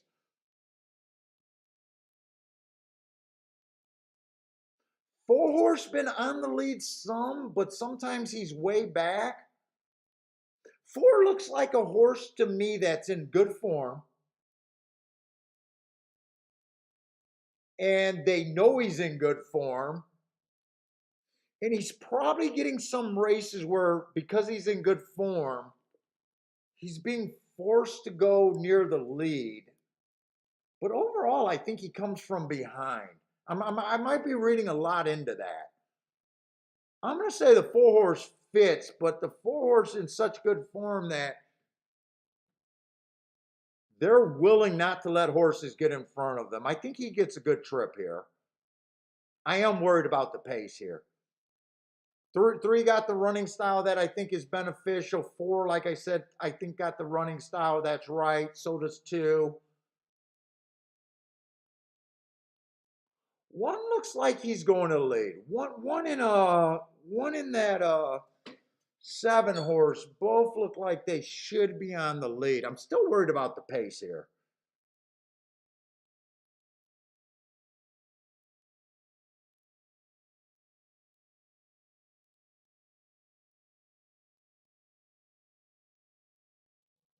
Eight horse. Okay, I'm going to write down the horses that I think benefit if the pace is fast. I'm leaning towards the 8 benefits.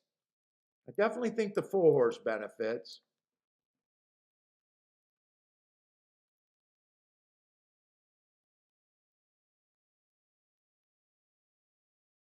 Five horses just depends. If he runs any of these 3 races back here, he benefits.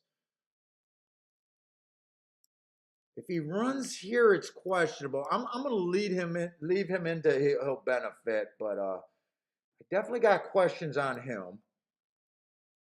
And with him being a short price horse, I would hope that he does the wrong thing here.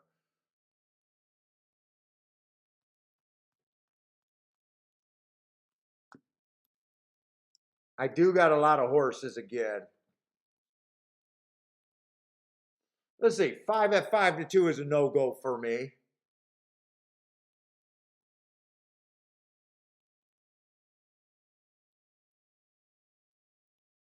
3 and 8 are the best prices I can get to. I'm still worried about the pace being fast enough. The last race, I thought there was plenty of pace. This race, I'm a little worried about pace.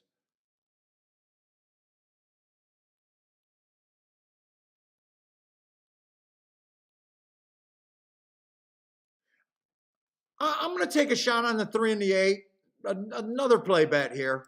3 and the 8, but those are prices that matter. And even with a play bet, that I can make a decent score. And I'm going to do a single exacta box, 3, 4, 8.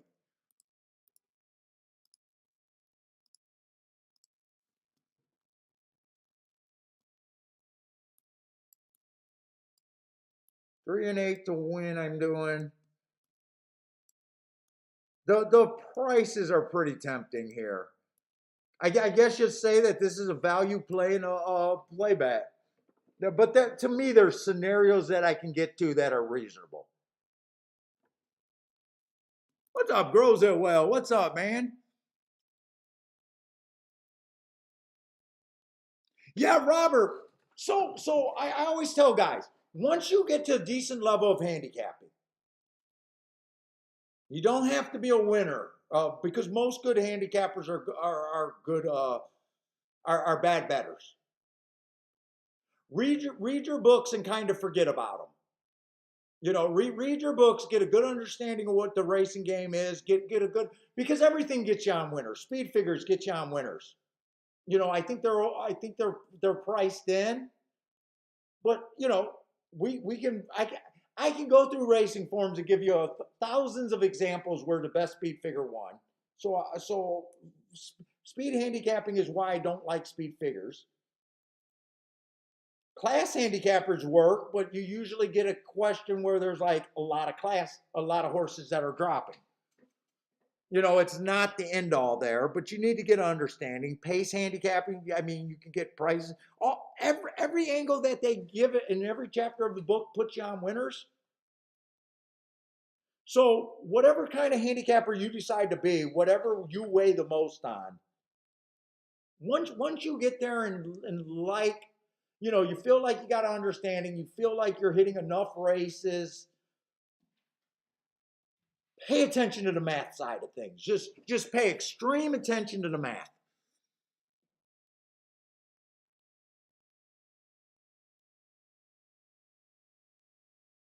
And we got a pace that was bad. Two still came off the pace. One held up. I kind of missed that race because I was kind of talking, but that's a pace. That pace, I didn't see the pace last race, but I said the whole time I was definitely worried about that pace.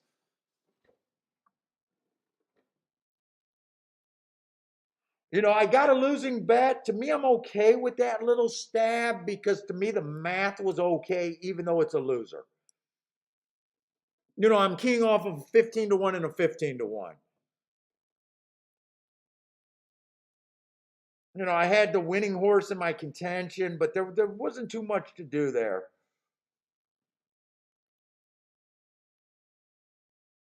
Yeah, like you guys know, shit. I do all this work for biases. I got my own ratings that no one else has, and I'm going to be the first one to tell you it's a brutal way to go about it. I do a lot of bookkeeping, a lot of data handicapping. You know, it takes me about 20 hours to do my data and all that shit.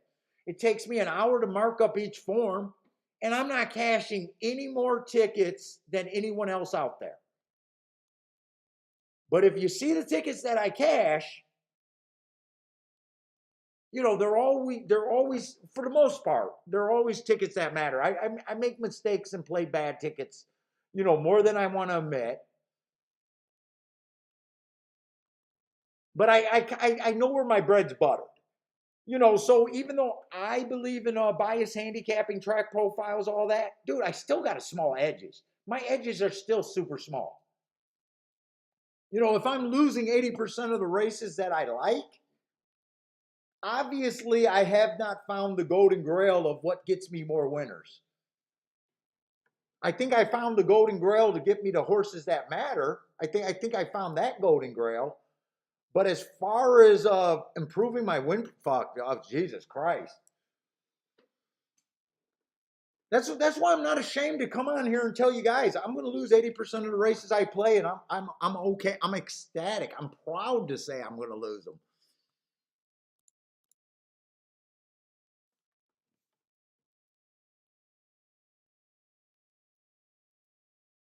Let's see. Lanier had the 2 there, but I think everyone that benefit from the show probably say that the talk about the math is what helped them the most. The talk about the math and the why you're doing the things and understanding that I'm not always, you know, you're not always betting your first choice. Like here, I didn't even rate these horses in order of preference.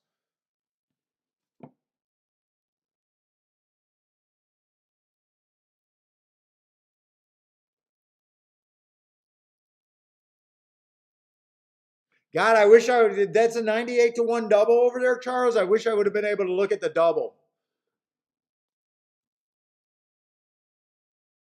Hopefully, you had it over there.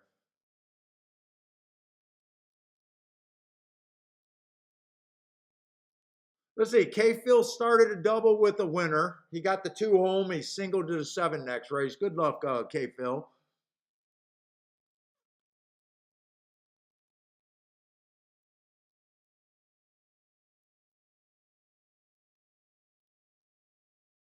Yeah, C Money is also pointing out there's a huge difference between value and price, and that's the other thing. If you guys watch Twitter, they'll say they'll sometimes rip on people for taking stands again, like Flightline. There was people were taking shots at public handicappers that was trying to beat Flightline last race in the Pacific Classic, and after Flightline ran that race, people were taking shots at the public handicappers that said that they didn't like Flightline. Yeah, after the race, it's easy. But before the race, the people that were taking a shot about flight lines, I would believe that are stronger handicappers than the people that were all in betting flight line.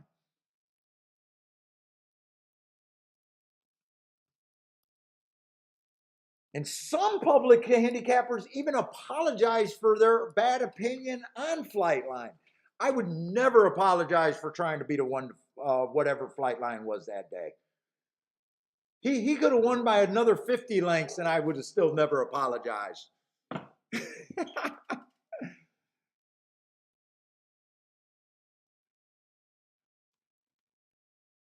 Okay, this Woodbine race. Anyone got plays at Woodbine here? I know someone said that the 2 was their best bet of the day. Good luck on that too. Well, I don't know if anyone else had a play there. C Money says a 1 to 9 horse that went 2 turns for the first time, meeting some of the best horses you've ever faced. I'd add that in there is absolutely. Now I didn't even play that race. Now, C Money, I will tell you, my first thought about that race, I did not watch that race live, but obviously, you know, Twitter blown up, so I was able to watch that race on Twitter. My first thought was, oh my God, this horse was so impressive. What do I think the Breeders' Cup? Did he just mess up whatever race that he's going to be in the Breeders' Cup? Am I going to be brave enough to take a stand against a Flightline? That was my thought as a bettor. Not, oh my God, I can't wait until he's in the Breeder Cup. Oh my God, I'm looking for a juicy flight line play. Oh my God, I got a possibly a single. My first thought was, oh my God, this horse just messed up a Breeders' Cup race.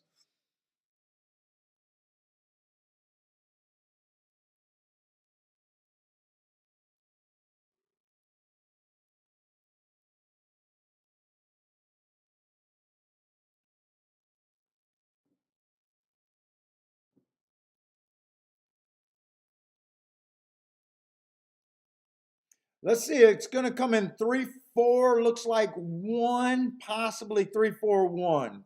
3-4-1. I can't make out who that 4th place horse was.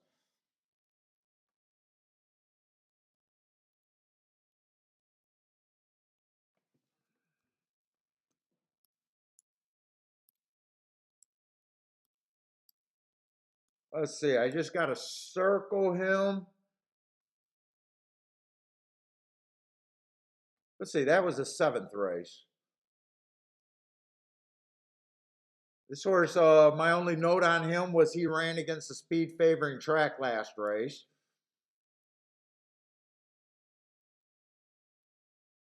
Is that comment a 2 went? Oh, 2 went too fast at Woodbine? I think that was our only turf route that we've seen so far today, right? Like this 2 horse. I mean, he looks like a good horse. I got no problem with him being beaten. I got no problem if you took him. He looks like a good horse. It's to each individual handicapper if they thought that 9 to 5 was the proper price to take there.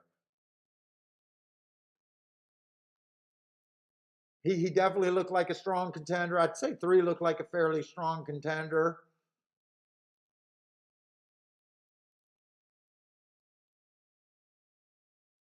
I would have to say 4 looked like or 5 looked like a strong contender, and so did the 4.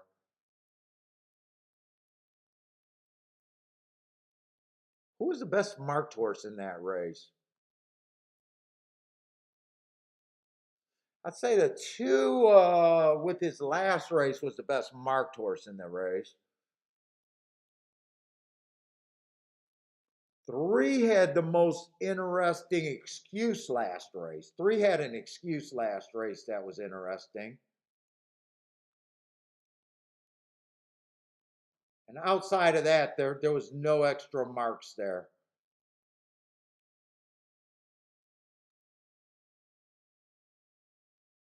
Those fastest winner of the day definitely caught my eye.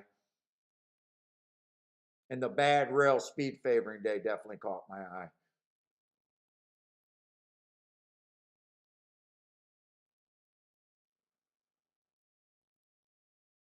Let's see, how did they bet that race? Was that basically C, B, and A did not finish A so that's third choice over second choice that looked like over there at Woodbine.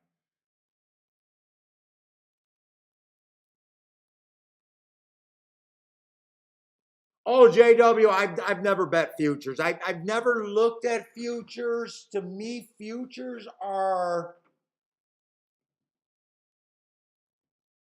since futures is something that I just think is a strange bet. I always say that I respect, like, if you guys watch On the Wrong Lead, uh Pack Rat, keep forgetting his real name. Pack Rat. What is his name? I think he's really good at spotting young developing horses and knowing what horses are going to be future stars. I don't have that gene. I can't look at a maiden special weight winner and say, oh my God, this horse is on the trail to be something. I respect that from, God, what is his name? Pack Rat's name? Mark. I respect that about Mark.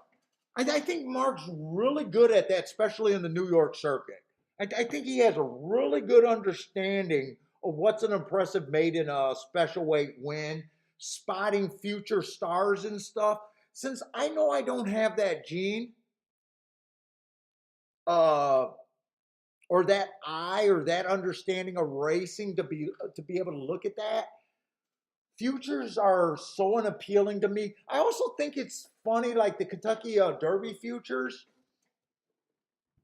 Betting on horses. The Kentucky Derby. Usually, you can get prices in the Kentucky Derby. So for me to bet a horse that I don't even know is going to get in the gate, just sounds crazy to me. So I'm not against it. It just does. It just so doesn't sound like it's something that I would ever be interested in.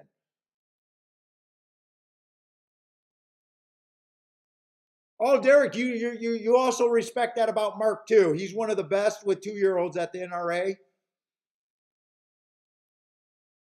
Dude, I can look at other handicappers and see my deficiencies. Like I spotted that. It's just like when I spotted Scotty's show. I would never use equine edge. I would never discourage someone from wanting to try it. It's just not something that I would do. At the same time, I point out, dude, I think Scotty on his first time starters, to me, that's where he does best. Like I can spot where I think I'm deficient. Now I don't want to learn it, and Mark has that with kind of recognizing the 2-year-olds and fast developing horses. I can definitely respect that on a guy's game. But you know what? You want to develop your own edges, right? You want to go with what makes sense to you as your individual handicapper.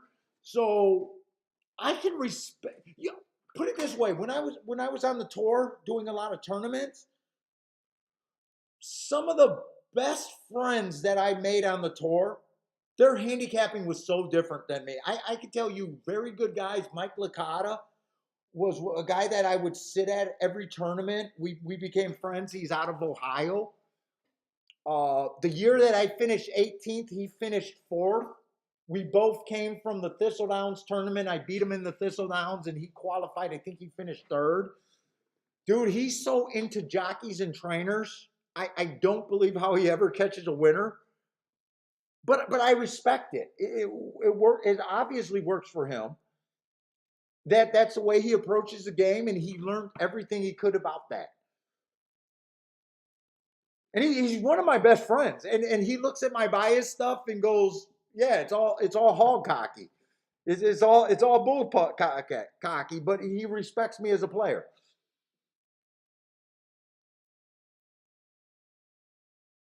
I know a lot of people think that I'm pushing how I handicap here. That's not really the goal of the show. I'll tell you what I think is important, a direction to go to cut out some of your learning curve if you're new.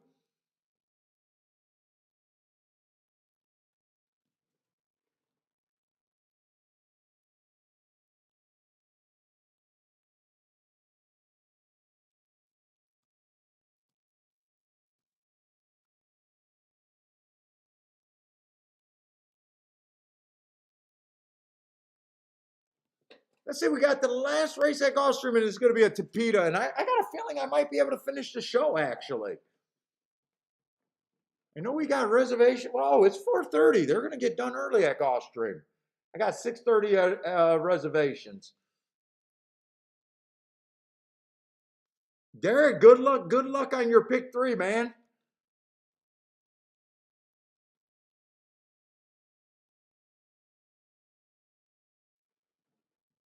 Pick three at Gulfstream.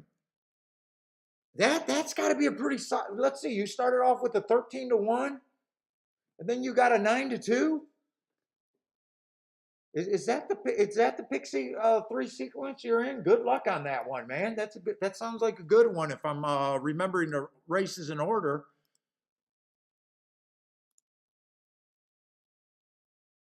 Woo, yes, yes, yes. Good luck. Oh, good luck for sure. I had to check those prices up. I wanted to make sure that was the one.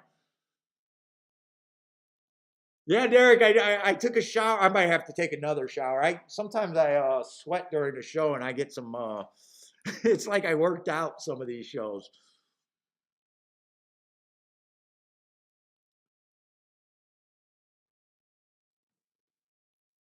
Dude, if I could end with a little bit of nap time would be nice too.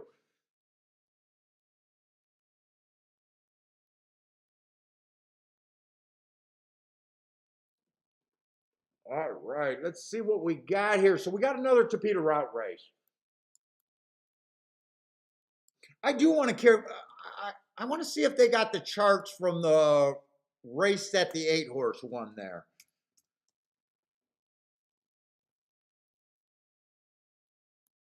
Just want to see if that was a lot faster than the last race.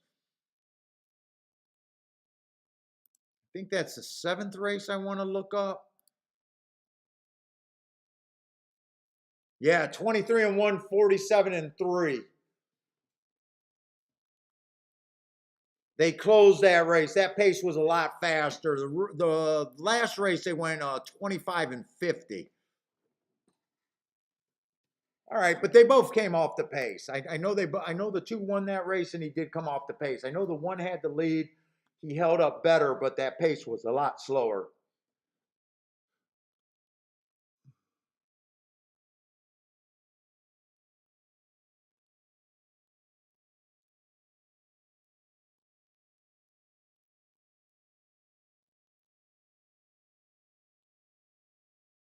Let's see. Oh, by the way, Hawthorne. I opened up my mail from Hawthorne. I didn't realize they squeaked in another tournament into this month and the 1st of October. If you, I don't know if I'm going to make it out to that. My wife said that maybe we will. I won't go to the Friday one because Friday they're only paying for phony money that buys into the other tournament. They're paying for $2,000 of phony money. So it would not be worth me driving out there for phony money. But Saturday's tournament is that 500 live bankroll where they're giving away 2 seats. So if you guys are in Chicago, I think it's on October 1st. They are having that tournament that we were talking about that I'm going to be going down in November for.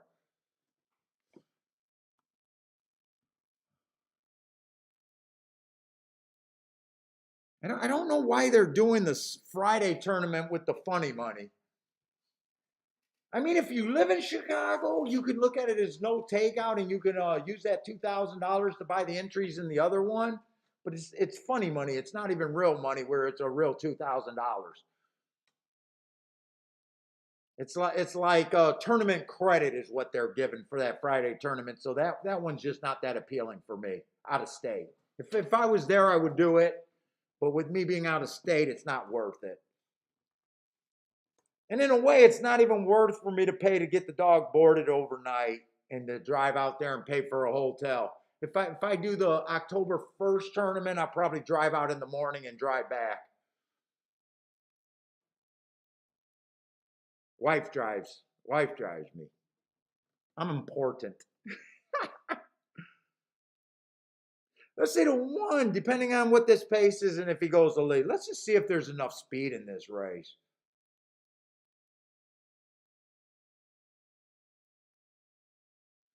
I'm questioning the speed in this Tapeta route race too. We do got a couple sprinters stretching out. 7 horses, the favorite, and he did catch my eye as fitting this race perfectly.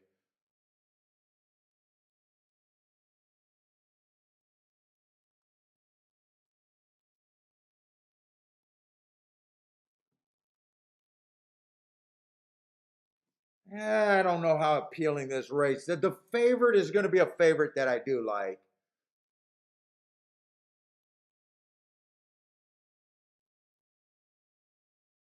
Five's a big question mark to me. I'm going to handicap him like I'm hoping that he's on the pace, being a sprinter stretching out, but who knows? First race, he was a closer at a sprint. I tend to move him up. If I see a closer, it's dangerous to say on that horse just because he only ran one race. Who knows what he is? He's just going to be a mystery. I'll just leave it at that. I like the races the three's been doing. God, 8-1's a little tempting. There's a chance he could get away slow enough to win this race.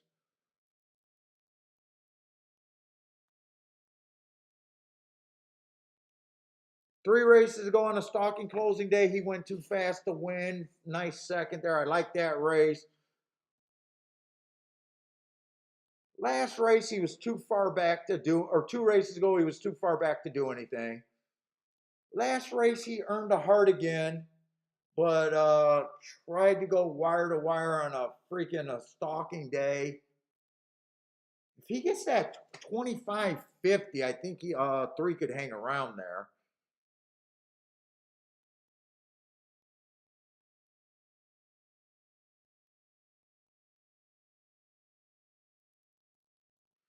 One may go to lead, one may route. Little 9-1. I'm not sure what to think of that. God, I love these races where I think I understand the pace completely. This is a race where I know I'm not going to be able to understand the pace. One may go to lead, one may rate. 2 may go to lead, he may rate. And I think their outcomes vary greatly depending on which way they choose to do. 3 may go to lead, he may rate. Man, this is a. And then I like the favorite, but the favorite is in that range where, fuck, unless I can do something with him, I know he's not worth betting. I'm going to write down what I'm kind of thinking I can get to.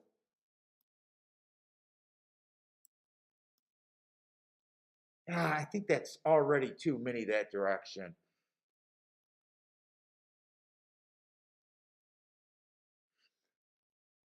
If the pace is fast, I can definitely get to the 9.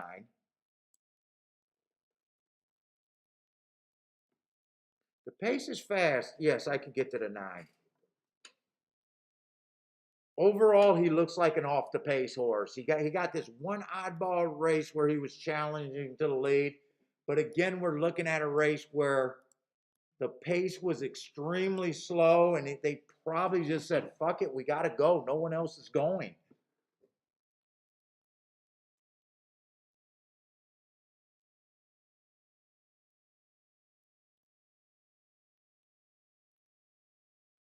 8 horse benefits if the pace is super fast. I don't see this as a possibly super fast race though.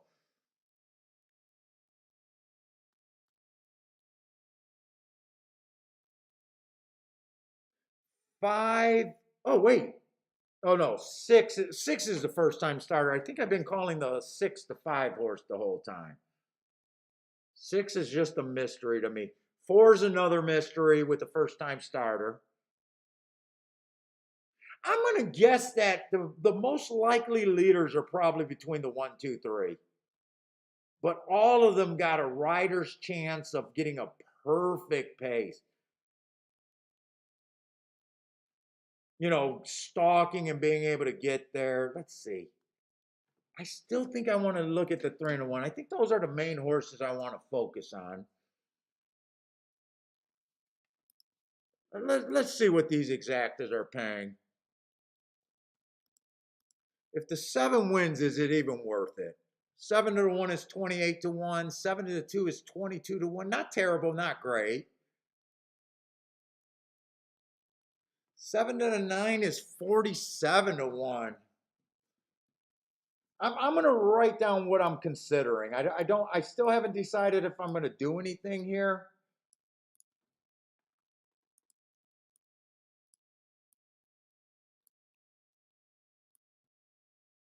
I can do that exacta. I can even probably key box that.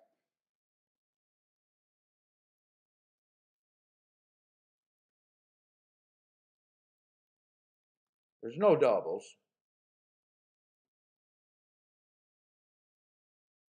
I can obviously go any direction. 1, 3, and 9 to win.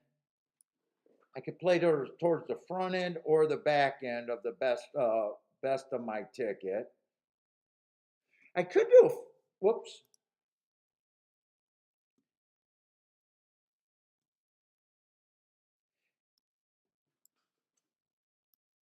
I could do a 4 horse box and not do that 7.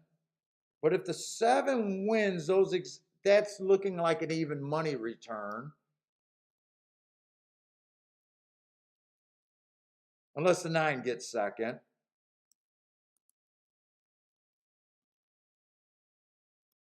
This is probably the best exact I can get to right there. That's probably the best exact I could get to. 139. I could play these for more, this for less, and that would still be the biggest hit that I could get to.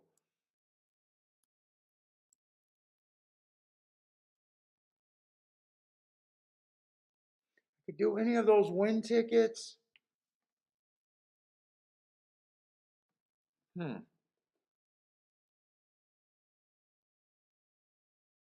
could do this 4 horse box, but I think the other way is better.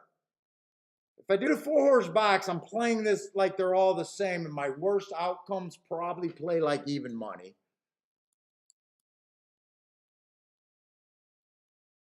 Now, in the long run, if I get this part of that ticket home, me playing it for the same amount would mean that I would be hitting the 139 exacta box.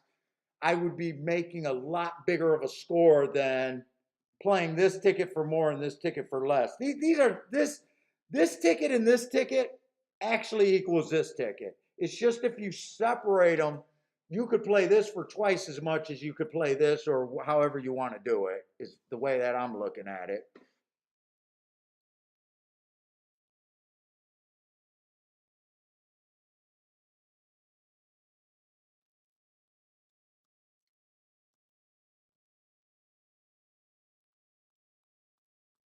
Let's see, I know I don't want to go crazy in basically one of my last races of the day. There's no reason to dig myself out of a hole, get up, only to bet crazy here and ruin something. I'm always considering that with my last bets of the day. Are you up? Are you down? Are you happy with where you're at? How good of an opportunity this really is? Hmm.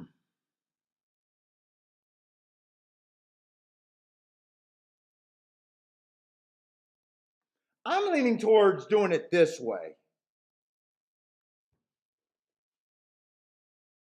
or just sitting out this race. I could honestly go either way here. Let's see. Belham says likes the 4 here. Who's the 4 here? Oh, 4's the first time starter. I can't get to the 4. You like first time starters? I just can't get to first time starters here. The new shooter, huh? 4 and a 6 can definitely mess up all my plans. I even think that the 8 horse, if the pace is fast enough, could slip up in this exacta.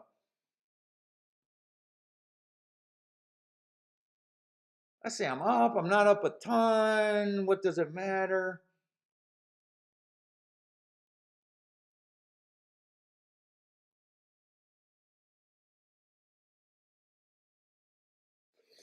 I'm gonna do the exact as a no-win bet here. No, I think wait a minute. No, I should bet that 9 to win. 9 to win.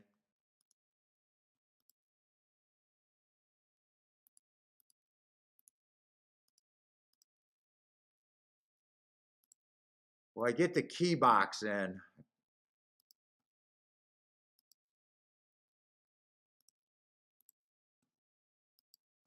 All right. That's how I did this.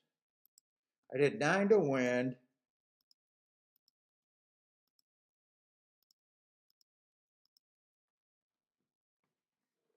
I put 80 bucks in the race, so I kept it cheap. I did this exacta for 10 bucks. This exacta for 5. And just 20 to win on the 9. That's all I did there. Oh shit, I put more in than I thought. Wait a minute. This is 60 bucks. 60 plus 30. Yeah, I put 110 in the race. A little bit more than I thought.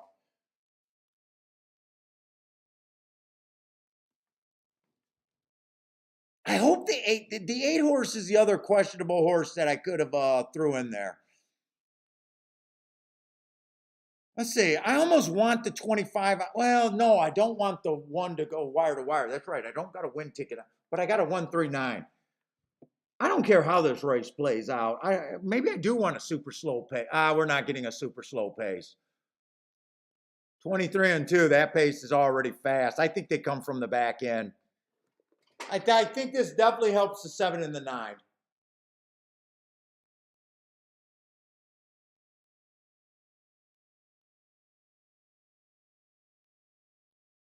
I'm shocked 8's the horse that's trying to challenge the 1, and I'm shocked that the pace is this fast with him being on the front end.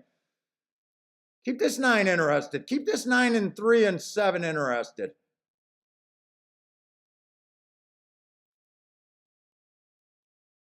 I lost my video and they don't want to give it back to me.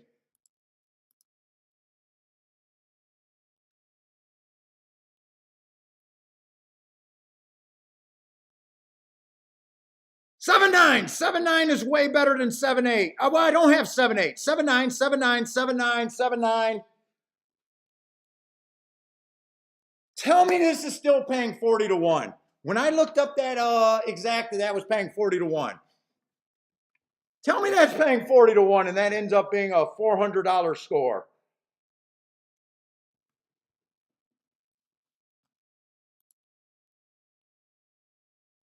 Do I get 40 to 1? They came down 24 to 1. So actually, I'm going to end up getting even money. You know what? I pick up 110 10 bucks off of that. I think I said I put 110 in the race. 10, 20, 30. Then we got them in second, so that's 60 bucks. 5 for 30. So 90. And then $20 to win. Yes. So I'm going to pick up a crisp $130 bill. Not the biggest hit, but you know what? It's fun.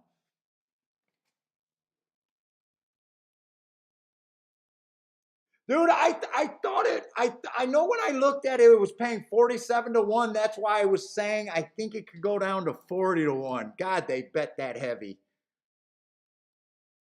All right, well, that's the one that I definitely wanted. The only thing that could have been better if it came in 9-7. If it came in 9-7, that would have been $280 on the win ticket.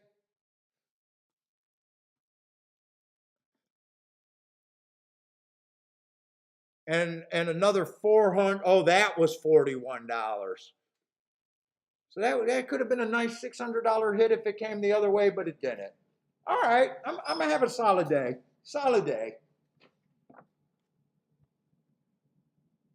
Yeah, I think I think so. My wife is a traditional Yugo, and I think whoever has the birthday party, believe it or not, pays for the birthday party.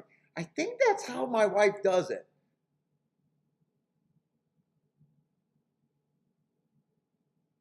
Where, American style, if you take your family out or you go out with a bunch of people, usually they're paying for the birthday girl. But I think the way we do celebrations is backwards. I think.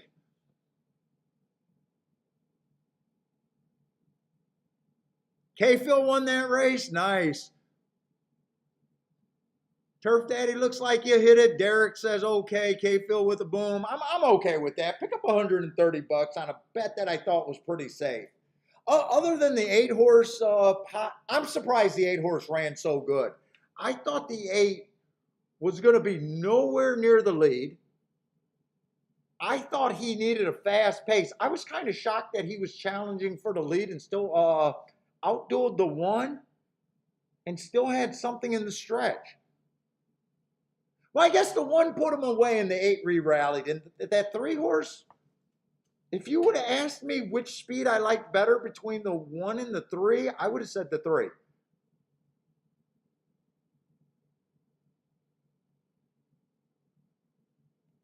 Let's see, I don't know. Did Woodbine go off? Woodbine, we got 4 minutes. Woodbine, we got 4 minutes. So I think I might have bet 8, maybe 9 races at the most. Hit 2 of them. 1 of them was basically a little better than even money. Let's just say an even money hit. And the other one was a pretty good score that paid for everything and put me up. So,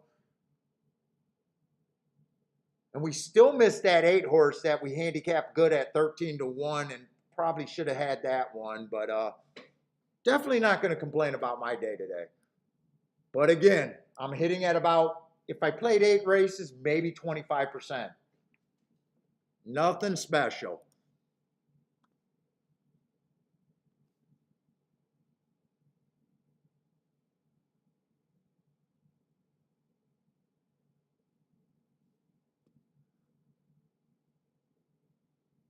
Dude, I'm wondering if I probably should have took the 7 and ran him down in the try. Because 8, I said 8 might be my only regret, so I could have seen myself doing that on an aggressive day. I never think of doing that before the race, though, very rarely.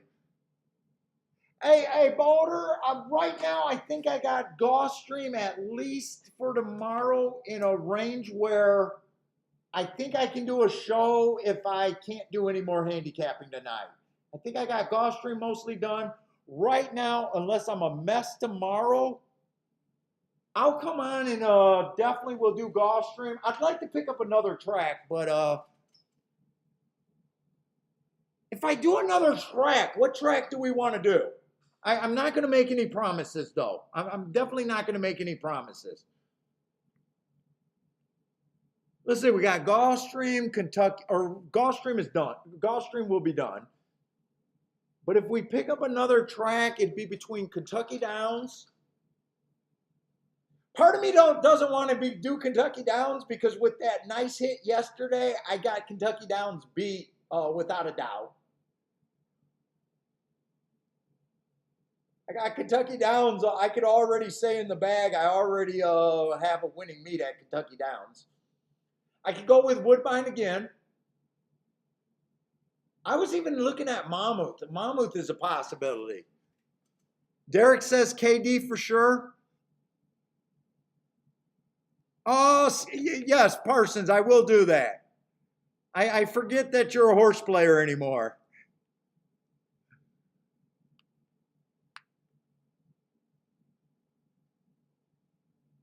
Hey, Parsons, if you can mark up a form for me where I don't have to worry about it, just let me know which form you're going to mark up. Don't do Gulfstream.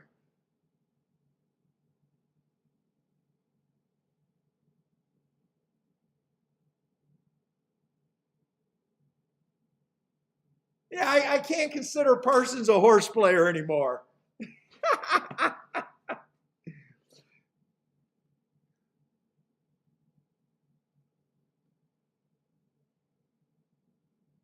C Money says nice fields at Monmouth tomorrow. I even glanced at Monmouth. I didn't look at the cards, but I said, "Ooh, I could do Monmouth. I could do Kentucky Downs." I didn't download anything yet, though.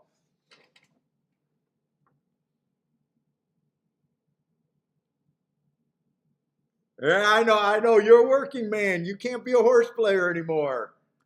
You were serving two masters for a long time. Now that you're the master, you got to handle your business. I know. I know.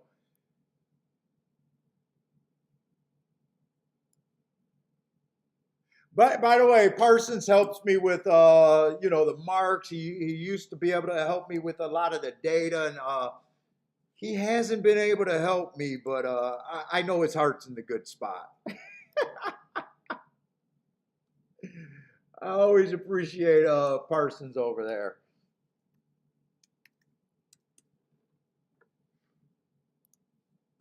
Let me save this Gulfstream form.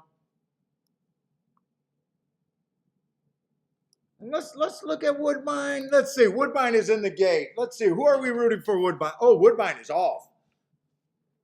So all I can do at the most at Woodbine is red board.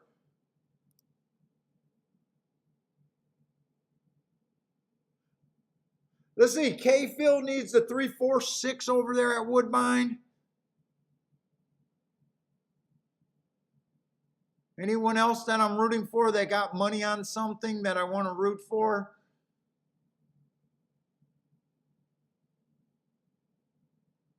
Let's see. 3, 4, or 6. One looks tough. 3's the best chance. 4 might have the best. Yeah, this does not look good for you, K. Phil.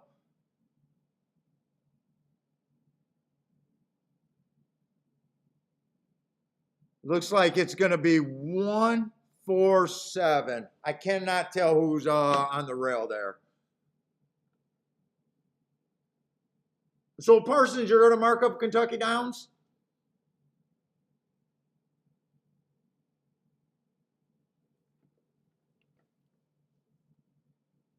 Let's see. Let's just don't do this. Don't do this. Don't do this.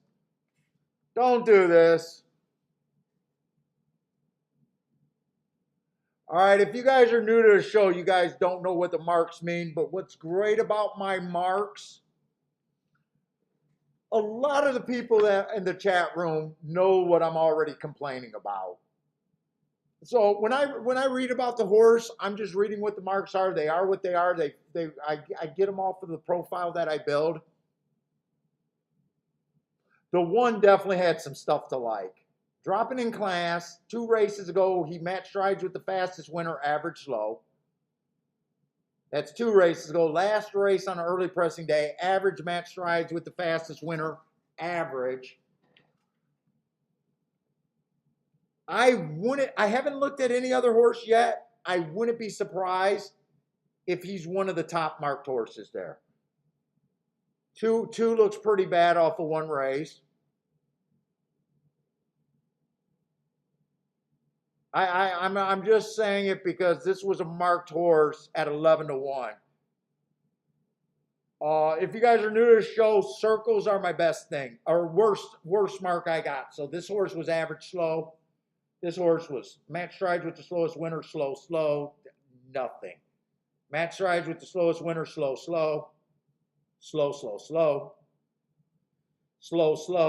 match strides with the slowest winner of the day, average, slow. All right, I'm going to take it back. 7 would have been what I would have considered the best marked horse with the heart. Hearts are better than triangles. Triangles are my second best mark. Oh. it just got worse. I knew that the 1 won at 11-1. I didn't realize that the 7 got second.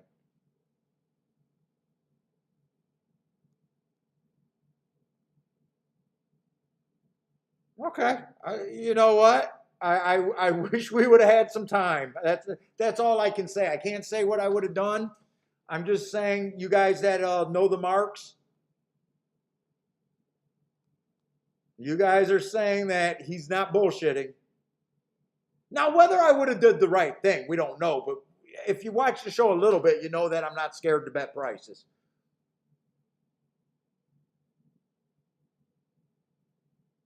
Hey, Boulder, I sent you the marks. Were you able to look at that before the race? Or were you not able to look at Woodbine? I think I sent you the Woodbine form today. Boulder, tell me you had part of that.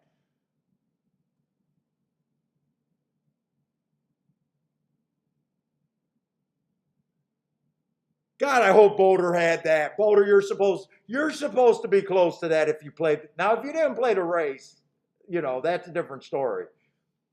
But if you played that race, I think Boulder could have hit that.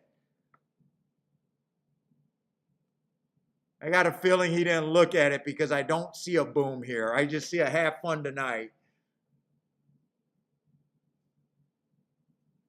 All right, guys. Anyways, Parsons, I'll send you the stuff right after this. You should be getting that within 10 minutes. Anyways, guys, thank you. Oh, you were but did you see the marks before? You said you got closed out. Oh man, if that was the reason, that's rough. But anyways, guys, thank you very much for hanging out with me today. I do appreciate the support. I love that we've seen a whole bunch of new names and faces or names that we haven't seen in a while. Definitely appreciate the support. If you guys are new to the show, you know, I think we did a good enough job handicapping today. Please give us a few views. Check us out. Look at those highlight videos if you want. If you don't want to go through 5-hour streams. We usually do a show every Thursday and Friday like clockwork, but we've been adding in a lot of Saturday, Sunday shows. I plan on doing a show tomorrow. Hope to see some of you guys then. But good luck if you guys are playing tonight. Hope to see everyone tomorrow. Stay safe out there. And until next time we see each other.